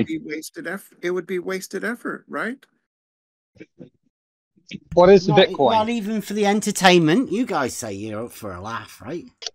You know, you're up for proving people wrong. Whatever, right? All right. No, the two people actually did apply for it. I think Simon Dan did it, and McToon also applied for those 2 Bitcoins. But we all know that's not going to happen. So it's not no one applied, actually. I think that's... I'm going to find the videos. I'm pretty sure, if memory serves right, 2 people actually went for it. Did you go for it? Right. I don't know. You're the one that brought it up. I'm going to present brought it up. Live you to him. No problem. Come on, you know, Dave is not going to talk to... Who doesn't want to see a proof of globe? I'll be able to present it to other people once I've got it to Dave. Just then other people can judge it for themselves. Okay, let's do this. Okay, let's do this. I want to be 100. Everyone listen to me. I want to be 100. You're going to present it. You're not going to get it. 100. You can hold me accountable. Everyone knows me on the server. I want to be 100. He's not going to give you anything. How about that? So do I? Right here, do I get 100 off you if he gives me nothing? Wait a minute. Yeah, you're gonna, if he gives you the Bitcoin, say, hey, you're gonna have 2 Bitcoins plus £100 from me. Look at that. So, how about that? But now that's any monetary value. Right, what about if I could get him to match your 100? It's 2 Bitcoins. Would that maybe 100 might be too generous. Just give that a thought. 100 might be too generous. You know what I mean? There's 2 possibilities. You don't know what Bitcoin is, or you have no idea what. I think you don't have it. You have no idea what Bitcoin is. But there's 2 Bitcoin that you don't have. It is Dave Weiss's right? He's the one asking for proof, so he could put a monetary value upon this proof. I mean, that's completely up to him. No, it doesn't work that way. It doesn't work that way. It's like me telling you, I'm going to give you 2 Bitcoins. I'm going to give you 2 of these. I'm going to give you 2 kilos of gold. No, you're telling us you're going to give him $100 if he gets the Bitcoin. That's what you're saying. Just to remind you. If he gives you the 2 Bitcoins, I will give you £100. Okay, so win-win. That one. Yeah, it's a win-win situation for you. But what?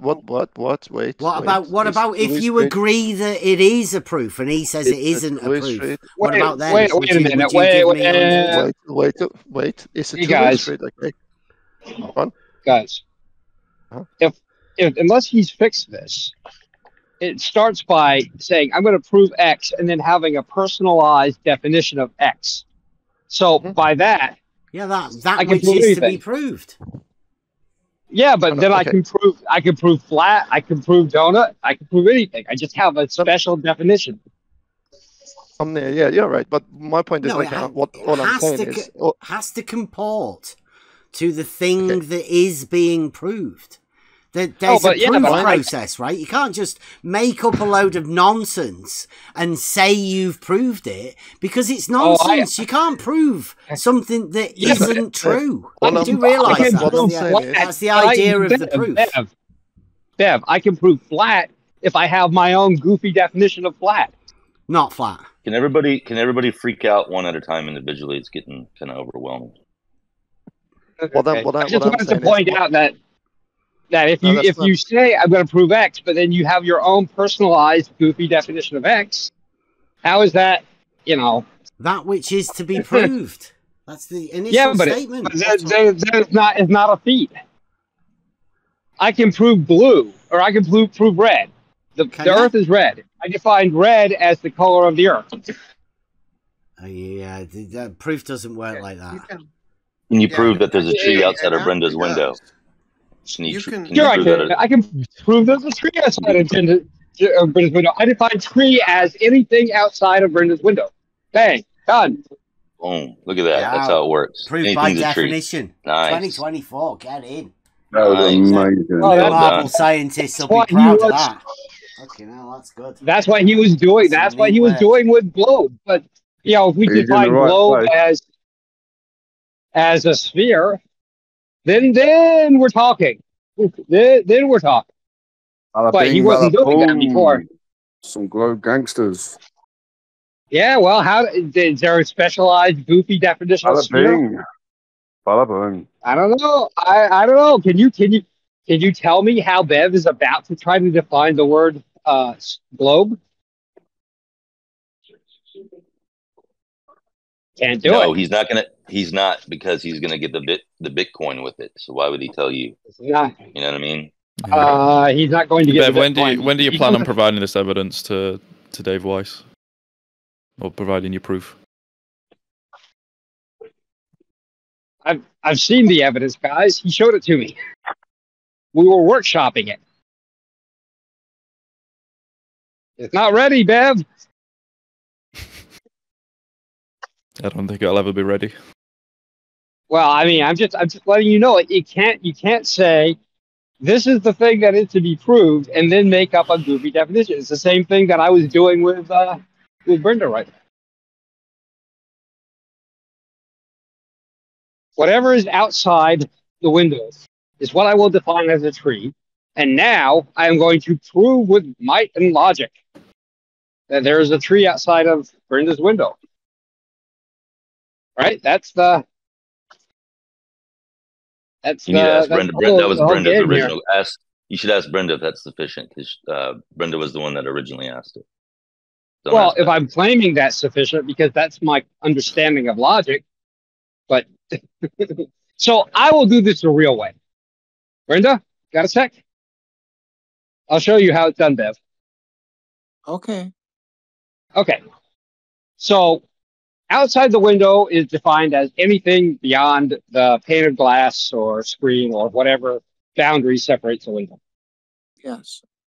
We know, and outside of that is defined as clearly the other side of the barrier than Brenda is on.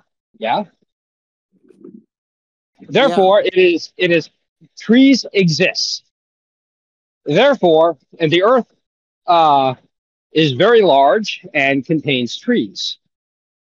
Therefore, it is only logical that somewhere, somehow, there is a tree outside Brenda's window. Yes. Yeah, that's good. That's good. Okay. See, Bev, see, are you taking notes? Jerry, take notes for Bev. Yeah, that was great. Yeah, that was I can do better. Because the Earth is, we both agree that the Earth is a globe. is a sphere-like object, a Blake spheroid, that, you know, the exact boundaries of outside can, you know, be said to include much of the boundary inside, even greatly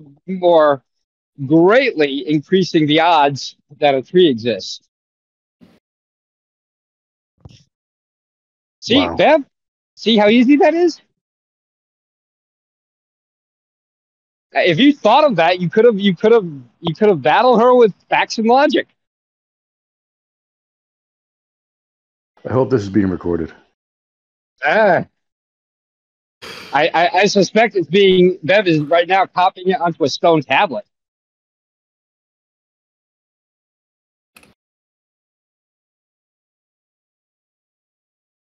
Yeah, I didn't actually specify. Everybody's speechless by that. Yeah. I'm that convinced. That was fine. That was excellent. Yeah. I didn't specify, you know, that it had to be visible from where I'm at, outside of my, I simply said outside of my window. So he's absolutely correct that there's a great deal outside of my window on the other side of the pane. So it's Brenda that lacks the logic. That's what we learned from No, this. I just didn't. Excellent. No, I just didn't. I learned a lot. Thank you, Omnivore. That was good. That was amazing. No, I just didn't set the conditions. I mean, you know, that's all. Now, can anybody use that same logic and reasoning to figure out why you would ever need to fucking do that? Sure, I can. You. Yes. If a person in a debate is making a claim,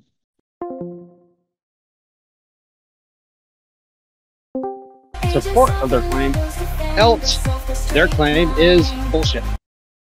So if you don't want your claim to be hold on. Now using logic and reasoning only, name a debate where anybody's ever brought up proving a tree outside of the window.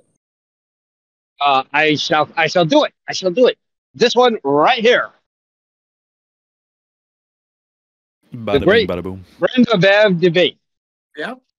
That as recorded on stone tablets by Bev after realizing that his what is your definition using logic and reasoning? Yeah. What is your definition of a debate? Yes, I concede that Omnivore did exactly what I asked. Yeah. See? Bev? proving that Brenda has no logic. No. It proves that. See, you notice something that this you have to watch carefully, because this is like it's, you know, something you got to keep your eyes on. You got to keep your eyes on the ball, like in or baseball. Ear, because we're all using our ears right now. None of us are really using our eyes. Your virtual we eyes. get you. Bob. Yeah. So, in the beginning of that excellent proof, I established agreement with Bev about what the terms mean.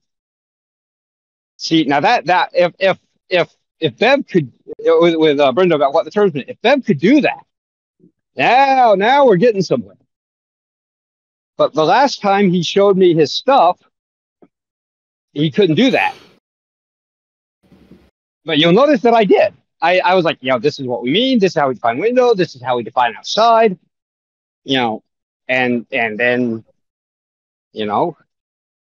I broke off some syllogism there. Freestyle. What are you defining again? What are you defining? Tree and outside, and I didn't have to define window, but we were both in agreement on it. Oh, I thought we were defining what a debate was, but I guess it's the tree. Oh, well, a debate is a clash of ideas. Now, some of this can only barely be called an idea, but but clash, we're down with clash.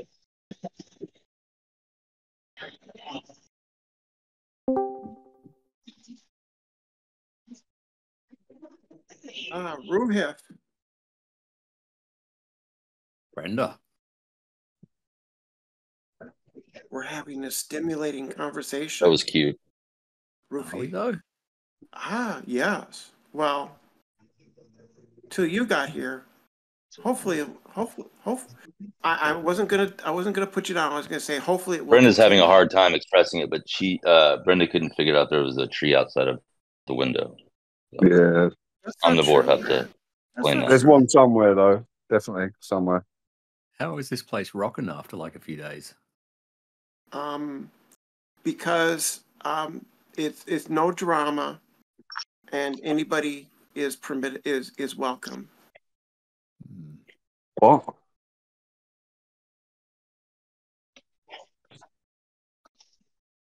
However, if Ruhith isn't just anybody, then it is possible he might be one. However, he is exceptionally one. Can he be a tree? Can you prove to Brenda that Ruhith is not a tree? So if I use a goofy definition, personalized definition of tree, and claim that is what to be proved, then I could prove he's a spotted unicorn. But if I use the standardly agreed upon definition, I think it would be difficult to make a logical proof that he's a tree. But that's more advanced logic. I mean, that's like Obviously, yeah. At least day 2. Yeah, definitely.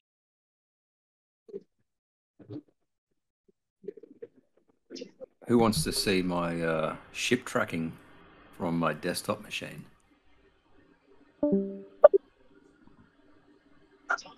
Post a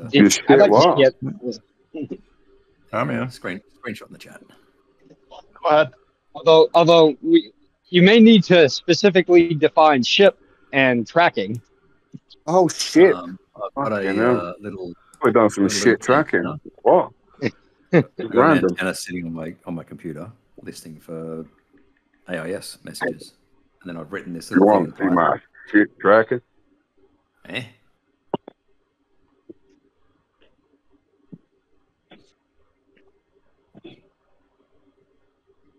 Anyway, there are the ships that I can see.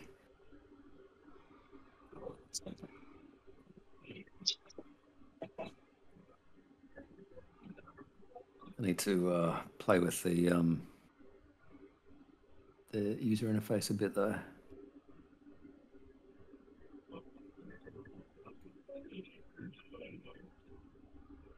What is that for? Shits and giggles. Oh.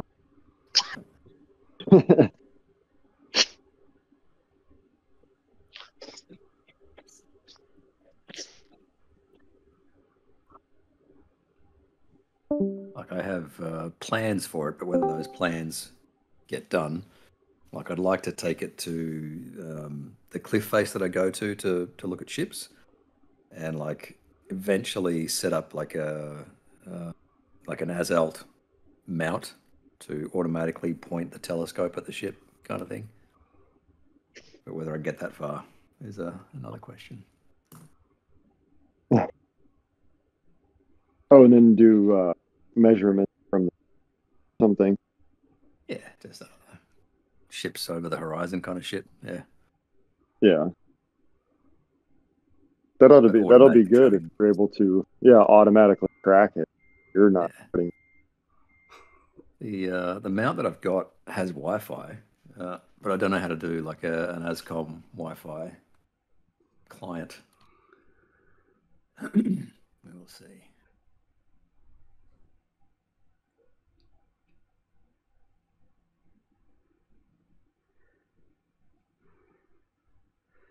Would be fun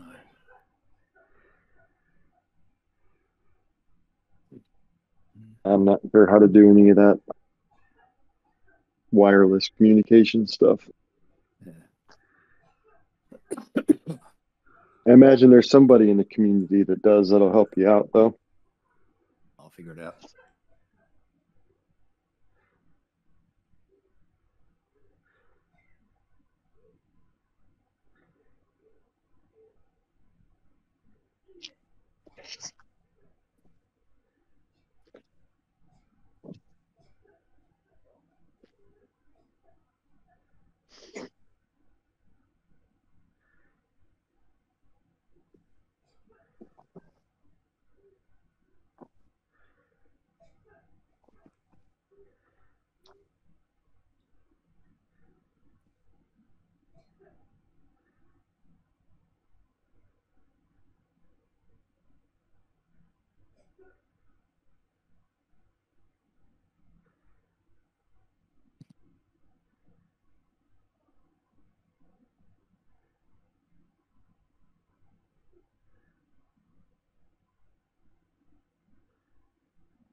kind of seems like Ruhif killed the room.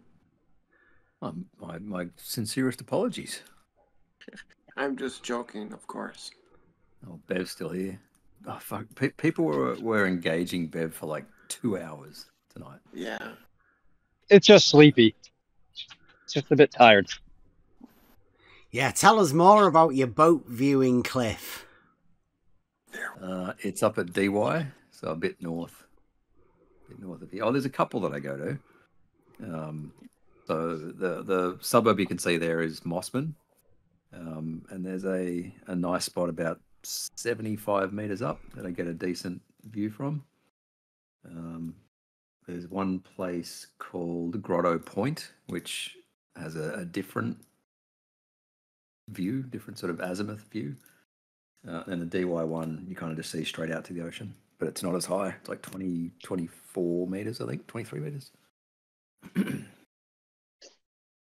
Where are you sharing it through here? Oh, no, just post it in the chat, general chat. What's the main chat here? Is it live chat text? I'll post it in there. 1 sec.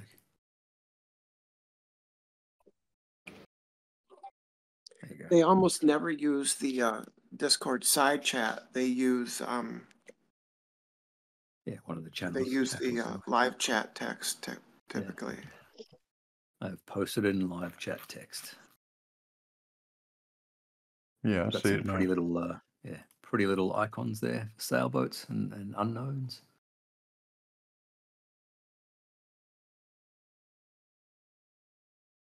Yeah, but eventually I'd like it to. Have you guys played with ADSB before, Blue? No, I haven't. Okay. The main like command line utility they use called dump 1090, and it has an interactive mode which just keeps a track of all the planes you can see. So I want to do the equivalent of that for ships, and then like double click on a ship and it goes and tells my telescope mount to go and point at the ship, kind of thing. Fun. Oh, what I said there. That would actually be pretty awesome. They started with ADSB after I stopped flying, so I don't have any experience with it.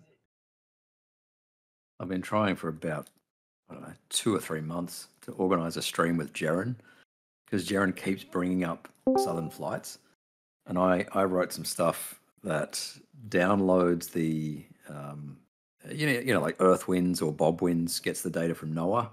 I download that data, download the KML files from Flight Radar, and then work out using the winds and the plotted path how long that flight should take if it's cruising at like Mach 0.82 or 3 or whatever.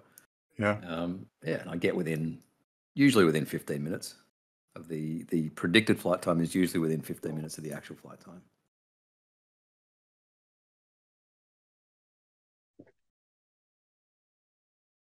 Post that 1 sec.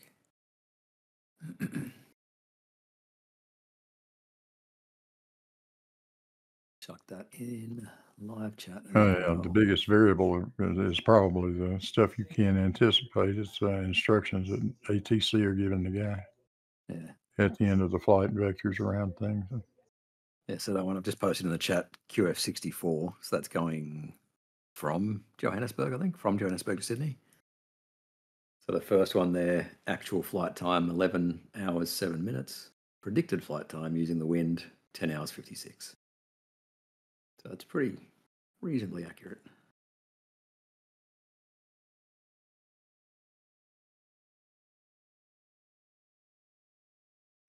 That's what proofs are made of. Are you going to present that to Dave? Or Dave who? Dave Weiss. Or you don't. I know you don't need the money. Yeah. Dave, that's a fake flat earther challenge. But you don't want to do it like as a, just to for entertainment's sake, right? Oh, the entertainment for me is having him in Discord or Twitter, and pushing him on what the objective criteria are to win the challenge. And he refused. It's just prove this to me, and I'm like, well, you know, is it prove it to your subjective standard, or you know, what constitutes proof to you? It's like McToon's. McToon has the sort of the legitimacy criteria for challenges. Yeah, I mean, like, well, fails all of them. You do that with proof, right? You state the thing that is to be proved, right? Mm-hmm. Okay, but what outside of mathematics? What's the logic to prove something? To prove that the explanation is you make a logical argument. Yeah, go. And prove the validity of that argument. I mean, you can back it up with other arguments, of course you can. You just use your experience from reality to be able to prove your point. Now, if what it is that you're proving is reality, then everything within reality is at your disposal, right? You can use everything in reality to prove reality. So if the Earth is a globe, then I should measure 8 inches per mile squared. I do measure 8 inches per mile squared, therefore the Earth's a globe. If that's what you're going to present to him, I'd give it a go. I just committed a formal logical fallacy, so... Did you? Yeah. What, that you've not actually measured it? You just said a load of bullshit. No. A formal logical fallacy. You know what formal means, right?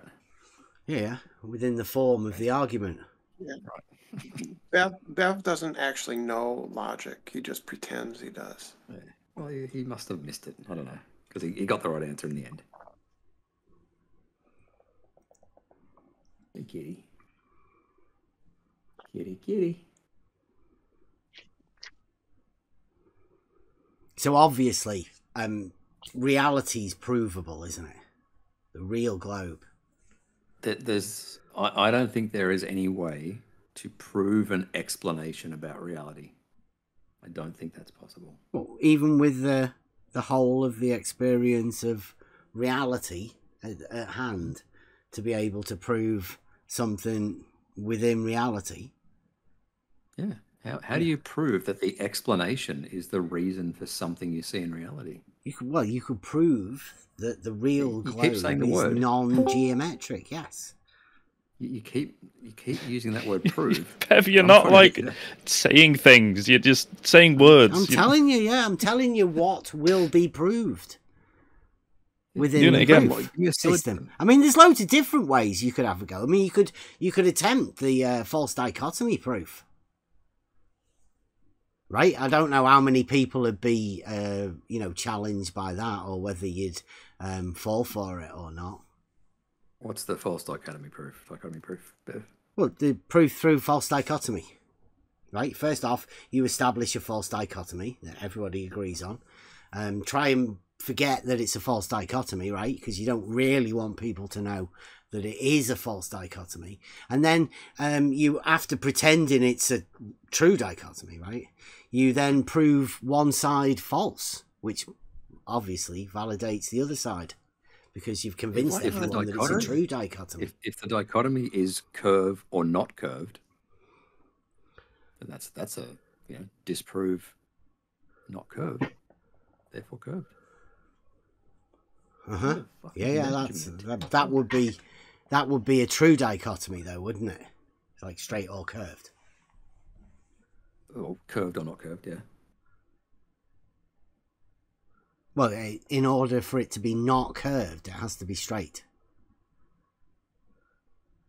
Flat. Right, because the law of non-contradiction applies.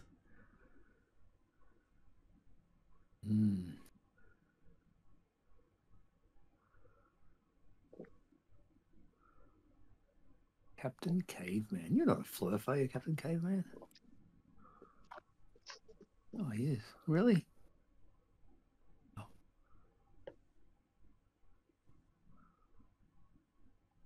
I think kind of a fluff. Okay. I saw a term today. You got flirspective.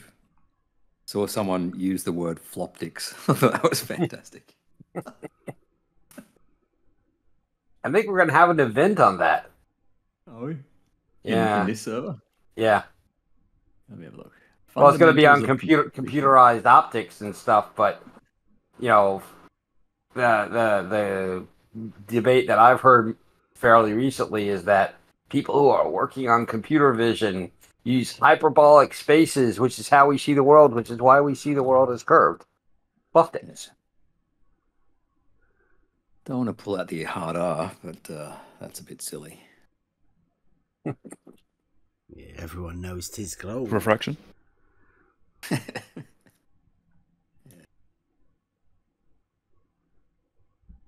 Say, Bev. Yes, Brenda. Can you walk in a straight line over a hill? Can I? I would say probably not. Depends on your definition of straight, doesn't it? Yes, it does. And possibly hill. I think I can. I think I can walk in a straight line over a hill. I think I can. For various definitions of straight. You mean a flat hill? That's weird. No. Why do you say that, flat hill? A curved one. Oh, okay. Yeah, but didn't that thingy earlier have the topographical surface as being flat? I don't know. I've eaten flatbread, and so now you're conflicting with what each other's saying. It's hard to keep up with you guys, right? I know you are different people, right? But you have just contradicted what Funk said earlier. Have you ever eaten flatbed bread? Or have you seen a flatbed truck? Dev? Yeah. Was it flat? Yeah. Are you sure? Visually, yeah. That's why they call it a flatbed truck. Oh, wait. Visually flat. But you know it wasn't really flat because, you know, on a micron level, it wouldn't be flat. Yeah, you'd have to use a optical flat in order to measure it at the micron level, like we were discussing earlier. Okay, yeah, but that still doesn't make it flat. Yeah. So we really definitely know the difference between flat and not flat. Once again, I thank you guys. All we're doing is making it pretty apparent, right, that we all do know the difference between flat and not flat. Thank you. Yeah, we all know the difference between flat Earth and planar Earth. So when you hear somebody talking about the flat Earth, do you assume it means geometrically flat, as in no changes of elevation, or do you assume it means like optically flat? Well, around here, Pete, you're always talking about flat Earth. How do you interpret it? What I've heard this morning is a load of people trying to justify flat as being not flat. How do you interpret it? You have no way to consider it a brand, between flat Bev. and not flat. Consider it a brand. It's like a brand name. I just want to know, I mean, I can tell you how I interpret the term flat Earth. I'm not afraid to do that. It's like a red onion. It's not really red. It's kind of purple. True. Or how a flatbed truck is not actually geometrically flat. I mean... All the flatbed trucks I ever saw had bolts and stuff in them, so they got little bumps on them. So by Bev's definition, flatbed trucks don't seem to exist. Not flat. Topographical. Right? They're not flatbed trucks. Not actually flat. Like we Not say to the flat earthers, it's not actually flat, is it, guys? We all know the difference. I agree that there is no such thing as a flat surface. There is no such thing as a flat surface in the universe, according to you. We should stop using the word. Just get rid of it. Yeah, we should. Don't get me started on vacuum. It's a visual surface condition, obviously. Like I've visual said, has nothing along, to do with I don't it. know why you have to get rid of it. Got little bumps and crinkles in it. It can't be flat. Yeah, visual surface condition, yes. Just like the Earth can't be flat. It's not flat. Yes, we all know that, Blue. Brilliant. Hills and valleys and stuff. Yay!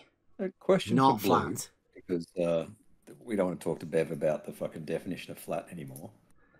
But one of the responses that I get to southern flights is this paper from the 1950s, I think. And it's talking about weather balloons going up and measuring the jet streams. And it says sometimes approaching 300 knots. And back in the 50s, how do you measure the wind speed? I'm asking you because you're old, Blue.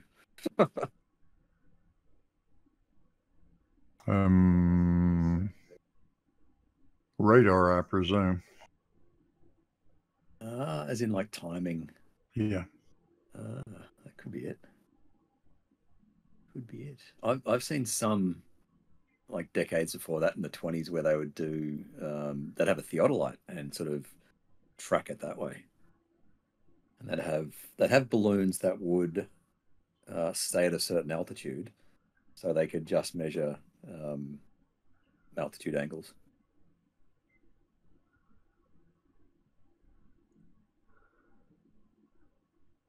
Radar. I didn't actually think of that. Yeah, that can be done. But before GPS, I think the weather balloons would generally consist of some radar reflective surface. So they could literally track them with radar too. Nice. I guess that would be relatively accurate, wouldn't it? Yeah. I'm yet to see a figure of anywhere near 300 knots. I got 240 miles per hour. What's that, about 205 knots or something? Well, that's to this day how they measure your ground speed. Say that again. To this day, that's how ATC measures your ground speed. Oh, with radar, yeah. Yeah, it's sequential hits off the transponder. Yeah. And the radar system simply computes how far it moved in that length of time. Because your airplane can't tell them. All it can do is tell them what the altitude is. It can transmit ADSB though, right? You can transmit ADSB at least, or receive ADSB. Yeah. Today it can do all that, but still the transponder system doesn't do that. It simply sends back the transponder code and altitude of the plane and the call sign. Well, that is the code. How about I download some more weather data, see if I can find a fast wind.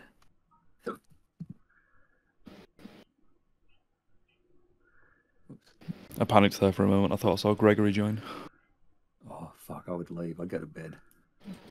I got excited. He and I had a bit of a run-in, shall we say, a little while ago. Has anyone had an encounter with him that was not? Yeah. I think I called him out on overcompensating for growing up in a low socioeconomic. Oh, that's what he does. Yeah. Tries to speak as tries to use big words. Yes. And, yeah. Yes. Oh. Don't want to be using big words around you guys. I heard Nathan Oakley doing that the other day. He got upset. QE as well. Don't try using big words around those people. Yeah, I agree with you on that. Yeah, like measurement. Earth measures flat. Like off and of and in. Somebody, a flat Earth guy, told me that he was into metrology. You know, the study and science of measurement. So I sent him the metrology document for the David Taylor ship basin, which is a half-mile long tow tank. So they have to account for earth curve in the water. The water is, forms earth curve, so they have to build the rails for it. So I sent him a metrology document, and he hasn't come back to me. You know. Let's see that video that Taboo Gosh, that's posted. weird. Does that mean that the water isn't level, it's curved? They say that the rails have to be built to be level rather than straight,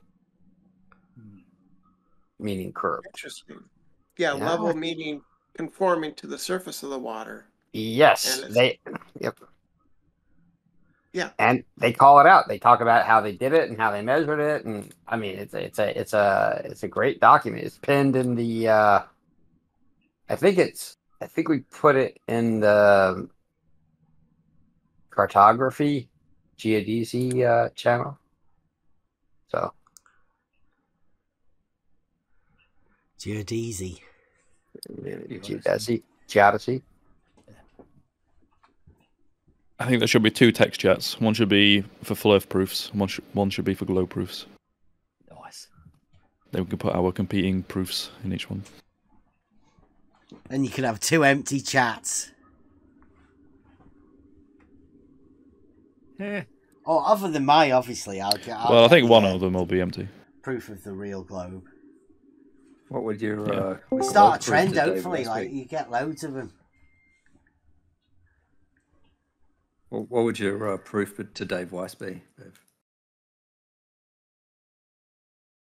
What, the proof of the real globe?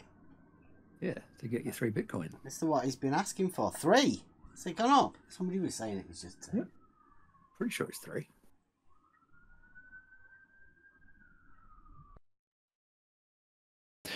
When are you going to present it, Bev? Well, you know, I'm just sort of putting the finishing touches to it at the moment. Right. We've already frightened the flat earthers with it. So that's proof. The proof of that is the proof that, you know, they've banned us all. Yep. And I had somebody say the other day that you guys apparently consider proof to be pseudoscience. Yes. See, that's weird, isn't it? Yeah, science isn't in the business of proving things. Science is in the business of disproving things. Right. So is that when people make all the rest? ridiculous claims, like the Earth being flat. So proof is logic, right, Bev? You have to have a logical argument to be able to have a proof of something, right? Yeah. But you have to go through all of the entire trivium process. So it's quite good about it, right? You have to get the grammar, obviously the identity of the subject, and then you have to work through the logic, and you have to come to the conclusion through the rhetoric. You have to be able to express that to people. So this is like a full package, really, of the stuff that we actually do. Yeah, but just because something is valid and formed doesn't mean that it's actually a sound argument. Well, that's it. Everybody else can see the judge of that, right? That's the scientific process, is where other people can take these theorems, hypotheses, whatever you want to call it, right? Arguments, and go over them themselves. Yes, and attempt to disprove them. And when we fail to disprove them, then we accept them as truth until someone else comes along and finds some way to disprove it. Yeah, show your proof here, and then we'll peer review it right now. Like, I'll have to do it to Dave Weiss first, because you guys aren't taking my Bitcoin. I pinky promise that I will not. We'll you definitely won't be able to, because I'm not going to present it until I've presented it to Dave Weiss. I don't think you have much to worry about, Bev, because Dave is not an honorable man. He's not going to honor his proposal. If you isn't his proposal pay to play? Oh, you've got to buy his app. Yes. Yeah. That's only like $3 or $4, isn't it? And you've got to spend however many hours watching whatever videos he says you have to watch. Is it 2 weeks? I think you got to watch 2 weeks of video every day. Yeah, I could have a cafe latte instead. I would pay 2 Bitcoins to not do that. Yeah. All the FLIRF challenges are fake. As soon as you push someone to formalize a challenge.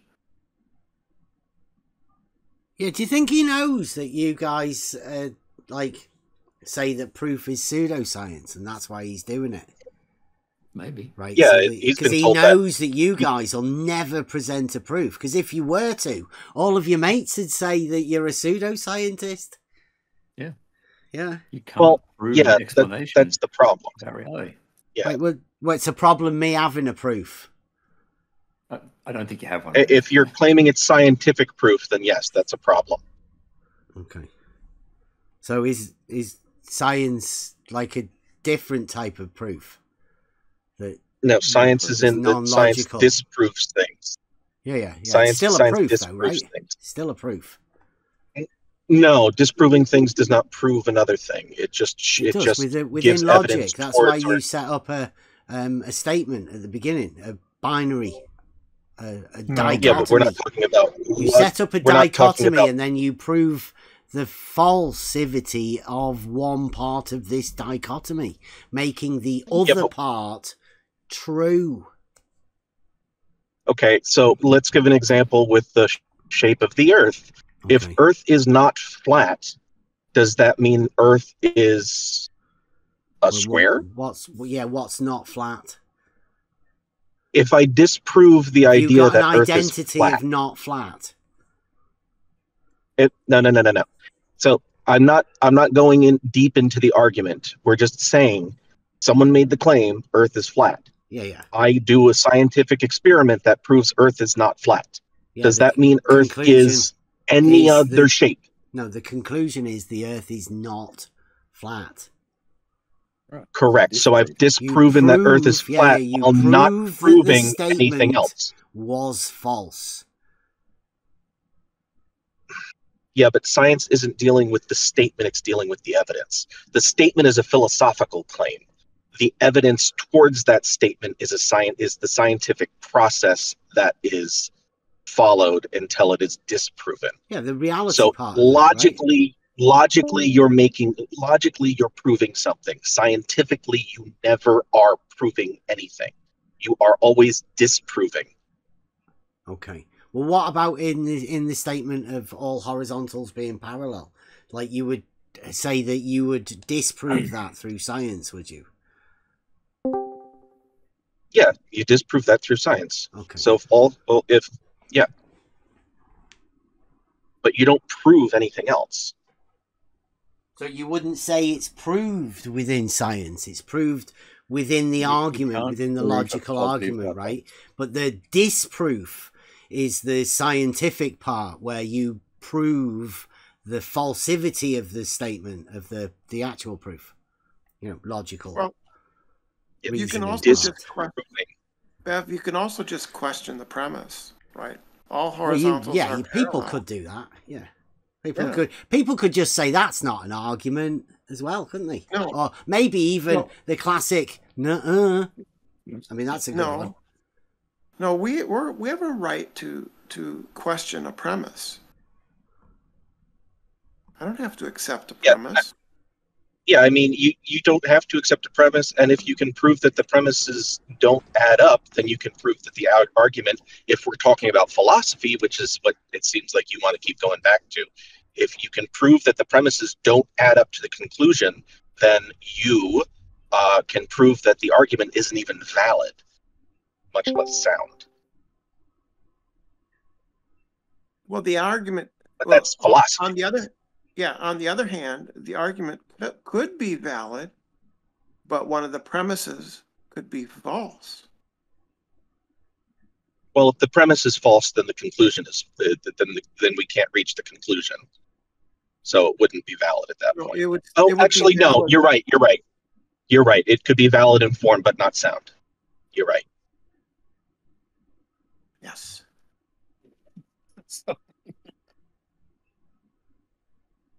Yeah, there's nothing wrong with asking somebody if if they put forward a syllogism and they have premise, conclusion, or whatever, to ask them to give the reasoning for one of the premises to challenge it. I don't see any reason I can't do that. And I don't believe that all horizontals are parallel.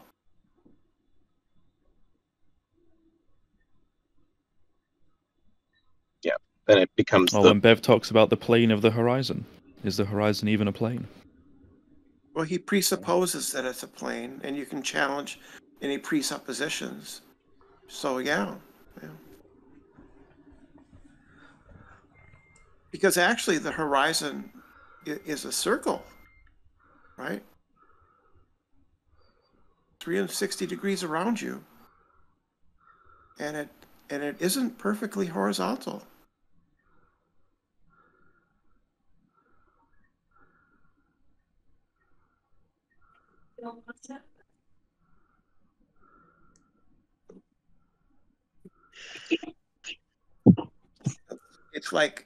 It's like standing inside of a hula hoop, Bell. You're inside of a hula hoop, and your eyes are slightly above it. And it might look nearly horizontal, but it's not. It curves. It's a circle. Yeah, but you can orientate a hula hoop horizontally, right? The fact that it's a hula hoop isn't going to stop. You could do that. Being a. You could do that. That was Bev whistling past the point. Yeah, you could do that. You could do that. On Earth, that's going to be hard. I couldn't because I don't have a hula hoop, but I mean, you could. There's sorts of video of it. It'll be all right. Right, so you understand that I'm questioning your claim that the horizon is a plane.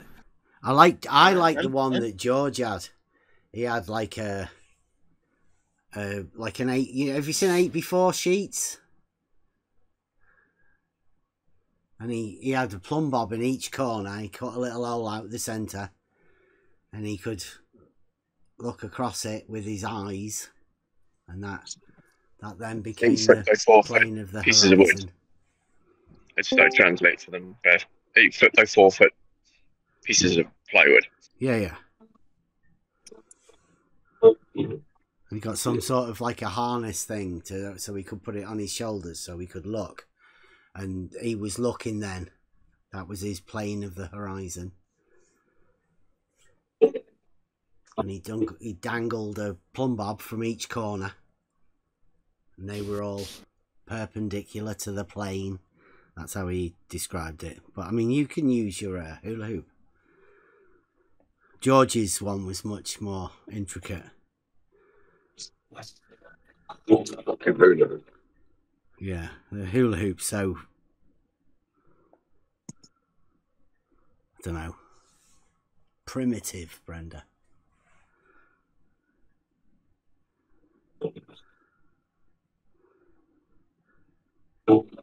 Maybe it's what you do at your exercise classes or something.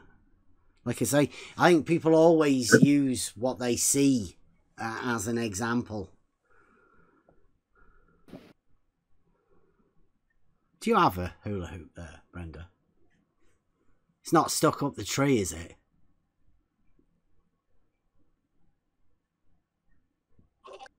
I do not own a hula hoop. Did you get it stuck up the tree?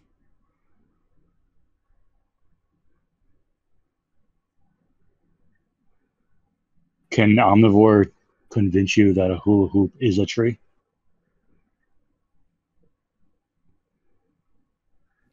Well, I can define the thing that is to be proved, right? So I will define a hula hoop as that which is a tree. There you go. There you go.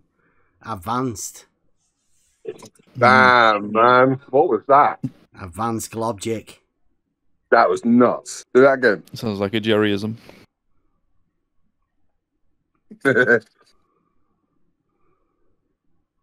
With water flow.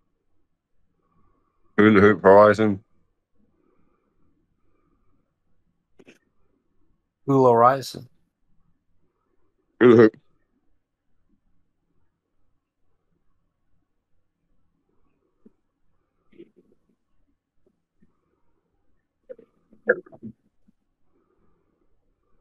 So if you had a hula hoop up at eye level horizontally, right, that would just look like a straight line, wouldn't it, all around you? Yep. Nothing would be curving, wouldn't it? You'd literally have horizontals all around you. Nuts, isn't it? This is going to be difficult to do on Earth, but yes. What, this difficult to orientate a hula hoop horizontally? No, I'm sorry. I meant the horizon.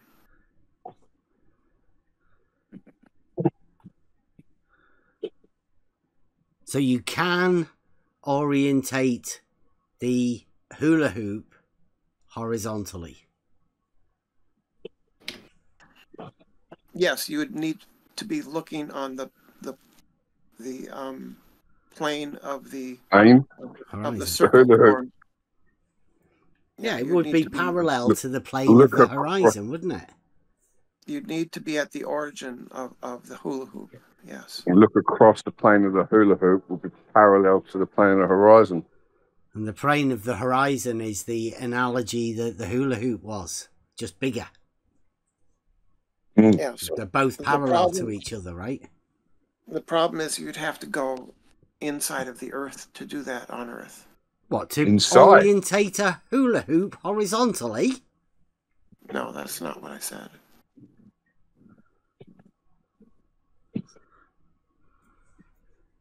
Why do we have to go inside the Earth? Because, like, if we orientate the hula hoop horizontally, then we know it's parallel to the plane of the horizon. We don't need to go inside the Earth anywhere. How do you know that?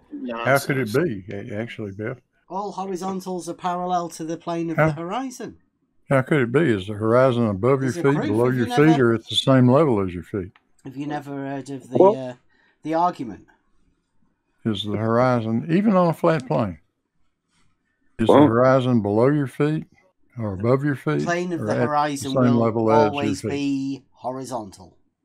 At your feet, where your feet are, right? The plane of the horizon, wherever it is, will always be horizontal. Where's the hula hoop, Biff? Is it even above the plane? Throw in Blender's hula hoop as well. Or Let's orientate that horizontally. And that will always be parallel to the plane of the horizon, wherever you are. I mean, grab your own hula hoop. Don't take Brenda's. Answers here. It's make a blue marble hula hoop. Here, like it, like hula hoop classes or something on Wednesday. Like Euclidean geometry. Globe Gangsters with above hula the plane of the horizon. Globe Gangster hula hoop, man. Holy cow, I want something. Doesn't seem like it's working, Biff.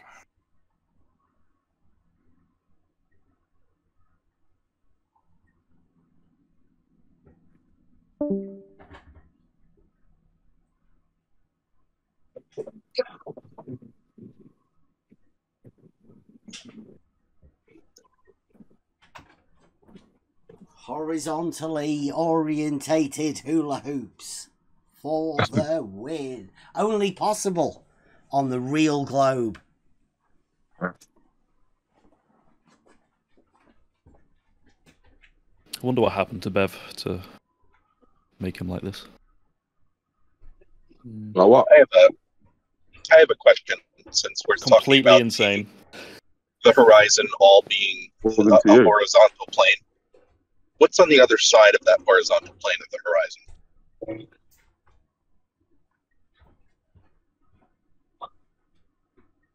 Someone else looking back at you. The other side of a plane. No, the other side of the plane of the horizon.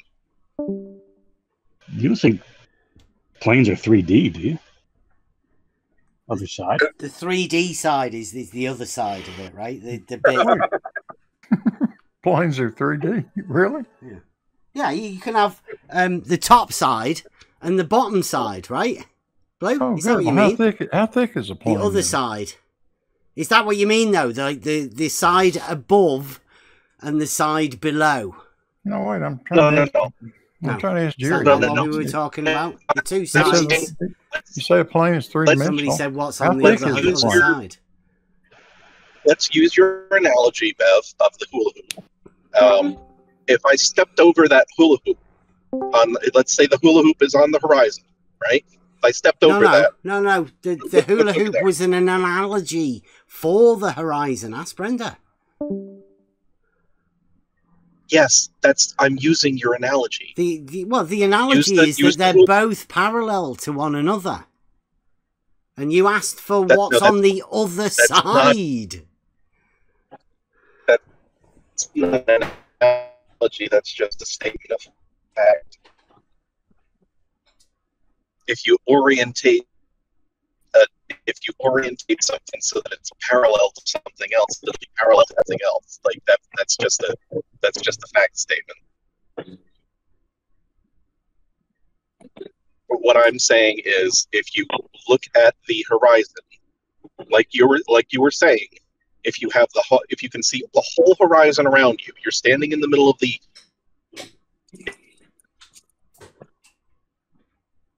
That'd be a straight line around you.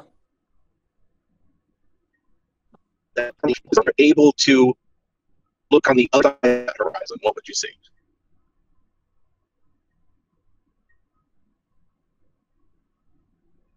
He broke up for me. I don't know about anyone else. I literally only heard half of that.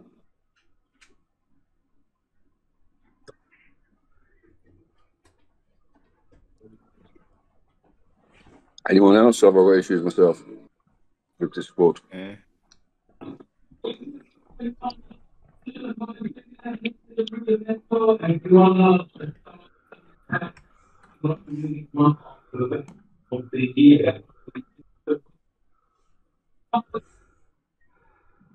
Yeah, roboting bad. Whoever that is.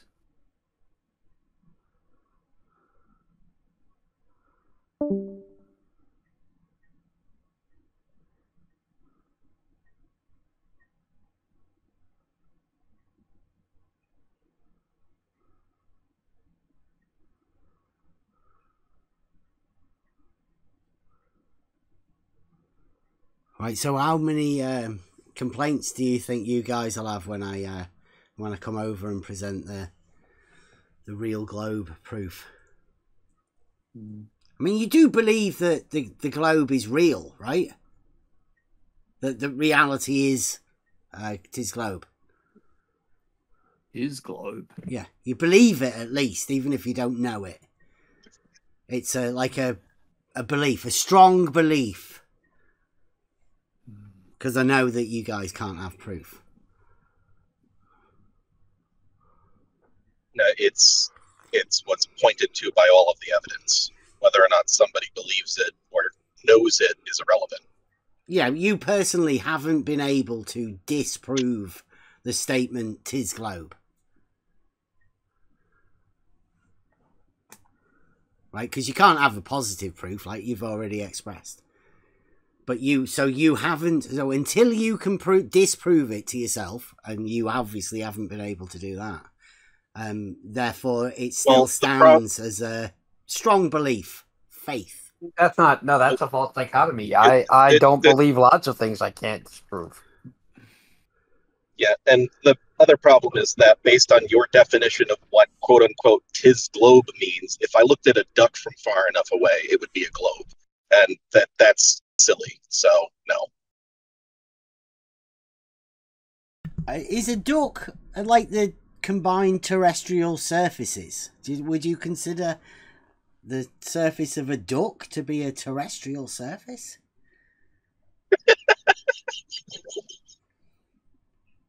Because I'm not pretty sure that doesn't apply. But I mean, you can't make this shit up. There's no way you can't make this shit up.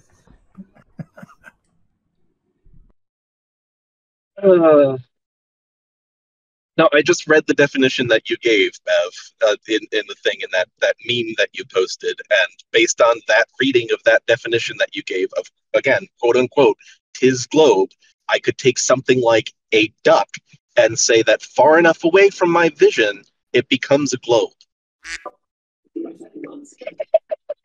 Fair enough. If you have the ability to do that, then well done. No. That's some I don't have the ability to do that. Well done. Tisco. I'm just taking your definition to its logical conclusion and showing that it's nonsense. Yeah, that's the idea. Is it's non-geometric. The proof is you're getting the hang of it. Yeah. Non-geometric. Wait, so we're standing on a surface that is not geometric at all? Can't be measurable? Yeah, you don't have the ability to describe it or reason it through logical processing, through Euclidean means. Yeah. Then how do we build buildings? In reality, right? We build buildings by using the Euclidean knowledge that we have, right? In reality. Of the surface that we can't measure, right? Well, no, like in reality, things that can be proved. Like we can prove that all horizontals are parallel, right? So therefore, all horizontals being parallel is also something that occurs in the real globe. Wait a minute. How do you prove anything about all horizontals?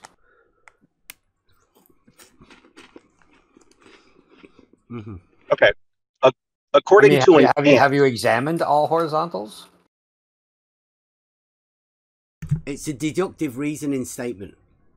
Oh, so it has nothing to do with reality. It has nothing to do with reality. How do you know it's deductive reasoning? How do you know that, Bev? How do you know that? How do I know it's deductive reasoning? Yeah, how do you know that it concludes that all horizontals are parallel? Because it follows Euclidean reasoning. Sorry. What's the reasoning? I'm pretty sure you mean axioms. No. Yes, they are. Who put those shelves up? They look pissed. All right, so you say we can prove all horizontals are parallel? Yeah, in reality, right? The real globe. Well, no, okay, but in order to prove that in reality, what if it wasn't true somehow? What if? Well, then you'd be able to prove it false, wouldn't you? Well, no. What if there's a horizontal that is not parallel somewhere out by Alpha Centauri or some shit? I mean, how would you know? There's different horizontal orientations. Wow. I need to go and get that checked out, man. You've got the possibility of that in your model, right? It's easy to prove. So would you class somewhere near Alpha Centauri a terrestrial surface? Well, wait, we were just talking about all horizontals are parallel. We didn't say anything about a terrestrial surface there. That was your example, right? Yeah, we said in reality, right? Yeah. I would count out by Alpha Centauri as in reality. So how would you... What's it look like over there? Doesn't matter what it looks like. It matters whether the horizontals are parallel. Are they? Yeah, all that matters that it's in reality, right? So but how do you know as we know that you guys, you can't prove anything, so you've just imagined something Bev, somewhere. how do you know that all the horizontals are parallel? Through deductive reasoning. So that has nothing to do with reality. What is the reasoning? What is it? Why does it not have anything to do with reality? Do you think? What's the reasoning, Bev? Bev, what's the reasoning? Yeah, what is the reasoning? Tell us the reasoning. I'll get you an old meme, right? And you might be able to just tell me I yourself. think they want to know the reasoning. Yeah. But that's a bit hard, right? Isn't it? Like for you guys. It is. It's like getting blood out of a stone.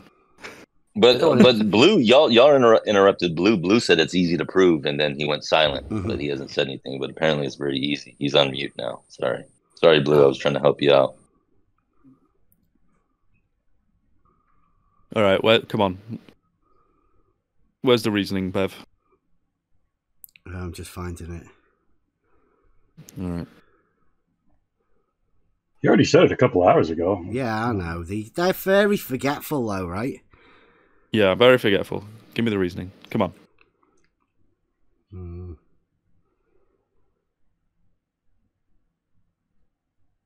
Did it quite a long time ago? Like quite a long time ago. So it takes me a while to go back.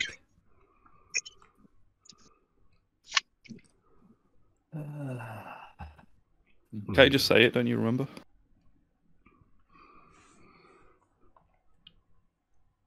There you go. Okay, what's the reasoning? Read it out. Go on, you have a go. See if you can. No, you read it out. You tell me. I'm asking you. Come on. If all horizontals are parallel to the plane of the horizon, and then there's proposition 9 theorem, two straight lines which are each of them parallel to the same straight line and not in the same plane with it are parallel to one another. Right, so that's that's the geometric proposition, right? And then we say all horizontals are parallel to the plane of the horizon. Therefore, all horizontal planes are parallel to one another using the geometric reasoning, right? Given to us through Euclid. Yeah, so what are the two premises? Tell me the two premises again. Are two lines a horizon? No, that's why this statement says if all horizontals are parallel to the plane of the horizon, then all horizontals will be parallel to each other. The actual theorem just says two straight lines. That's right. We're saying the whole horizontals are parallel to the plane of the horizon. Right. You're going in a circle. You've arbitrarily substituted the word horizontal for the word line, Biff. Yeah. Horizontal planes. It's not even... With no definition of what you mean by horizontal. You don't know what a horizontal is, Blue? It's an orientation. Perpendicular to vertical. Perpendicular to what do you call vertical then? Gravity? Plumb bob. Perpendicular to a plumb bob. Mm-hmm. Okay. Yeah, vertical. And that is easily shown to be false. What is? Because the horizontals are perpendicular to vertical. Because we can show that verticals are not parallel. And if the verticals are not parallel, the horizontals cannot be parallel. He is correct. Brilliant. It takes a split second to disprove this bullshit. Yeah. So that should be easy for you to write up the proof of it for yourself, right? Afterwards. People have already done that. You can just look it up. But they falsified the horizontal and vertical are perpendicular. You reckon? No. That horizontals. Blue just did then, right? No, we falsified that the verticals are parallel to each other. And if verticals are not parallel, then horizontals can't be parallel. Mm-hmm. If we do one extra step, so right now what you have is you have a plumb bob and you have the horizontals off of that plumb bob. So the plumb bob is vertical. All of the horizontals are going to be perpendicular to that plumb bob, correct? No, all horizontals are perpendicular to vertical. Look, it doesn't rely on the position of a plumb bob at all. Yes, that is your conclusion based on the no, my conclusion is that all horizontal planes are parallel to each other. That's my conclusion. Yeah, look, Bev has flat Earth brain, so he can only work in syllogisms. So you just say, if all verticals are parallel, then all horizontals are parallel. All verticals are not parallel. So therefore, all horizontals are not parallel. If two plumb bobs are not parallel to one another, then all of the horizontals will not be parallel to one another. That sounds like an argument that might be able to be discussed. That. What does everybody else think? People have done it. You think that could be valid? We've been discussing that for 3 years now, Biff. Oh, yeah. Good Lord. So, you make a claim, don't you? You do make a claim in there.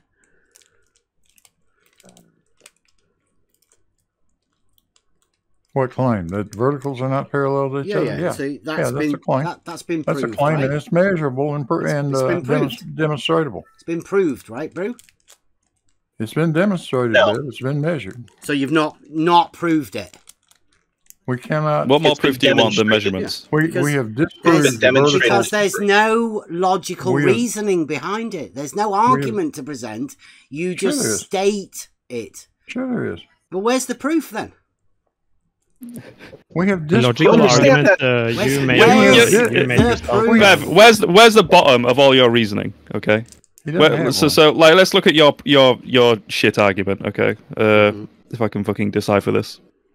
Where you say that all horizontals are parallel to the plane of the horizon. Well, where's your proof of that?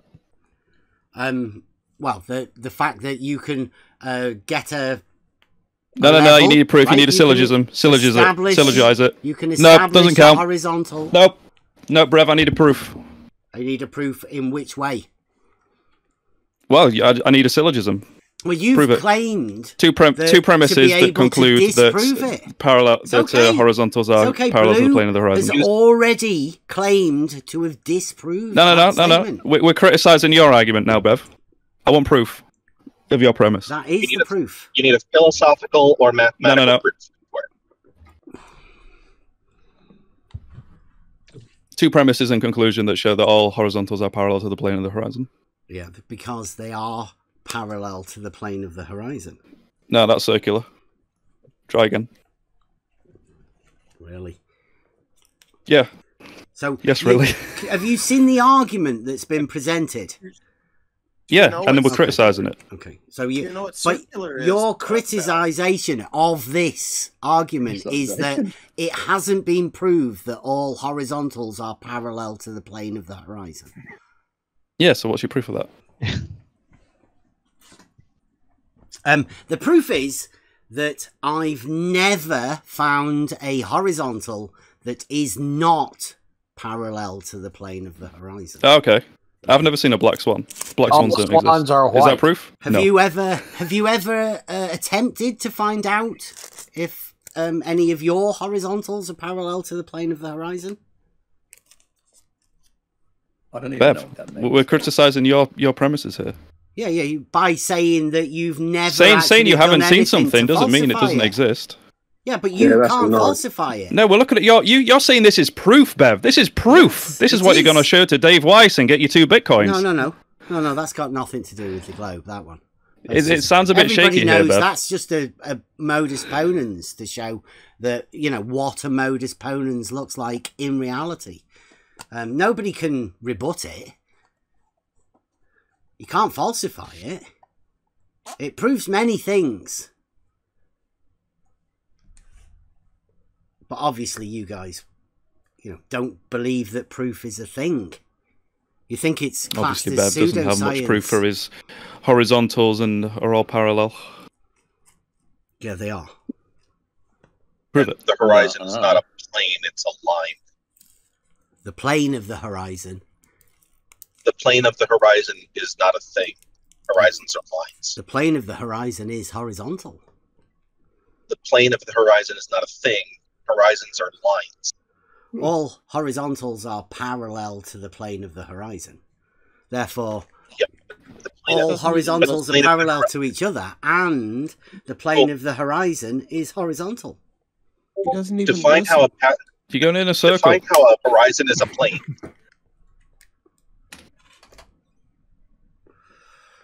Do you not know what a plane is? Planes fly through the air. No.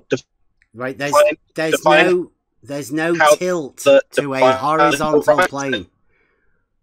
Yeah, there's no tilt. Cool. Show me where the horizon to a horizontal plane in any direction. So therefore, the plane of the horizon being horizontal will show that if you start in one place and turn around, you will end up in exactly the same place on a horizontal plane. Sure, but a horizon. So plane implies a surface. Where's the surface of the horizon? No, or plane is the horizon doesn't just imply a line? surface. It's 2D. A plane. Superficies. Plane doesn't the 2D imply doesn't exist in reality. It implies 2 dimensions. Yeah, 2 dimensions. Yeah, an X and a Y axis. Mm-hmm. meaning no Z. Yeah, and if you take that, no Z, right? Yeah. Well, the horizon is a line. It's one dimension. The horizon's a line. It's one dimension. It goes. That's it. There's no plane. So when you say the plane of the horizon, what you're saying is a nonsense statement. What? It means nothing. You can't see that the plane of the horizon is horizontal? You think that's a nonsense? No, because the horizon's a line. It's not a plane. But the plane of the horizon is a plane, right? That we can say the plane of the horizon is horizontal. Yeah, define the plane of the horizon, please. That which all horizontals are parallel to. That's just that's just another horizontal. You're describing again. You're describing a line. Yeah, it's a horizontal line. You're not describing a plane. You're describing a line. The plane, yeah. It's the fact that you can't understand tilt, slope. Are lines planes? No, the plane of the horizon is a plane because it exists as a plane. Not just a line. It goes a plane, like planes do. Yeah, but horizons are lines, so... Oh my God. It's like... These are gangsters, man. Okay. Right. Globe Gangsters. That was embarrassing. Brenda, sort him out, will ya? Crikey, did you what you just said? Oh, his brain is broken. This is nuts. Absolutely nuts. Well, it seems like there's two alternatives. Bev simply doesn't understand these things, or he's being dissembling. And then I do Bev. Dissembling? What about you, Blood? Can you tell me where the plane of the horizon is? The horizon? Well, no, the plane. Or the plane of the horizon. Yeah, all around you. The plane of the horizon. I see computer monitor. I see microphone. I see wall. Where's plane of horizon? Is it all of it around me? It's in your house. Yeah. It's in your house, mate. It's in my house. Okay. Have a look in the cupboard. All horizontals. Might be in there. Are they all this parallel to this? Are they all this bad? Yeah, all flat earthers are this bad. Can't explain anything. You ask one of these cheerleaders to explain the thing that they're celebrities explaining. They go, "What are you talking about? Who knows?" It's you guys that seem to be unsure of what. Bev, where's the plane of the horizon? Where's the plane? Come on about the flat earthers. Oh yeah, the pretend not flat earthers.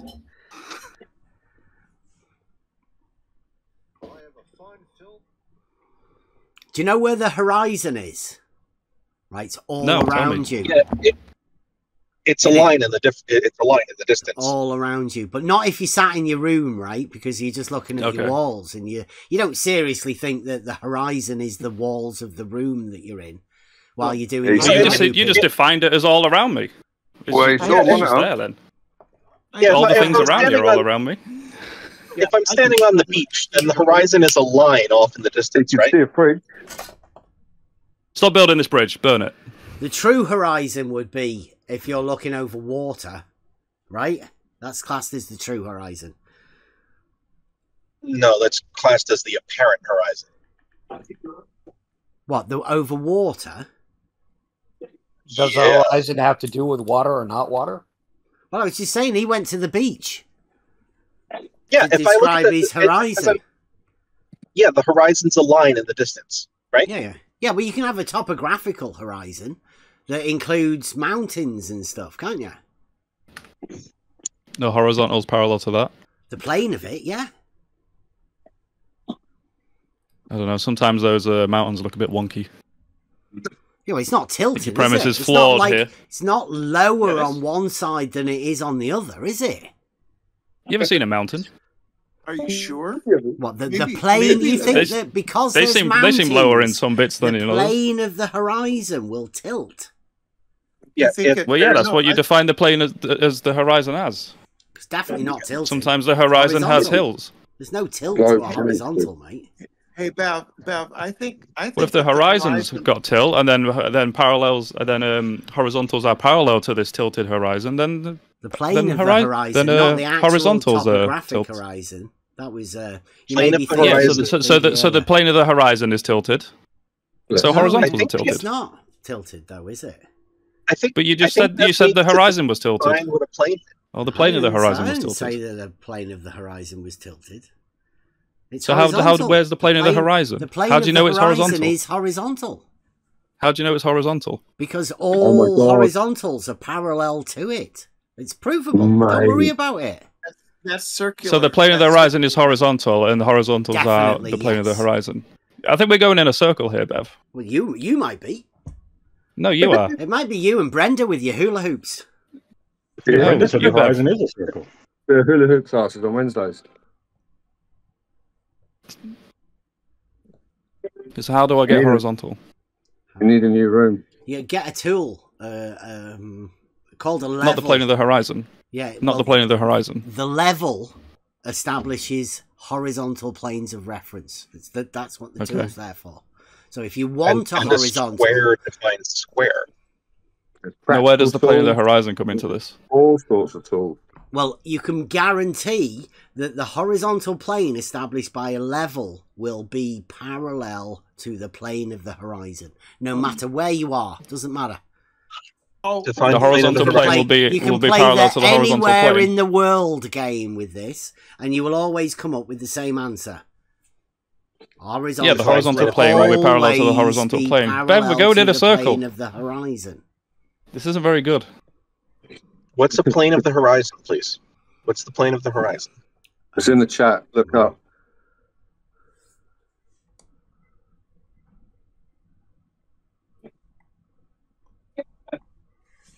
I really thought you'd know all this, guys. I thought this should be basic sort of stuff, shouldn't it? Being Globe Gangsters. I would have thought too, but you can't explain it very well. Well, it may be. Bev, I don't think you're getting your 2 bitcoins. I'm listening. You've told me the horizontal plane is parallel to the horizontal plane. That's not very helpful. Well, that's luckily enough. That isn't the proof that I'm going to be presenting to Dave Weiss. That's well, just if it's an as bad as example this, of what we I don't call think you're getting it. modus ponens. It's a basic form of logic. No, that's called circular reasoning. No, it's a modus ponens, and No, you no. guys obviously are struggling to Saying the understand horizontal plane is parallel to the how horizontal plane arguments is are circular. formed. That's not Yeah, modus like- ponens. Circular reasoning will be like the lights in the sky are round, therefore the ground is round. That's like circular reasoning. No, that's not circular reasoning at all. That's not circular reasoning. Oh. No. No. Nope. Ah, go on then, give us a circular reason. Go on, give us one. What you guys Okay. say. I know God is real because it says in the Bible. I know the Bible is true because God wrote it. That's circular reasoning. Yeah, that's circular reasoning. Ah. Circular reasoning is when Do you understand your that, Blood? conclusion is in one of your premises. So what if when people say the objects in the sky are circular, therefore the ground must be? What's that? Is that just bad logic? That's just a non sequitur. It's just crap logic, isn't it? Yeah. Yeah, All right, cheers. crap logic, shit logic. Crap logic. Fuck off. Fucking bollocks, mate. we're wanker, dickhead. Fucking circles in the sky, wanker. Hula hoops around Hula hoop Wednesday. This is street logic now.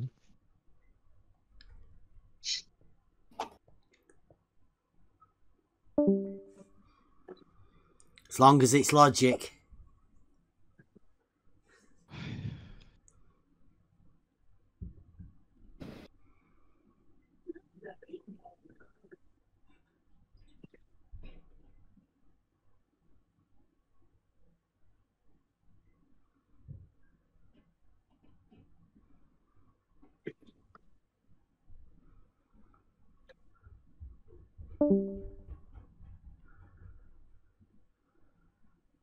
Wait, what? What did you say it was, Bev? A modus ponens? No, that's Bob and his flat logic. No, there's no such thing as that. So modus what did you ponens. call it? Yeah, modus Ponens. ponens. Yeah. Modus ponens. Yeah. Let's see.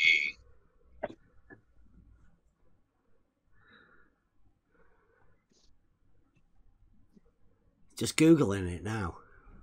It's good. It's never too late to have a go at studying logic, especially those ones that go back to antiquity, right? It can be summarized as P implies Q, therefore Q. So if P is true, then Q must also be true. Yeah, if this, then that. This, then that. If Bev was stupid, he would say stupid shit. So Bev is stupid, therefore he says stupid shit. Yeah.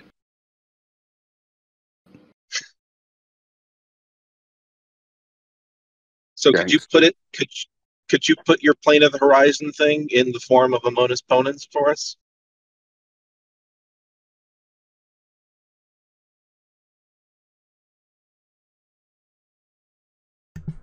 The argument. No, if. It starts with if. Yeah, can we just get what was the question?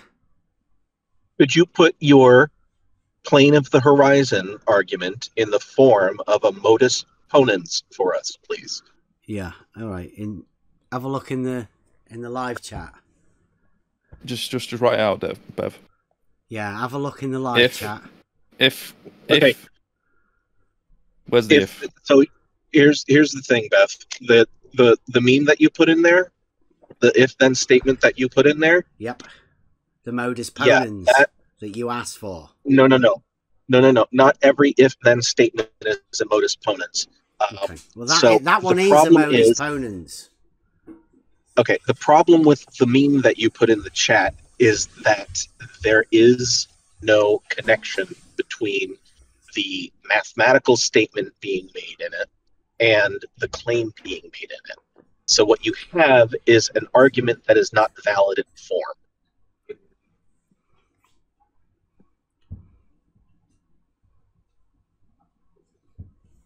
Basically, we haven't even reached. Does not follow the premise. Yeah. But what about the theorem that states if two lines or more are parallel to another line, then those lines will be parallel to each other? What about that?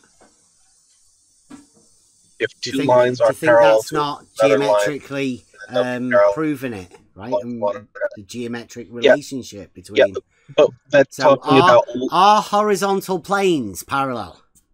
Or planes? Are they planes? No, you're talking about. So if two or more horizontal planes are parallel to an other plane, then will those planes be parallel to one another? No. Will planes be parallel to other planes? Horizontal planes won't follow the geometric principles of planes. We're going far afield here, Beth.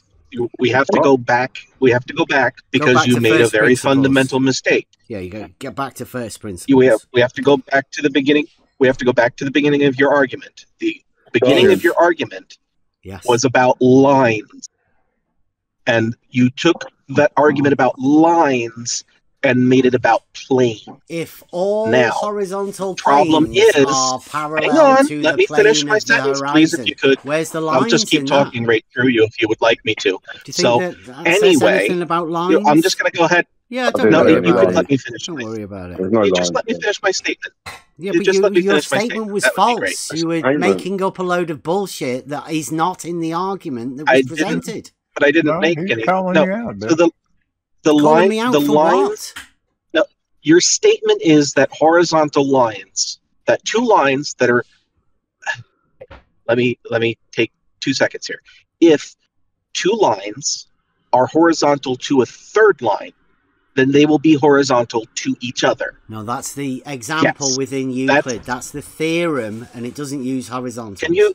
The horizontal is the reality aspect of this thing. If you could let me finish my sentence. Yeah, we relate it to the Euclid. So you messed up both the Euclid and the reality element of the argument. Yeah, keep up. Yes. So again, if two lines are horizontal to a third line, then they will be horizontal to one another. If those two lines are parallel, you're getting horizontal and parallel mixed up. It's understandable within this frame of the argument, right? Because we do know that all horizontals are parallel, but we can't sort of equivocate the two because they're different, obviously. Great. So then what you're saying is if two lines are parallel to a third line. Yes. Well, it's not just me. It's a Euclid. It's a theorem within the foundations of mathematics, right? Yeah. You're saying if two horizontal lines are parallel to a third line, then all horizontal lines are parallel. That's the statement that you're making. Yes. All horizontal planes are parallel to the plane of the horizon. Therefore, all horizontal planes will be parallel to one another. Yep. Now, that does have Euclidean backing within the form of the argument. The mistake that you're making is when you go from lines to planes. Who went from lines? Yeah, well, I don't know. That's a very basic non sequitur.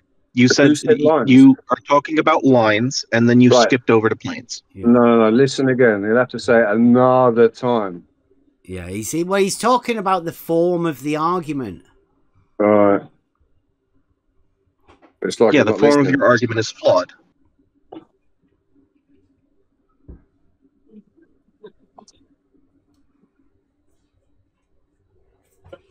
Yeah. So if the form of your argument is flawed, then there's not even anything to argue. You have to reform your argument so that it's valid.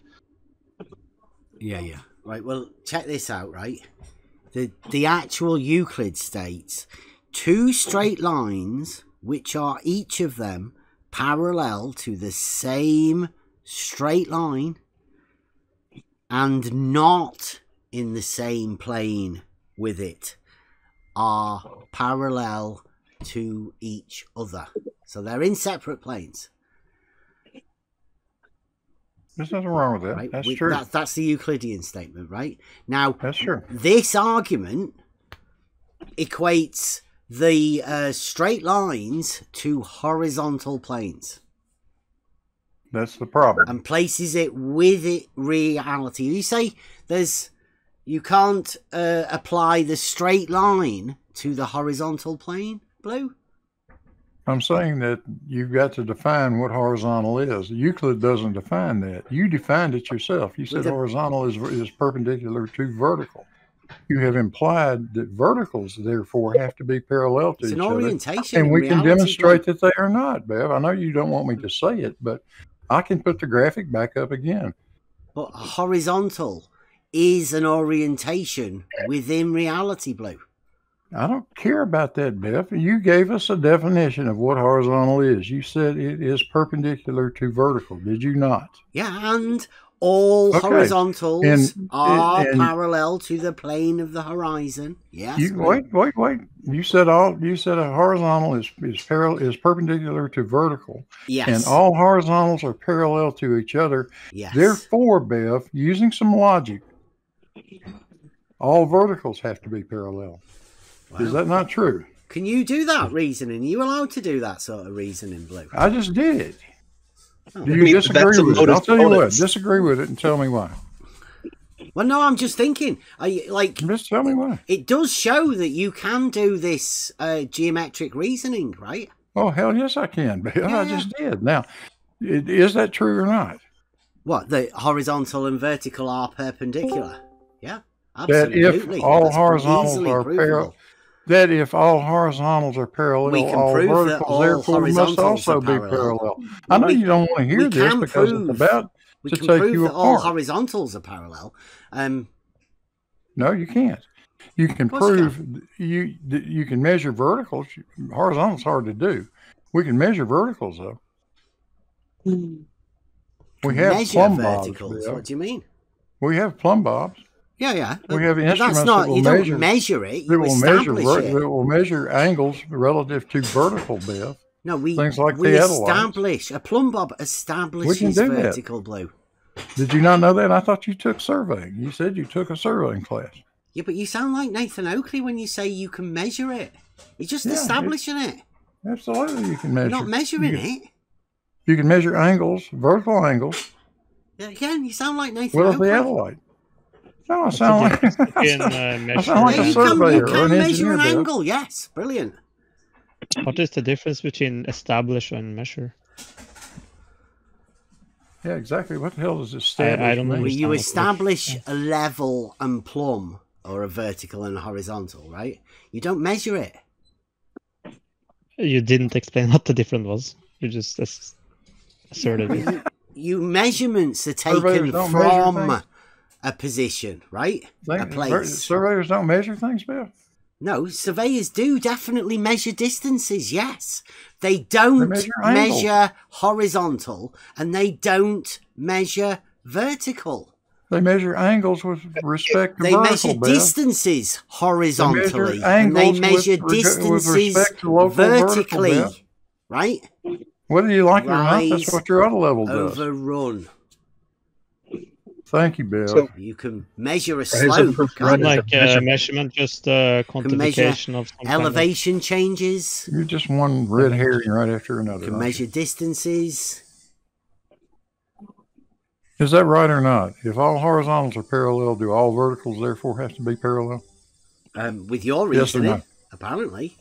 That's what you said. I mean, who could go Are against you the great disagreeing? blue marble science? Are you disagreeing with me? I'm like agreeing with blue marble science and his logical reasoning, geometric logical reasoning. Okay. The If modus all hor- ponens that he gave you. Okay, if all horizontals are parallel, then all verticals have to be parallel, except that when we measure them, they are not. But you don't measure verticals. Yes, you do. Vertical is 90 degrees to horizontal. There you go, perpendicular. I just gave you a measurement of what vertical is. Yeah. But you want to watch out what you're doing, right? Because Blue does some reasoning process from that information, and he'll be calling you a flat earther in a minute. You want to watch what you're saying. No, Blue But Blue knows who I am. Yeah. But if you establish like a coordinate system, cardinal system, right, and you have two lines that are parallel, if you take a perpendicular, their relationship between the coordinate system will be the same. It's no way other way around it. They are two lines. They are perpendicular. They have to be the same. Bev. You can't deny that. Okay, Bev? Are you okay?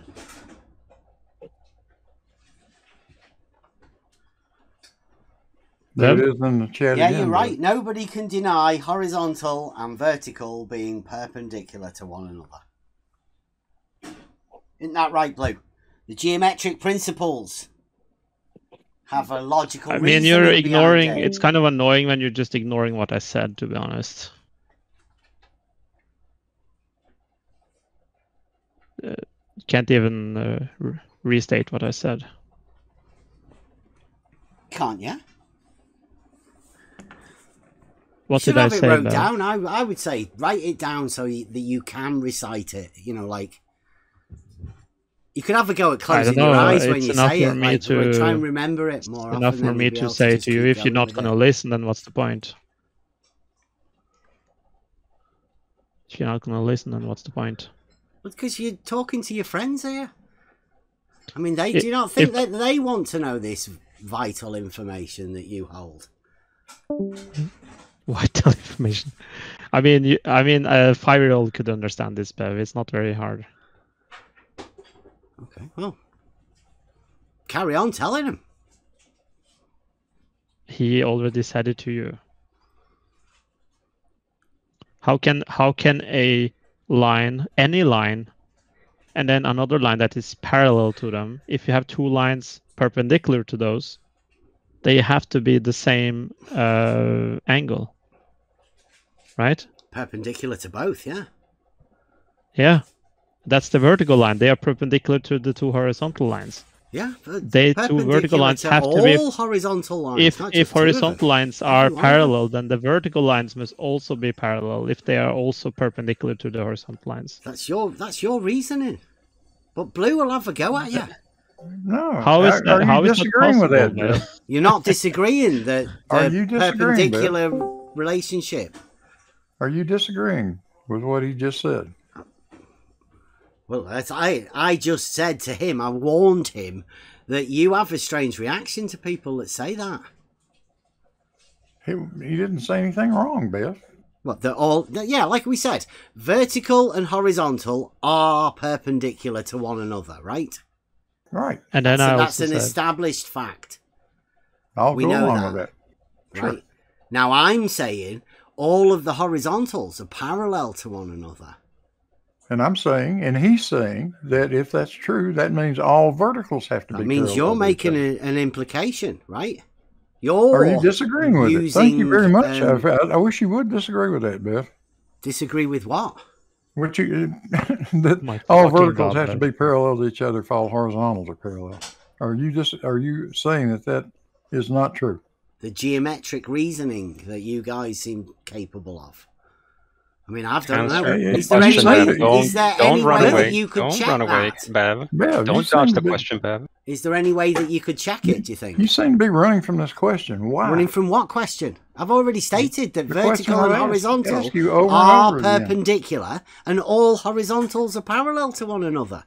Therefore, are all verticals parallel to one another, Biff? It does not require all verticals to be parallel. Yes or no? Maybe in your reasoning.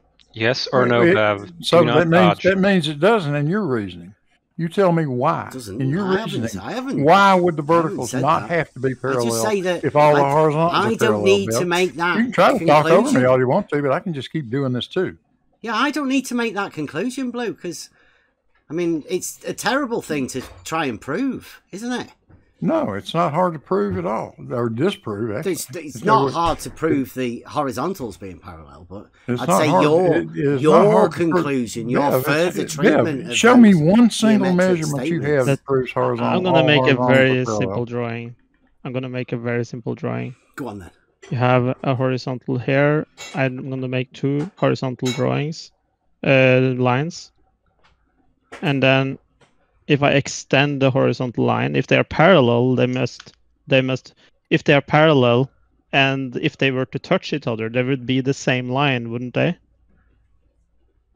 What if they were to touch? Yeah. If you have one horizontal line and then you have another horizontal line, and they are both parallel, if they are touching each other, they must be the same line, right? If I were to extend the horizontal. They have to be, right? You mean like tangent to a horizontal? No.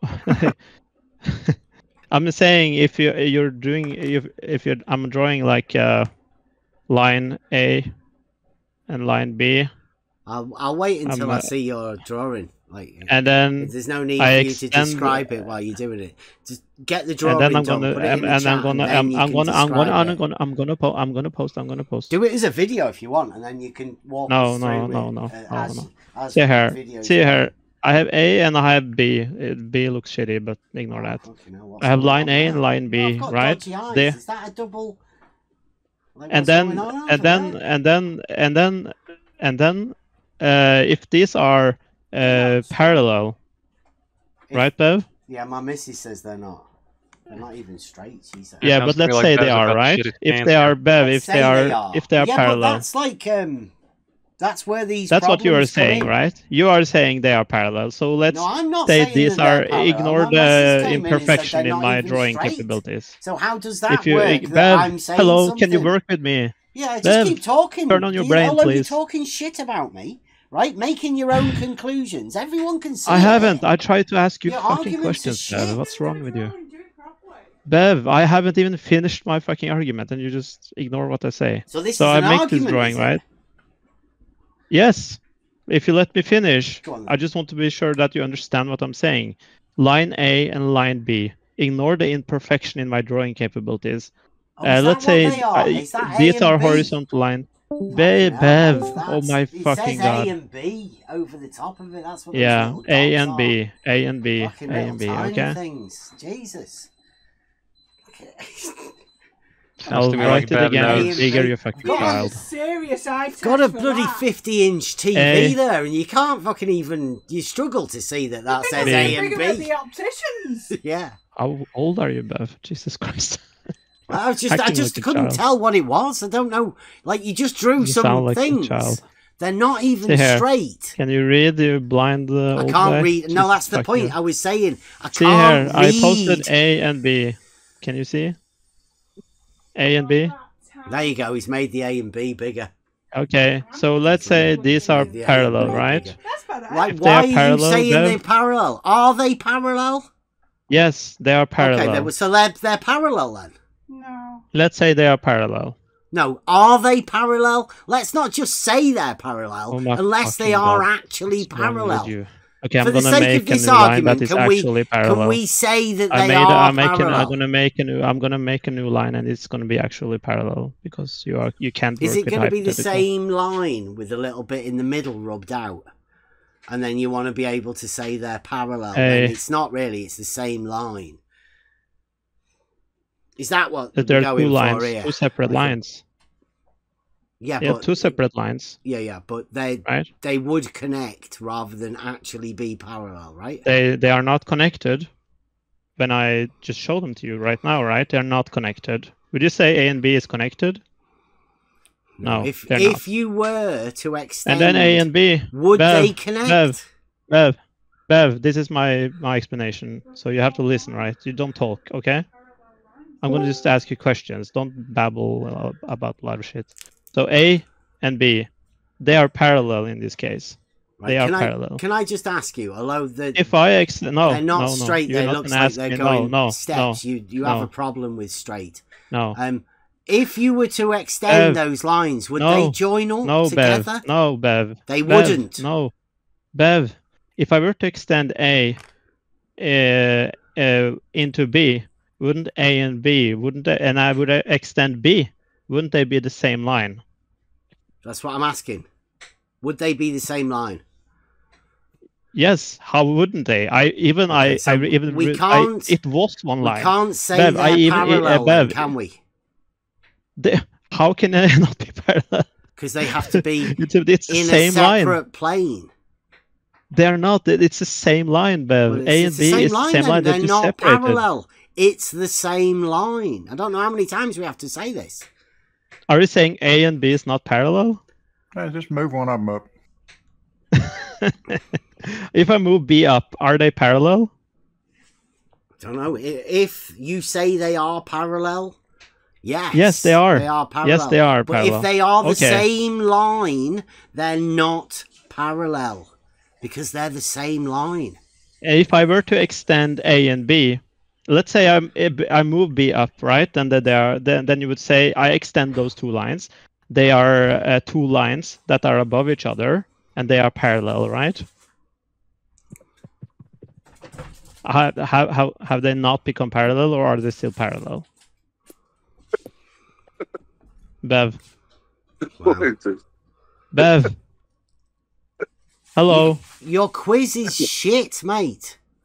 Can you just, if it's This shit, is like then the worst answer it. ever. Globe Bev, answer it Gangsters should quickly. be If it's shit, fucking if you answer the question, it will be over in embarrassed. 1 minute. Sake.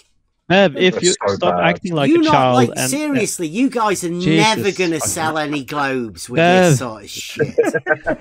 Okay, I'm just Fucking gonna act awful. like just gonna act like you answers the question because you're clearly not gonna engage. Yeah, with just it make anyway. up any old A shit. and I B. mean, that's what If obviously what's I don't occurring care. in your I head don't care. already. You are not part of You're this fucking experiment anymore, delusional. Bev. Bev, I don't care. You're I don't not know part how of you this guys experiment let this anymore. If you're not guy gonna engage. This represent was you. for you. I did it for you, and you're acting like a child. Like, why the fuck would I even want to do this for you? So I'm not going to do it for you. Don't. I give up now, mate. Be Nobody's quiet, listening Bev. to you. I don't care. I don't care, Bev. I don't even know why you're not doing want to it engage. yourself. You say that yourself, right? You don't want to be I doing I it. did it for you, but now I'm doing it for the room. So you can Right, just well be done. quiet, There you okay? go. Yeah. Thank you. Just Come be on. quiet. You're not going to engage. Learn anyway. with funk. A and B. A and B. If I lift up B and I extend A and B lines, they would be parallel if then A and B is above each other, they are still parallel. If I draw a vertical line through those lines that are perpendicular, they are perpendicular to A and B. If I then move down A and B, they would be the same line. They would touch it when they touch each other. They are the same because they are the same angle. The vertical line, they are the same as A and B. The perpendicular must be perpendicular to both. It's no other way, Bev. You can wiggle. You can not. You can choose not to answer the question and act like it's not true. Tis Globe. But it's Thank simple you very logic. Much. It's simple logic to show this. I hope everybody got that recorded. That'd be a great one for this channel. Yeah, it's very simple. You're starting a YouTube. I wish I had a better.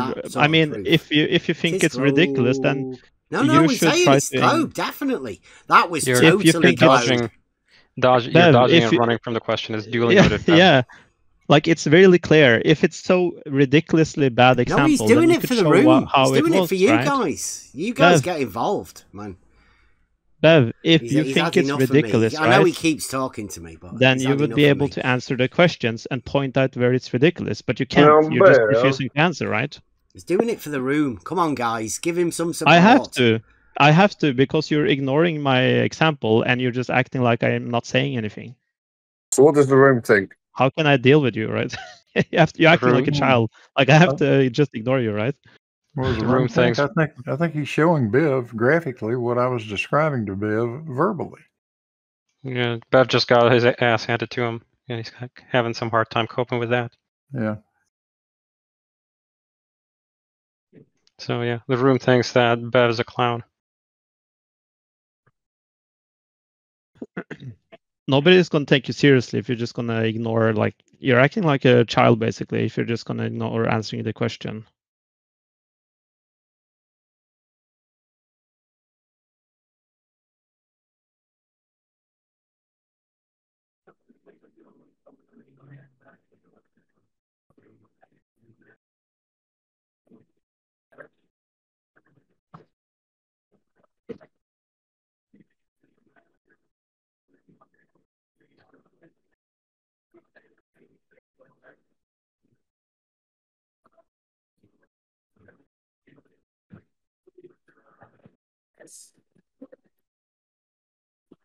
It's a fatal flaw in that hypothesis that all horizontals are parallel.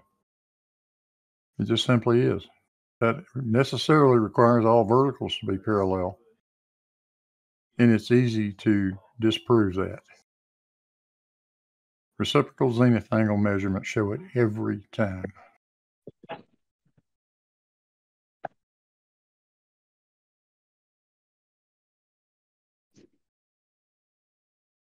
Exactly. Thanks, Blue. You're gonna love the proof of globe, Blue. You're gonna love it, man. It's even easier to prove it using. You can just describe them as slopes instead of. You can just use a coordinate system describing them as slope, and you can see they are the same slope. And then you would have the perpendiculars. They are, if you describe them as slopes only, not as lines, and drawing them out. It's the slope could be as far as you want, but it's clear that both perpendiculars are the same slope, right? I don't know why you don't even have to be good at math to understand this, but if you were, like, it's super easy to describe. Well, Bev understands that he just doesn't want to agree. Just doesn't want to admit it. So he's just gonna try and misdirect and obfuscate. Yeah. The sign of a man with no comeback, no response. He knows he's been had, and he's holding an empty sack.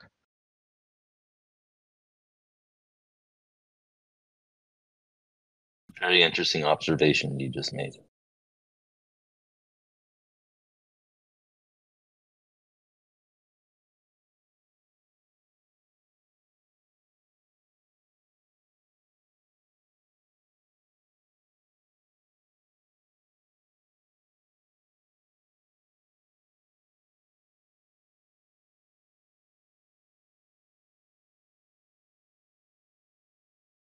Silent gangsters. Nice.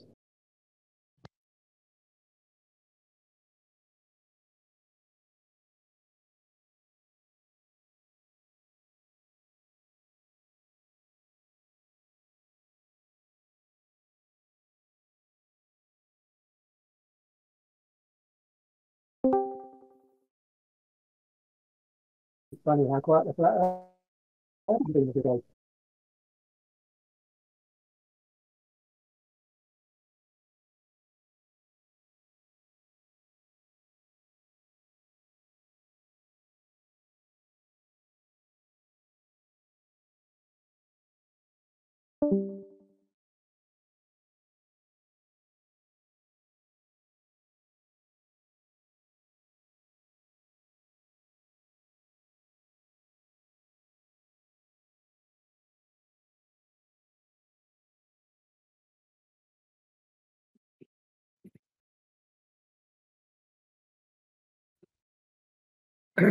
Has any flat earther in the room, or non-globe earther in the room, I guess, done a test to see if vertical lines are parallel?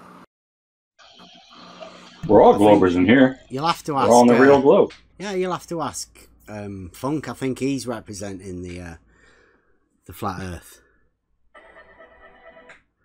I know Captain Caveman is in here. I think he's a flat earther. No, I just represent logic. Therefore, I just that's why I was defending. Yeah. No, right. Yeah, I understand. He was making a straw man, right? So, but Bev is incapable of separating evidence from straw man. You seriously think the guy that posts the most I don't care what you have to say, pictures of Bev. the You are globe? crazy. I think that I don't think I've ever seen anybody post more Bev, pictures of the globe. if you get from what I said marble earlier that I'm a flat particular. earther, then you have to be a troll at this point. Do you have a definition for globe, Jerry?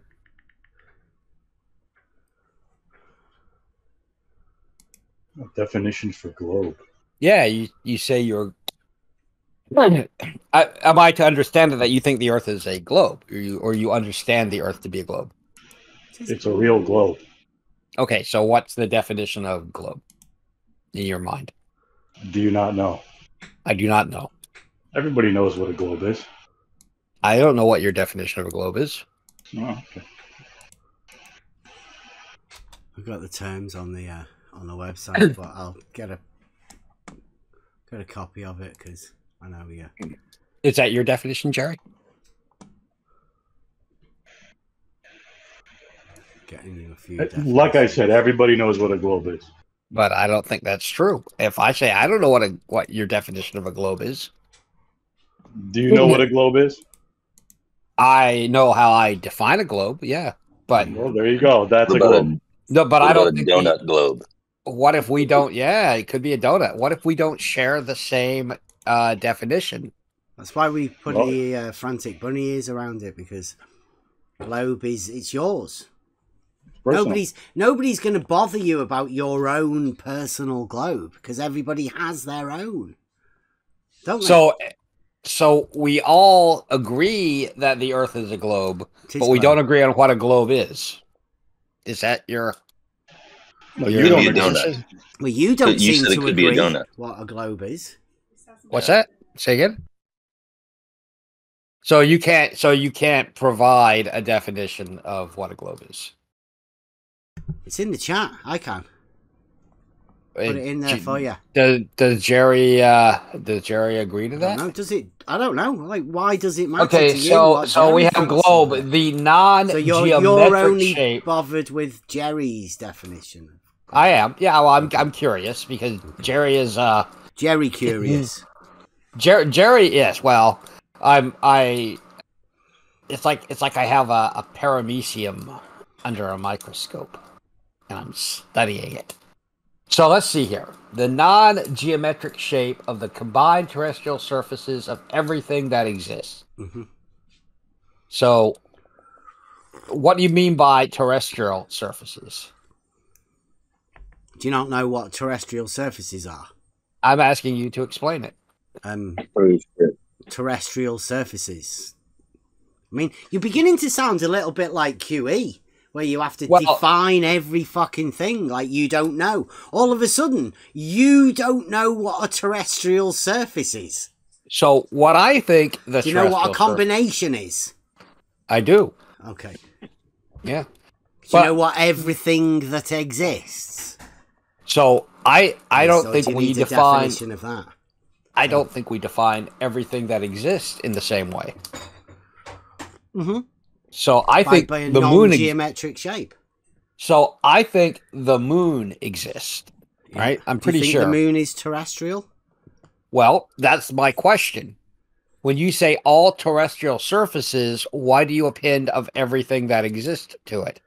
That I don't understand. So maybe you could explain that. Well, because you might be able to think of a terrestrial surface of something that doesn't exist. What do you mean, like, as an example? Well, like, I don't know. You'd have to come up with something that doesn't exist to ask whether that is included in the terrestrial surfaces. So if we just said the shape of the Earth. Yeah, terra. The land, right? Right. The biggie, the planet Earth, right? So the Earth that we live on. The objectification of the whole of Earth, land and water, a false idol. That one. Biggie. Okay.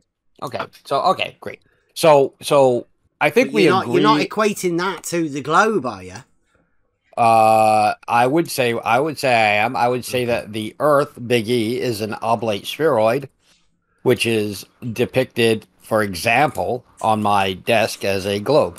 All right, with the water. Yeah. Okay. Yeah. But I don't think we agree on that, right? I don't think that you have the same understanding. Well, like I say, there's my definition. Your definition of globe, it sounds like it's the same as Big E. Yeah. Yeah. There we go. See, I see. NORAD has a picture of a globe in a window. There. Look at that. Look at that. There's globes everywhere. And whenever I got introduced to the globe, that's all I see now. Once I was introduced to it, they're everywhere. It's everywhere. Yeah. There you go. Yeah, you can order one on Amazon. How many globes do you have in the room with you right now? I have one globe and I have several maps. So that's a pity. You should get some more globes. I only need one. It's a good globe. Mm-hmm. Gangsters always have a backup globe, dude. You're already failing. You should have some. You should have one that like sort of don't tell you about their backup globe. So what's that?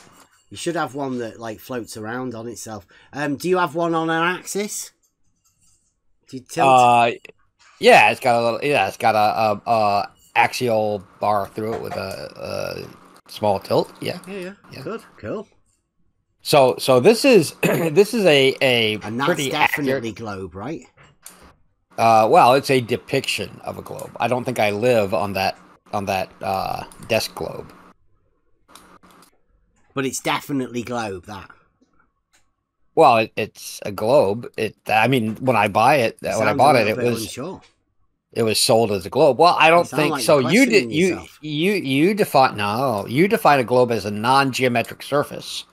So I'm thinking that you're saying, well, that's a globe, and I'm thinking, well, yeah, but it's a geometric surface. I mean, or at least to my understanding, that one that you're talking about looks more like a ball, doesn't it? It does look like it does. Yeah. It is ball like. Does it have any topography? Got a little bit of topography on it. Relief on it. Yeah. So I mean. Yeah.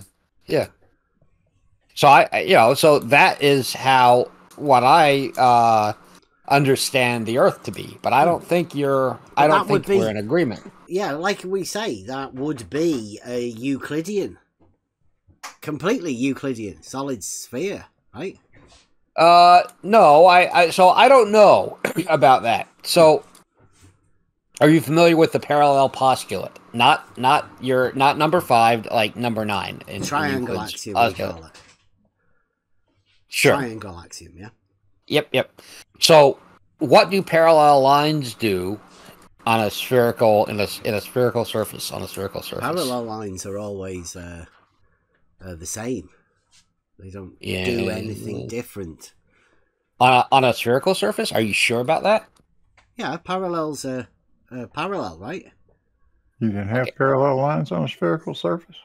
Well, you can do the parallel postulate and the parallel lines cross. Yeah, but there are parallels, right? Even on the globe. Now, do those parallels cross? Yeah.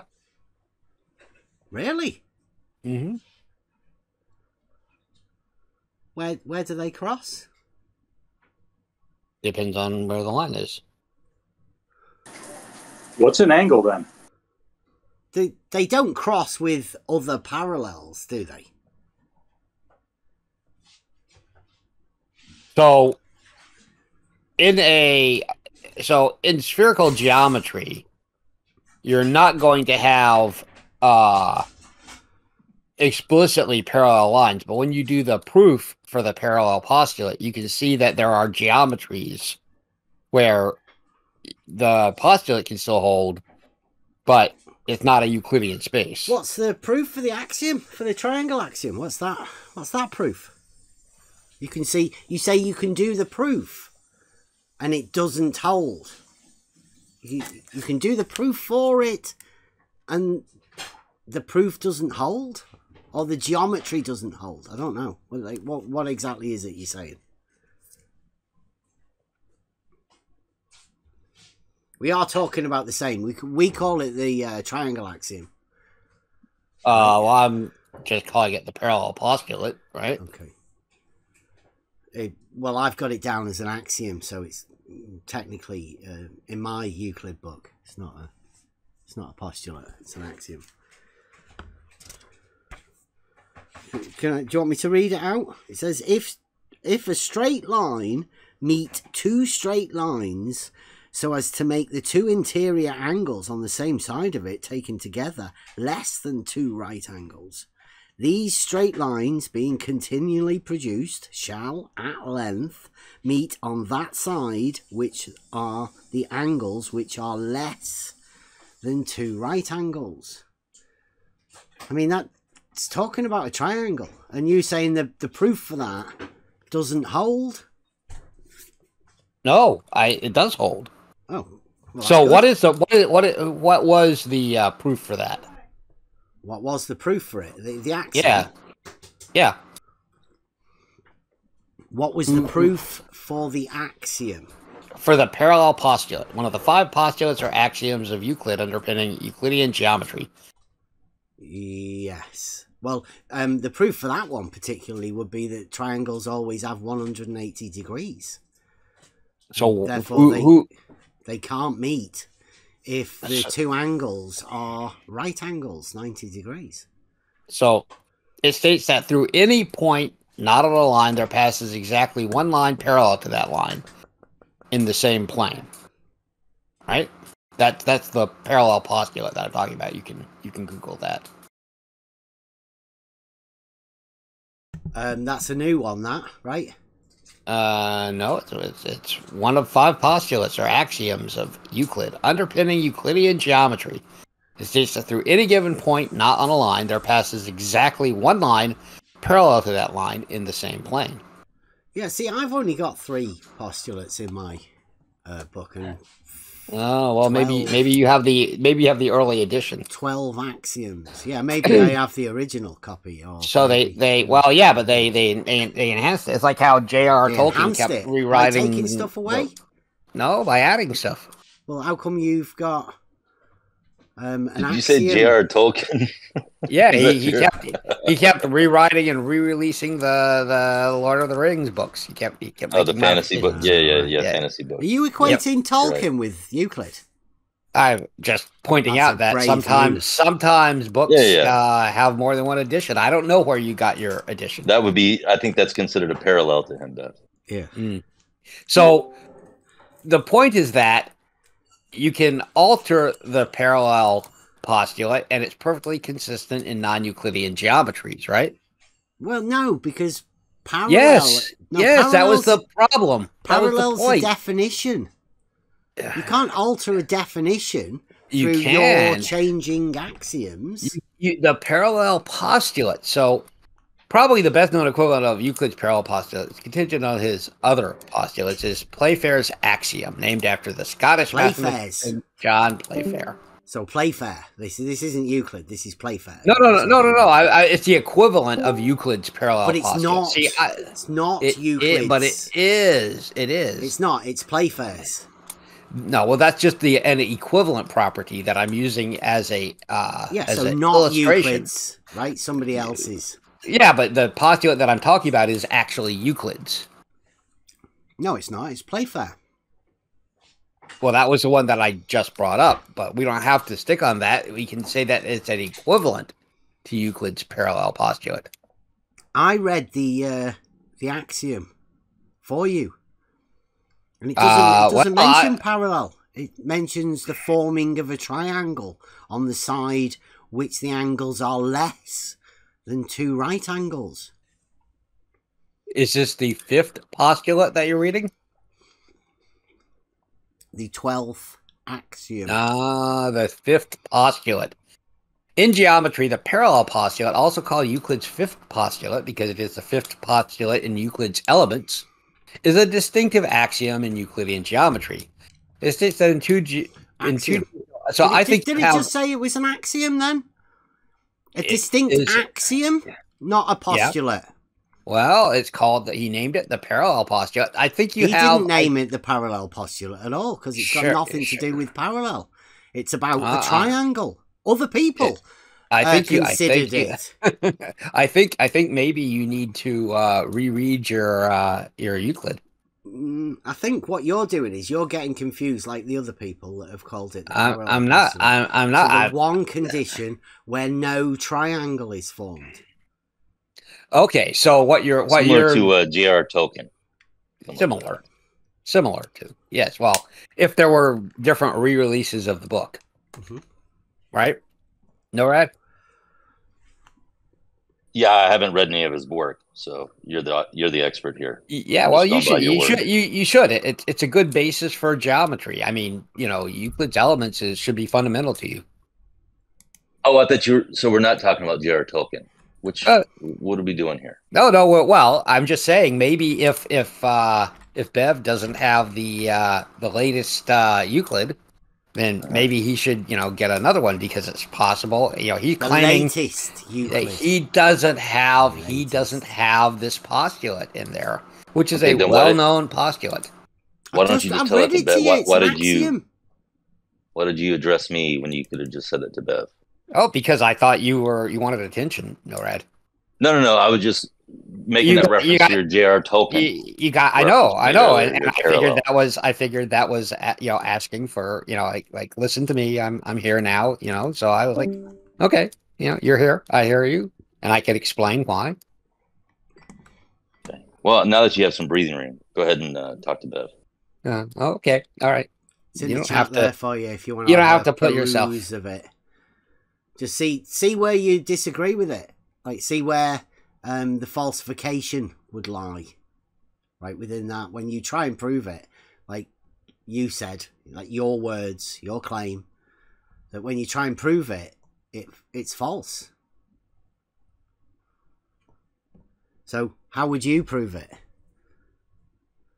How would I prove that if a straight line falling on two straight lines makes the interior angles of the same side less than two right angles, the two straight lines if produced infinitely meet on that side on which the angles less than, which are the angles less than the two right angles. So what I would say is this: if you're using spherical geometry, then this is going to have a very, very different effect. You won't get why 180 would you be degrees. Using why would you be using Euclidean axioms? Well, because of his J.R. Tolkien reference earlier. Right, okay. That keep, NORAD, do you know what spherical geometry is? It's not Euclidean. Right? I think it's J.R. Tolkien's version of Euclidean geometry. Well, I mean, you can say that, but I thought you wanted to go back and hide a little more. So I think you're conflicted, NORAD. I think you want the attention, but you don't want it when you get it. Yeah, can we just don't let me interrupt? clarify? Can we clarify that you do know that spherical geometry is different than spherical trigonometry, right? Spherical geometry, trigonometry is part of spherical geometry. No, spherical geometry takes place upon the sphere. The sphere is Euclidean. Spherical geometry is the sphere without the sphere. The sphere without the sphere. Yes. Spherical trigonometry involves the study of spherical triangles, which are formed by the intersection of three great circle arcs on the surface of a sphere. 3 planes. So what definition? What definition 3 planes. of yes. 3 great circle arcs? So what is your definition? Planes. What definition of spherical trigonometry are you using? It's 3 planes. You're using planes within a sphere. Okay, so there is a sphere. Yeah, I agree. There's totally a sphere. Spherical geometry, Euclidean shape, solid. Okay, sure, yeah. And that's fine. The angles that you use within spherical trigonometry are taken as angles between the planes. Well, they're taken as the angles between the planes on the 2-dimensional surface of a sphere. No, there's no planes on the surface of a sphere. There are planes that intersect the surface of the sphere in a great circle arc. The circles within. No, the circles intersect the sphere. Within, so yes, the planes of the circles intersect within the sphere. The circle, the sphere, the planes, and the angles are all Euclidean. But you had a sphere within a sphere, right? A sphere without a sphere. Circle geometry. I had a circle plane within a sphere. Yes. The sphere without the sphere. I mean, that's no, right. Can you explain the sphere geometry. Without the sphere? Nobody can. You explain that? Nobody can you explain that? It's nonsense. I think NORAD can. I think NORAD can explain the sphere without the sphere. No, well, you said it. You can't do it. I can do it. I've just explained it all Euclidean. Right? I've explained it through Euclidean senses, right? Circles, planes, angles, spheres, Euclidean. You stated it's not that. No, so I'm explaining it's up to you to explain how you do it without using any of this Euclidean. So spherical geometry is geometry done on the surface, which is a 2-dimensional surface, of a sphere. Do those words make sense to you together?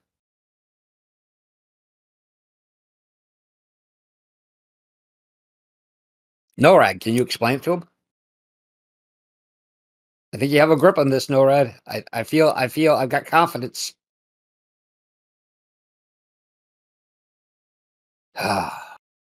He wants to be a gangster, but he can't quite do it. So, do you know who Wolfram is, Ev?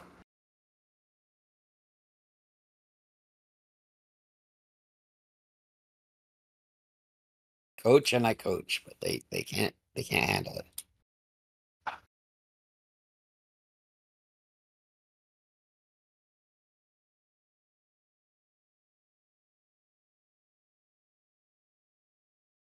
Anyway, I put a link in there to spherical trigonometry. Your distinction between spherical trig and spherical geometry doesn't actually hold up. Not how it works. So you can actually read up on spherical geometry or spherical trigonometry because there is such a thing as a spherical triangle, and you'll be enlightened and quite surprised. And I recommend you do it too, NORAD. I think you would find it interesting. Is this like a thought experiment? This stuff that you posted? No, it's math. It's mathematics. Yeah. So it's not conceptual; it's physical. It's mathematics. I feel like you're strong in math, NORAD. I feel like you got it. That's weird because you don't even know who I am, so it's weird that you would have. But I know. But just hearing you talk, it gives me fills me with confidence that you have a grip on this. That you're. I'm under the suspicion that you're being very condescending. That's what I'm. You know. And what I mean? you've got a. I feel like you've got a solid education here, NORAD. Solid education. Yeah, in math, I think maybe you could have like a master's degree in combinatorics or something. There's no telling, is there? How about we just make up stuff about this guy too? It's hard to know. Well, that's hard to know. I mean, you I mean, that's quite a hunch you got there. You know what I mean? Just I'm just based saying, off of slight interaction. That's an amazing hunch. it's true. Yeah. It's true. I might be Or are you just kind of overestimating you. waffling on here? Is that what I could be overestimating you. I don't know. You had the guts and bravery to step up and make a big entry. You kind of flounced in. So I'm like, I respect that. It's like, hey, he's got stuff to say. From bravery to flouncing. Nice. Yeah. Well, you were excited about the J.R.R. Tolkien thing, and I was like, all right, this is a dude. This guy is a little bit gangsta. But then, I found your parallel between J.R.R. Tolkien and Euclid. I found that very interesting. I know, right? So like I said, this is a man of culture and learning. So and I was thinking, this is the man of non sequiturs. That's what I was thinking. Oh. But that's Latin, NORAD. See, this is why I think highly of you. You speak Latin. You're fluent.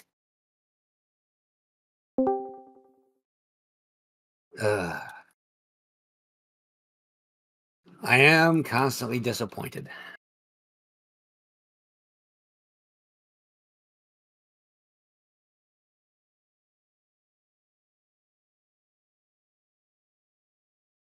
So while we're just waiting here, why don't you tell us about your donut? Have you? Okay, I will speak to you the truth of the donut Earth. I'm gonna put a picture of it in the chat because some of us have not. I'm more interested in your evidence that you have for it. Could you? I am. I'm go over that possibly. I It's am. not a donut. It's a T-Rex. Get it right. Oh, it's a donut. You see, what the I was with the T-Rex too. I mean, personally, I really did like that. But then it turns out that there was a NASA leak. There was a leak from NASA's dark library. And my Discord is not cooperating. Oh, there we go. So it was leaked. People are belling. You better be quick. People are just dropping like flies. You better hurry up. Oh dear. Uh-oh. Well, yeah, I understand people fleeing from the truth of the donut. So, it's like it's a cognito hazard, right? After you see it, your brain may not be able to handle it. So it's information that you might want to avoid. But I feel like do you think that you're equipped enough to break this down to prove this using logic and reasoning? You think? I think it's obvious, self-evident. So as you can see, there is a picture in there, and it says that this is a secret NASA file. It's got a secret NASA file number. So we know that NASA often lies, but sometimes tells the truth, especially when they don't mean to. Did you just say sometimes, often lies? Is that what you said? They sometimes lie. No. But you did specifically say you can agree. Are you conceding? But sometimes, often lie is the actual. Yeah, I probably said that. I amended sometimes to often. So, but right. Not a good start. Periodically, they slip up and tell the truth. For like Buzz Aldrin saying, we didn't go to the moon or whatever it was. So, an intelligent person like yourself can examine the the statements of NASA, and you can say, this one is clearly lying, but that one is where they told the truth, because I can point out that Buzz Aldrin agrees with me. That was truthful. So far, I haven't heard NASA say anything, but I have caught you saying something wrong already. So what am I supposed to believe? So this is a leaked NASA file. Can you see it? Do you see the picture? Yeah, I was asking for evidence though, but is this part of your evidence? This is evidence. This is a picture. This is evidence. Oh, okay. Because NASA is denying this, we can tell that, therefore, it is true. All right. If you go to NASA's public statements, nowhere will you see that the Earth is shaped like a donut, right? That's how we know it's true. So denial is an admittance of truth. Yes, that is that I have. That's using logic and reasoning. This is logic and reasoning you're doing. It is. So I would have said it before the donut Earth. I would have said it wasn't. I would have said that that's kind of bullshit. But then people told me. Blue Marble? He took off. I wanted to have his input on this. I guess he should see it. Is he aware of this? I'm a little bit suspicious of these Globe Gangsters, right? I think they may have lured us in. I think they sound like a load of crazy, I'd say flat earthers, but you're just conspiracy theorists. You're crazy. Yeah. You go with anything, it seems. Well, I mean, like I said, before I came into these discussions, I would have agreed with you that this would have seemed we were the ones that came into these discussions. This is your server. No, I this before is where I've come to listen to this. I know, but before I got here, it does happen, right? Especially if I'm speaking off the cuff. But we're all in good faith here, and I do trust NORAD to keep me honest. So, Omnivore. Mm-hmm. Question for you. Yeah. On the surface of a sphere, what is the largest size you can have a triangle that only equals an 880 degrees before it reaches a point where it's larger than 180 degrees? The largest size that I can have a triangle? Oh, are you talking about like if I was doing like a geodesic survey? He's talking about the area value, I think. I think that's what he means. Largest? The biggest area? Yeah, like all the internal angles. What's the largest you could have that triangle before it reaches over 180 degrees? Half base times height is your formula for the area of a triangle. I'll give you a hint. Yeah, I don't think he's talking about that. I think he's talking about a spherical triangle. He's talking about the area, though, isn't he? Well, the spherical triangle has an area, but I'm talking about. Well, first of all, Omnivore, I've asked this to flat earthers, level planers before. How many angles does a triangle have? It has 3 angles. Thank you. A lot of level earthers won't answer that question. Now, on a sphere, if you're drawing a triangle, what is the largest size you can have for that triangle before it reaches over 180 degrees? So, my understanding, and I am not a mathematician, we should probably ask NORAD, but my understanding is that any triangle that you draw on a sphere will have a greater number of a greater sum of angles than 180. However, really? Wait a minute. But wait, let me finish. If I grab a piece of paper and measure the angles and it's under 180, then that's not true. Well, let me finish. So, in order for you to do that, test, you have to have a margin of error that will give you the accurate, sums of those angles. So if you draw a very small triangle, then your ability to measure those angles may be difficult. Now, I don't know. I might be wrong about that.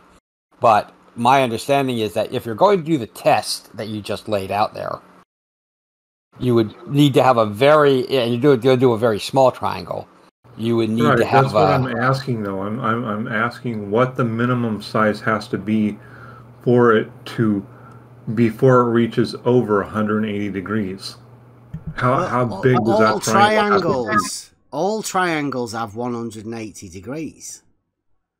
No, that's not what I asked. I said before it goes over the 180 degrees. What is that size? It wouldn't be a triangle then, would it? Because since triangles have 180 degrees. Not on the sphere. Okay, so you're asking how big the area of the triangle would have to be Somebody answer him. Come on. Yeah. The answer is that there is Omnivore was right. You cannot have a triangle enough small for it to have 180 degrees in a sphere. You only can have ones that are so small where the spherical excess of them, which is the difference between 180 degrees and what is the sum of their angles actually, would be so negligible that you could assume for practical purposes they are planar triangles. Yeah, the geometry triangles, right? Let me be clear. Let me be clear. If I go out on my sidewalk right now and draw a right angle triangle, so one angle is a 90-degree angle and the others are 45 degrees angles, and each side is 1 inch long, that is not going to equal over 180 degrees. It will be exactly 180 degrees. Oh well, you can draw a triangle above the sphere, like on a plane that is not adhering part of the spherical surface. Well, is that can the sidewalk certainly part of the spherical surface of the Earth? Yes or no? Yeah. Okay. It is not. It is not the level surface. So when you're drawing that triangle, in order to draw a spherical triangle, you will need to draw it on a level, on a scale where you can measure the difference between flat and level. Well, so that's what I'm asking. What it would be the minimum size before? Obviously, you could draw right angle triangles that are going to only equal 180 degrees on the surface of a sphere. But if you were to draw a regular triangle that's not based off a 90-degree angle, what is the minimum area of that triangle before it actually has spherical axis? That can be measured. Okay. So you're talking about, like, if I go out with a theodolite or something, how would I measure circle? How big would it have to be to measure spherical axis? Yeah. So I think that I was looking at this the other day with Bacon, and we should get him in here. But I think we decided that probably somewhere around 70 miles on a side of a triangle is where you get a good, a solid measurement of spherical excess that is, I think, within a handful of arc seconds. So what if I did 69.99999999999? Would it? So you're familiar with the concept of a margin of error, right? I'm assuming. Yes, I am. I'm just asking. I'm asking though is does that number fall under the margin of error? I don't remember the specific number that we came up with, but we were talking about, doing an experiment to measure spherical excess, and one of the constraints of it, or one of the controls, was that we wanted to have a large enough amount of spherical excess that it was comfortably outside the margin of error for a typical theodolite. And like I said, I believe that we came up with around 70 miles as a good number for that. Now, you could go just under 70 or over 70, and you're going to, those are going to give you a smaller or larger amount of spherical excess, which gets closer to your margin of error as you shrink it.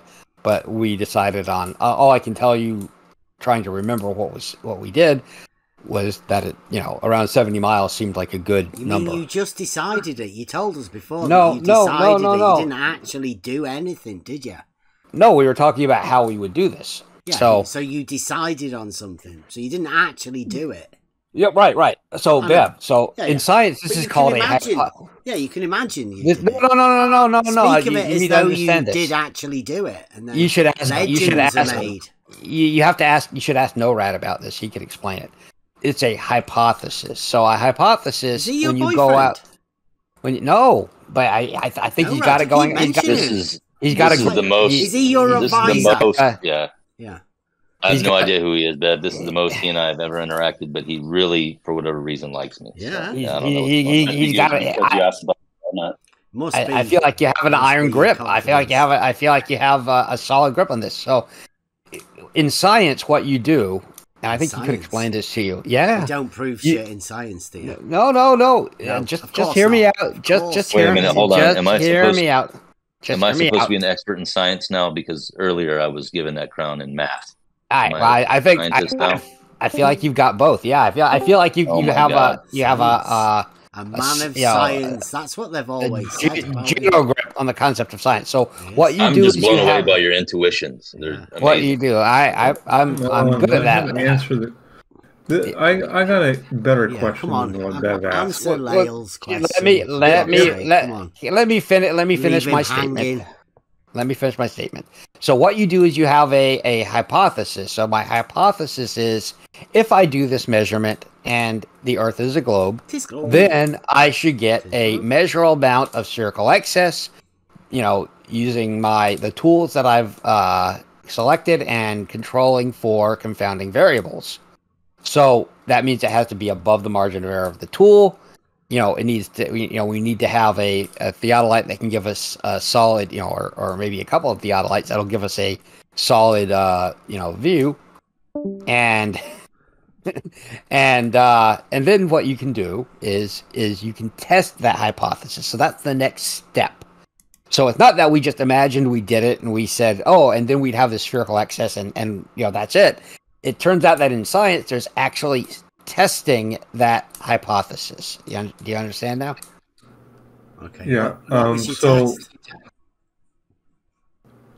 So kind of going along with that, if I held the position that the Earth was a level plane with topography, and that level plane was the shape of a circle, could not you draw a triangle large enough that you would have spherical access, or what would be considered spherical access on the surface of a sphere? I say that again. If I was a person who held the position that the Earth is a level plane with topography, and the shape of that level plane was actually a circle, so it was a two-dimensional circle. Right, like a Gleason map. Yeah. Could not I get a triangle large enough that it would appear on a surface of a sphere to be larger than 180 degrees? Yes, you can. Oh, you absolutely can. In fact, we have a whole book, books of measurements of this. Spherical excess is a common thing. It was asking, that's not what I asked, though. Measure the triangle, surely. That's not what I'm asking, though. I'm saying on the surface of a level plane that is a circle, not on a sphere, could you draw a triangle large enough that it would have over 180 degrees? No, you would not be able to. Even though the circle does have curve in it, you still wouldn't be able to draw something over 180 degrees. The circle is a planar circle, yes? Yeah, just a level circle. Yeah. So the curvature there is all around the perimeter.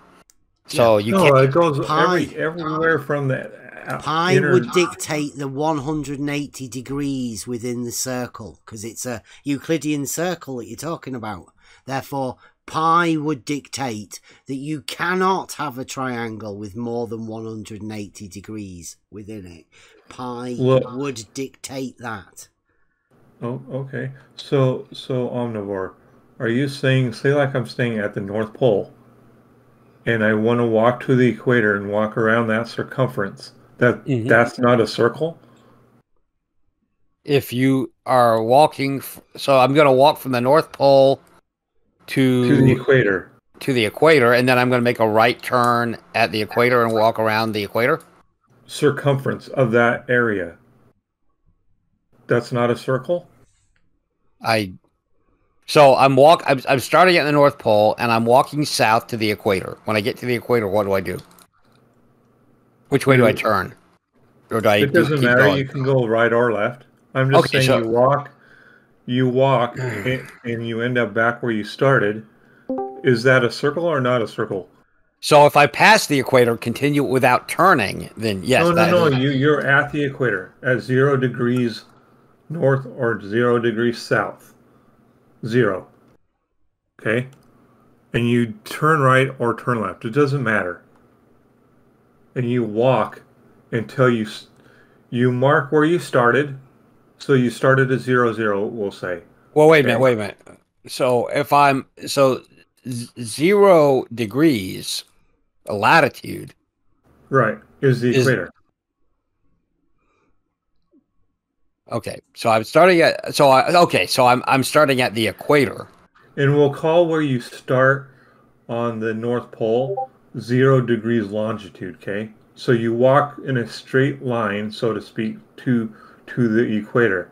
Right. You mark that position as 0, 0. Uh-huh.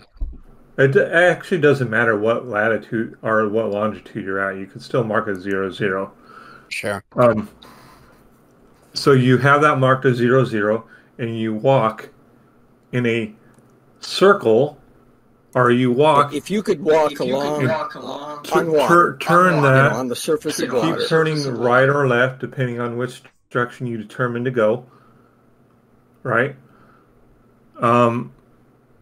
Would that, and you end up back in the same spot, would that be a circle or not a circle? If I walked along the equator without turning, no, you keep turning whichever direction you are. I'm staying on the latitude of the equator. Of the equator, yes. Yeah, then in that case, I will get back to myself. I will get back to where I started. So we don't even need the North Pole. I can just start on the equator and walk around. Right, I was just using that as an example. Okay, so that's a circle. Yeah, that would be you walk around a circle the circumference. What do you mean then when you say the outside edge is the circumference? Or mean the circle? There's circles all around within that circle, right? Okay. And an infinitude number of circles within the circle that's inside the outside edge. It's a veritable plethora of circles, yes. Infinitude, you could say. You could say that.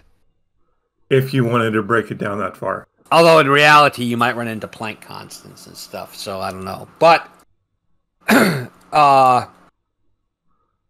so these are describing circles that bisect, or, in some way transect the surface of the sphere. Have you ever had we're talking about it. Go ahead. Draw the big one for you. The big triangle. Mm-hmm. Have you ever seen that? You know why they call it a great circle? A great circle is called a great circle route because it is the largest circle that you can use to bisect a globe. Yeah, but it's not just a regular circle. It's not a regular circle? No, it's a triangle with 540 degrees. A great circle is a triangle with 540 degrees? Yeah. But you know Peter. I don't think you're. Guys, he came over and explained it to us. It's all. I think. I think you. Oh, I see. You misunderstood. So you're talking about his GeoGebra thing, right? Talking about the triangle with 540 degrees. Oh, okay. No.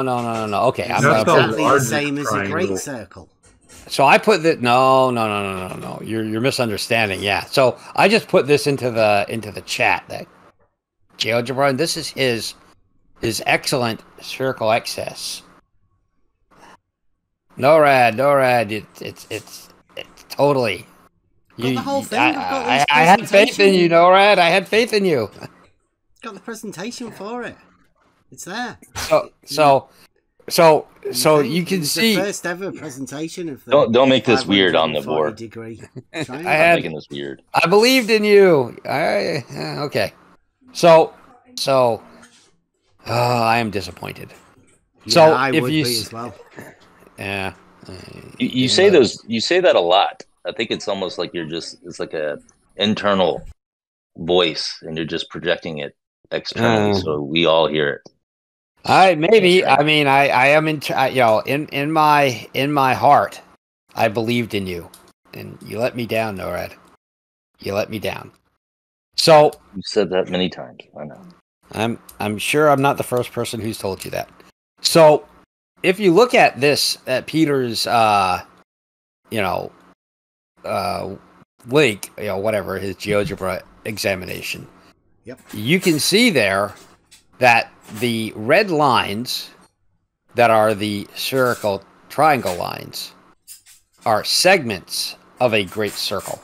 So the spherical, a great circle is just a circle that bisects a sphere, and they will all intersect with each other twice. Yeah, but that's the triangle with 540 degrees, isn't it? It's not 540 degrees, but yeah, it is. Yeah. Oh. That's the big lad, the big one. Right, when you have triangles more than 180, right, you realise there's a limit. There's a maximum.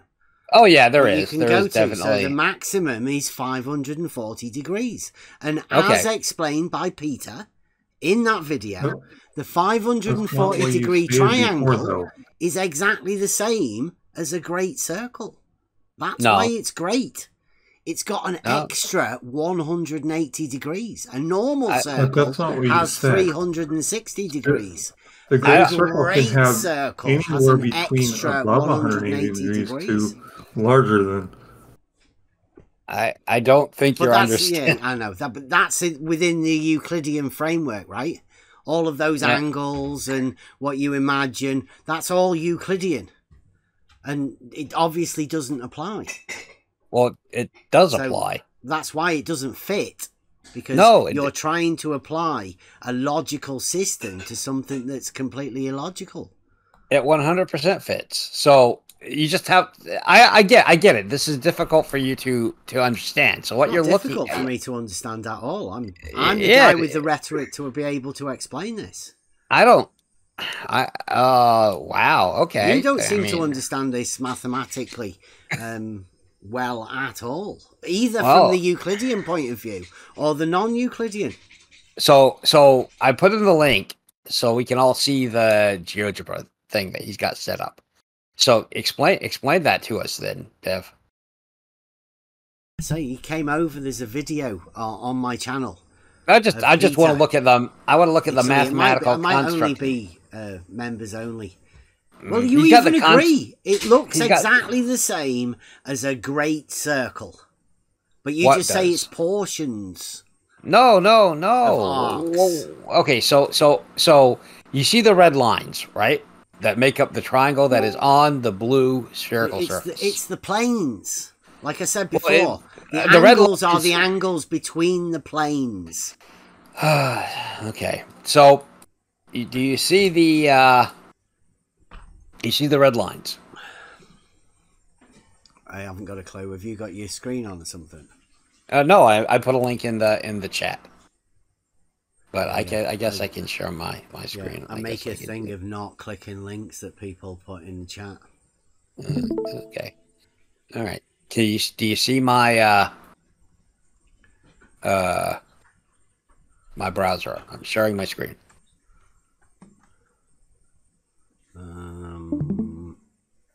Stream paused. Omnivores minimize their application. Sit tight. I haven't minimized my application. Let me see if I can. There we go. All right. Okay. See that? Yep. Yeah, that's a sphere. Okay. All right. Well, it's a globe. It's not a sphere. It's a globe. Are you sure? Because those lines go in between it, don't they? So it's okay. It's okay. Solid Euclidean sphere, right? All right. So anyway, so this represents the Earth, but it doesn't have to. We're just doing spherical triangles right now. So you see these red lines here, right? Yeah. Okay. Each one of those lines is the arc where a did I just move something? Yeah, so a circle is formed. It is the arc. There we go. Where a great circle route, which would if you extended that arc, you would get the entire great circle. That applies for any of these. It planes for all of those three sides, and that makes 3 planes. Right. Yeah. It's three circles, and what we're doing, because we're interested in spherical geometry, we're talking about spherical geometry, where this is really Euclidean geometry. Well, it's spherical geometry. No, this is Euclidean geometry. Okay, well, that's fine. So it's where the circle, the plane of the circle, intersects the surface, the two-dimensional surface of the sphere. It's where the planes.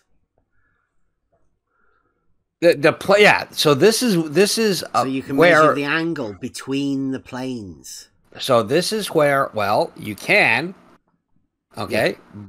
And what happens is when you measure on the surface of the sphere, or the intersection of the surface of the sphere with the plane of the circle, and you don't use the entire circle, you just use the segments of the circles where they intersect, you get this red triangle. Understood? Yeah. Okay, here. All right. So what's the biggest one you can make? I don't know what the biggest one you can make is, but like you just said to Lael before, you can't make 180, right? So you can't be below 180. Like somewhere close to 180, but you can't have 180. Right, it's close to 180. What's the biggest you can make? I don't know what the biggest. I think it's 540. Can you not move? It's not interactive. Can you not move those points around? No, I'm not going to play with it because he did a great job. This one here, right? You can move those things around. This one here, this one here is 209 degrees. Okay, that's what this one is. I don't think we. I think you can get bigger than that. We can, but we don't have to. Yeah. Well, no, I was saying, what's the biggest? Like I said, the biggest triangle you can make. I'm not sure. I'd have to think about that. But what we mess about with the sliders until you find out. No, I would actually want to do the math. Right? There's actual math here that we could do. So yeah. Well, I'm telling you, if you mess about with that, you can make a 540-degree triangle. But it'll look like a great circle. So actually, the biggest triangle you can make is 540 degrees, and it looks exactly the same as a great circle. I don't think That's why they're great circles, because they have an extra 180 degrees. Now, that's fantastic. You've got to give them a round of applause for that. I'm thrilled to hear it, but I don't think it checks out. I think you should probably ask NORAD to see if he can prove that to you, because I don't know if my mathematical skill is good enough to tell if you're accurate or not. Yeah. Mr. 42. There's no way I can save you, Omnivore. You're on your own, like a real gangster. You're on your own, you know? Have a look at Mr. 42. I do. I see that. Yeah. I'm looking at that. That's excellent. Okay. I reckon the biggest triangle is that one, the great circle, right? So yes, but a great circle is not explicitly a triangle. It is a 540-degree triangle. What do you mean it's not a triangle? No. It's a 540-degree triangle. It's the big lad. It's a circle. It's the biggest spherical triangle you can make. Okay. It's a great circle. Everyone knows this. Oh, well. I hope so, anyway. I learned something. We told Peter that. Okay. That's why Peter made this model. Okay. That's fine. I'm glad to hear it. Yeah. See, we all learn. Mm-hmm. Absolutely. So, but what you can see here is how the spherical excess works when you're measuring these angles. The angles are measured between the planes. It's obvious. Like, that's a traditional Euclidean angle. Measurement between the planes. That's how we know it's Euclidean and not something that isn't. No, but Euclidean. if, well, that's a good question. It's a Euclidean sphere. They're Euclidean angles. Just, you know, faulty reasoning people. So what would you guess happens when you go out with a survey and you take a survey where the lines of the triangle are about 70 miles on a side? Straight lines. Okay, and what do you think the angles measured between them are? Always triangles. 180 degrees every time. So what if I told you that in the arc of the parallel measurements, geodesic surveyors went out and measured hundreds of miles of land, surveyed hundreds of miles of land using triangles, and they measured spherical excess. They measured triangles with more than 180 degrees? Yes. Nah. Yeah? No, triangles don't have more than 180 degrees. I hear you say that. I mean, you know, you do sound confident, but are you saying these guys didn't know what they were doing? I'm saying, yeah, they definitely didn't measure triangles having more than 180 degrees. But we have records of it. Do you? We do. Have you ever done it yourself? I have not done a 70-mile triangle myself. That's what I was talking about with Bacon. Okay. Is that how big you'd have to get, you reckon? Probably something like. I mean, that was what we decided. That's what you decided. Something out of reach. No, not out of reach. You can definitely measure a 70-mile on a side triangle. These guys did hundreds of them. Like a triangle from point to point. Yeah. Right. So if, like, you're on top of one mountain, somebody else is on top of another mountain, somebody else is on top of another mountain, and then measuring the angle from A to B and B to C. And from C all of those. If you measured 3 angles between those 3 points, yep, you're saying they found that triangle to have more than 180 degrees. Yes, that's impossible, right? Well, I understand why you think it would be impossible, but I have a understanding of how they could have found that. You can justify 3 point-to-point measurement in reality to be more than 180 degrees. Faulty equipment? No, they uncalibrated equipment. No, very heavily calibrated equipment. Oh. Go on then. How do you defy the laws of geometry? Well, What if I told you that the world we live on is a globe? You reckon you can help us falsify geometry? No. If we live on a globe, it doesn't falsify geometry.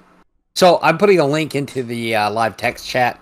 You can click on it. This is, I'm sure, something you've never seen before. And it is, you know, it'll take a bit to work through, but you can go ahead and look at it. So, yes, I am like Morpheus talking to Neo. I've already got my globe proof. Well, this is an even better globe proof because this was done by master surveyors with hundreds of measurements. You should try. You should try and give this to Dave Weiss, then, shouldn't you? I don't actually know Dave Weiss. Well, you know he's got some Bitcoin on offer. Who have you presented this to? This was done by a bunch of dudes working for the government, and you know. Were you part of it? It was a while before my time. Oh. I was but a young man then. Old dudes, right? Yeah, well, they were, you know, really. It was 1900 was when it was printed, so they were extremely accomplished surveyors. Right. So I mean, I think what measuring angles, distances, yes. Applying geometric reasoning to it, do you reckon? Yes. Okay. All that. And they measured the spherical excess, which you should applaud, because that means 'tis globe. Well, obviously. Yeah. So I mean, that's how they did it. Like you could take that to Dave and get you some of that sweet Bitcoin. Yeah. If I knew Dave, that his globe. I mean, that was brilliant. If I knew Dave, I might do it, but I, alas, do not know Dave. Yeah, I mean, like Euclidean geometry, triangles have 180 degrees. You say some guys, 1900s, measure triangles that don't have 180 degrees. Therefore, they have more than Euclidean geometry. I mean, what was the use in Euclidean geometry to start off with? Oh, but it doesn't falsify. Triangles have got more than 180 degrees.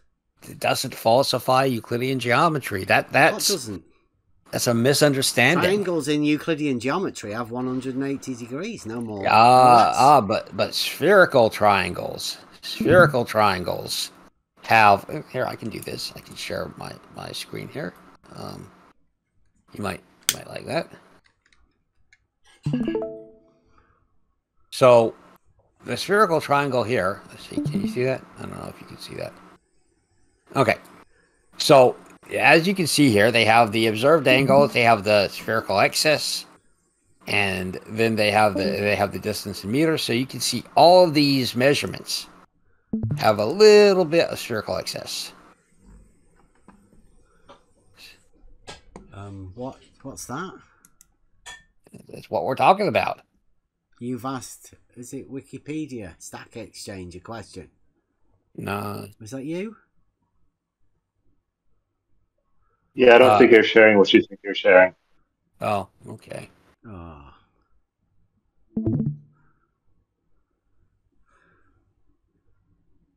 Do you often ask Stack Exchange questions? It's like a on the fly sort of thing, or you know, did you show us your workings out? No, that wasn't me. That was just reading Stack Exchange. Oh, about triangles though it was, wasn't it? Yeah. Uh-huh. So you see the PDF? Yeah. Okay. So you can see the spherical excess. Yeah, triangles don't have more than 180 degrees though, right? Spherical triangles do. We just explained that. We just went over that. More than 180 degrees. Spherical triangles do. We just went over this. We just went over it, Bev. All right. Well, look. I think you're going to have to work this out with NORAD. I feel like he can explain to you. Misunderstood what those readings are. Okay. I mean, that's all right. Sure. Yeah. Okay. Well, maybe I have, but we just saw Peter's explanation, which comports with this. We know what the guys who did this actually wrote. We know that they're not actual straight lines, right? We know straight lines are different. Real quick, Bev. We have actual geodesic surveying manuals, right, that discuss this procedure in detail. About straight lines. About spherical excess. So you can go and you can read up on this and study it, and you'll discover that it triangles have 180 degrees. But spherical triangles have more. Right, but if we are on the surface of a globe, then when we do triangles, we don't do it on the surface. If we did it on the above the surface, we're always on the surface. If we do it on the surface, of a globe, but we don't do it on the surface. We will discover. But we do. These guys did. Tripods that people they were measuring on top of the tripod. They were measuring the land. They were surveying the land. Yes. That's what. And the land is the land is curved because 'tis globe.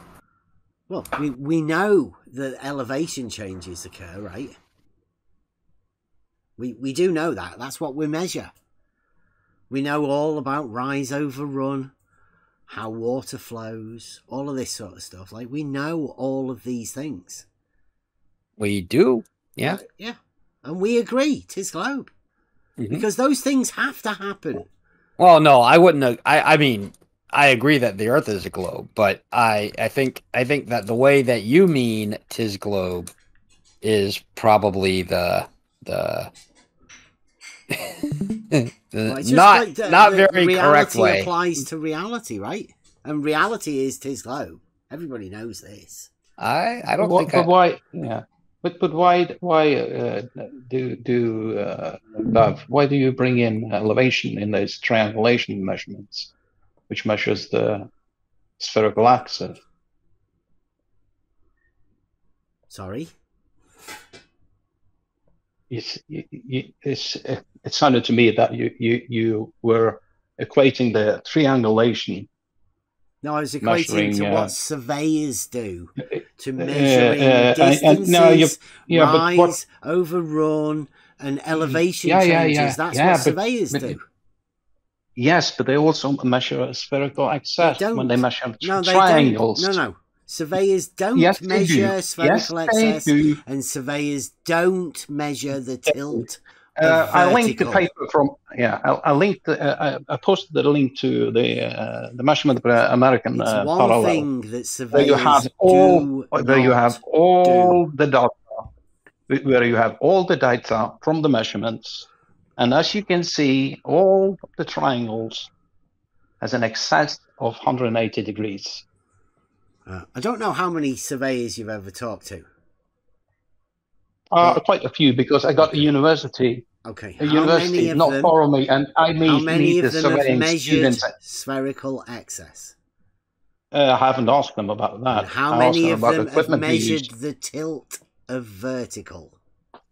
American. Did you see the link that I posted? I would hazard a guess is 0. Yeah. Because the no surveyor has ever done that. Yeah, go into the transcontinental triangulation of the American arc of the parallel. Yeah, it's that was done by survey. One that of was the done. That's on a surveyor's job list. Measuring that spherical was done by, or measuring that was the done tilt by surveyors. Of the vertical. That was done by surveyors. Never been done. So you're denying that the transcontinental triangulation and the American arc of the parallel was never done? But no, I'm saying they did not measure triangles to have more than 180. Then why don't you look into the PDF that I listed, which is the original document? Brilliant. You have all the measurements. You have hundreds upon hundreds. Fact that triangles can be measured to have more than 180 degrees. Who's that stated that? Was that Stefan? Stefan Mudd. Yeah. Yeah. Could you please read? Go into that triangles document. Having more than 180 just degrees. Go in and just go into the document. He's never actually done it himself. Study the measurements. Go into the document and read hundreds upon hundreds of measurements they did, and come back and tell me that they did not measure in excess of 180 degrees. They did not measure triangles having more than 180 degrees. They did. You are denying it. You can deny it all you want. It's a well-known fact that triangles only have 180 degrees. No, not since spherical geometry. 1700s, when these guys went out, your heroes. I can't remember the year. I was in 1900 something, wasn't it? I haven't got a clue. But anyway, why do we then have like Girard's, Legrand's, Gauss-Bonnet theorems of spherical axes and spherical triangles? Triangles Those are only have mathematical 180 theorems. degrees. I can't remember how many times we have to say this. Have you heard of pi and the way? Yes, that I have. Have you heard about? I just wondering, why do you continue to deny? Why do you continuously deny spherical geometry? The only reason you are denying spherical geometry is because I have a trust of Euclidean geometry, and a well understood sense of the law of non-contradiction, Yes, but you have a problem now with the fifth postulate, don't you, when it comes to spherical geometry? No, I don't have a problem with it at all. Like I say, I'm because you don't know about certain that triangles only have 180 degrees. To me, it sounds like the only valid geometry that exists, and that's what you're actually claiming is Euclidean. Yes. Yeah. So spherical and hyperbolic geometry is not valid. Not in reality, no. Yes, they are. Why do you think they are called theorems? Like Girard's theorem? They even posted a visual proof earlier on in the chat. You must be one of the only one on Earth who denies that spherical and hyperbolic geometry exists.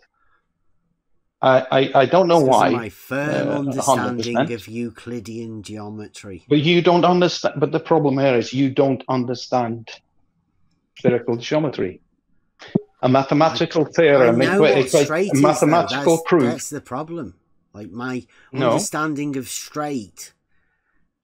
Take a ball. Take an orange. Take an orange, and draw or a ball, and draw a triangle on it, and measure the angles. Draw lines on balls. Oranges, yes, and then measure the angles. And then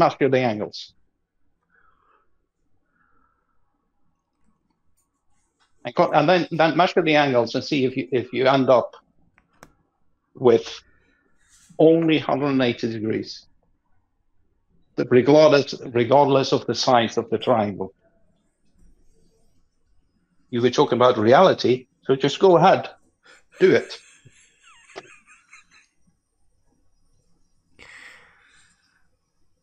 I haven't got any oranges. You got a ball somewhere? Yeah. I do. Yeah. You wasted a lot of time if that was your barrier, your threshold for all this time you wasted on Euclidean geometry was that you didn't have a ball at home. Didn't have an orange. Yeah, if only I'd have known. I think his head is probably perfectly spherical. Yeah. You have a head? Do you have a spherical head, Bev? You can try that.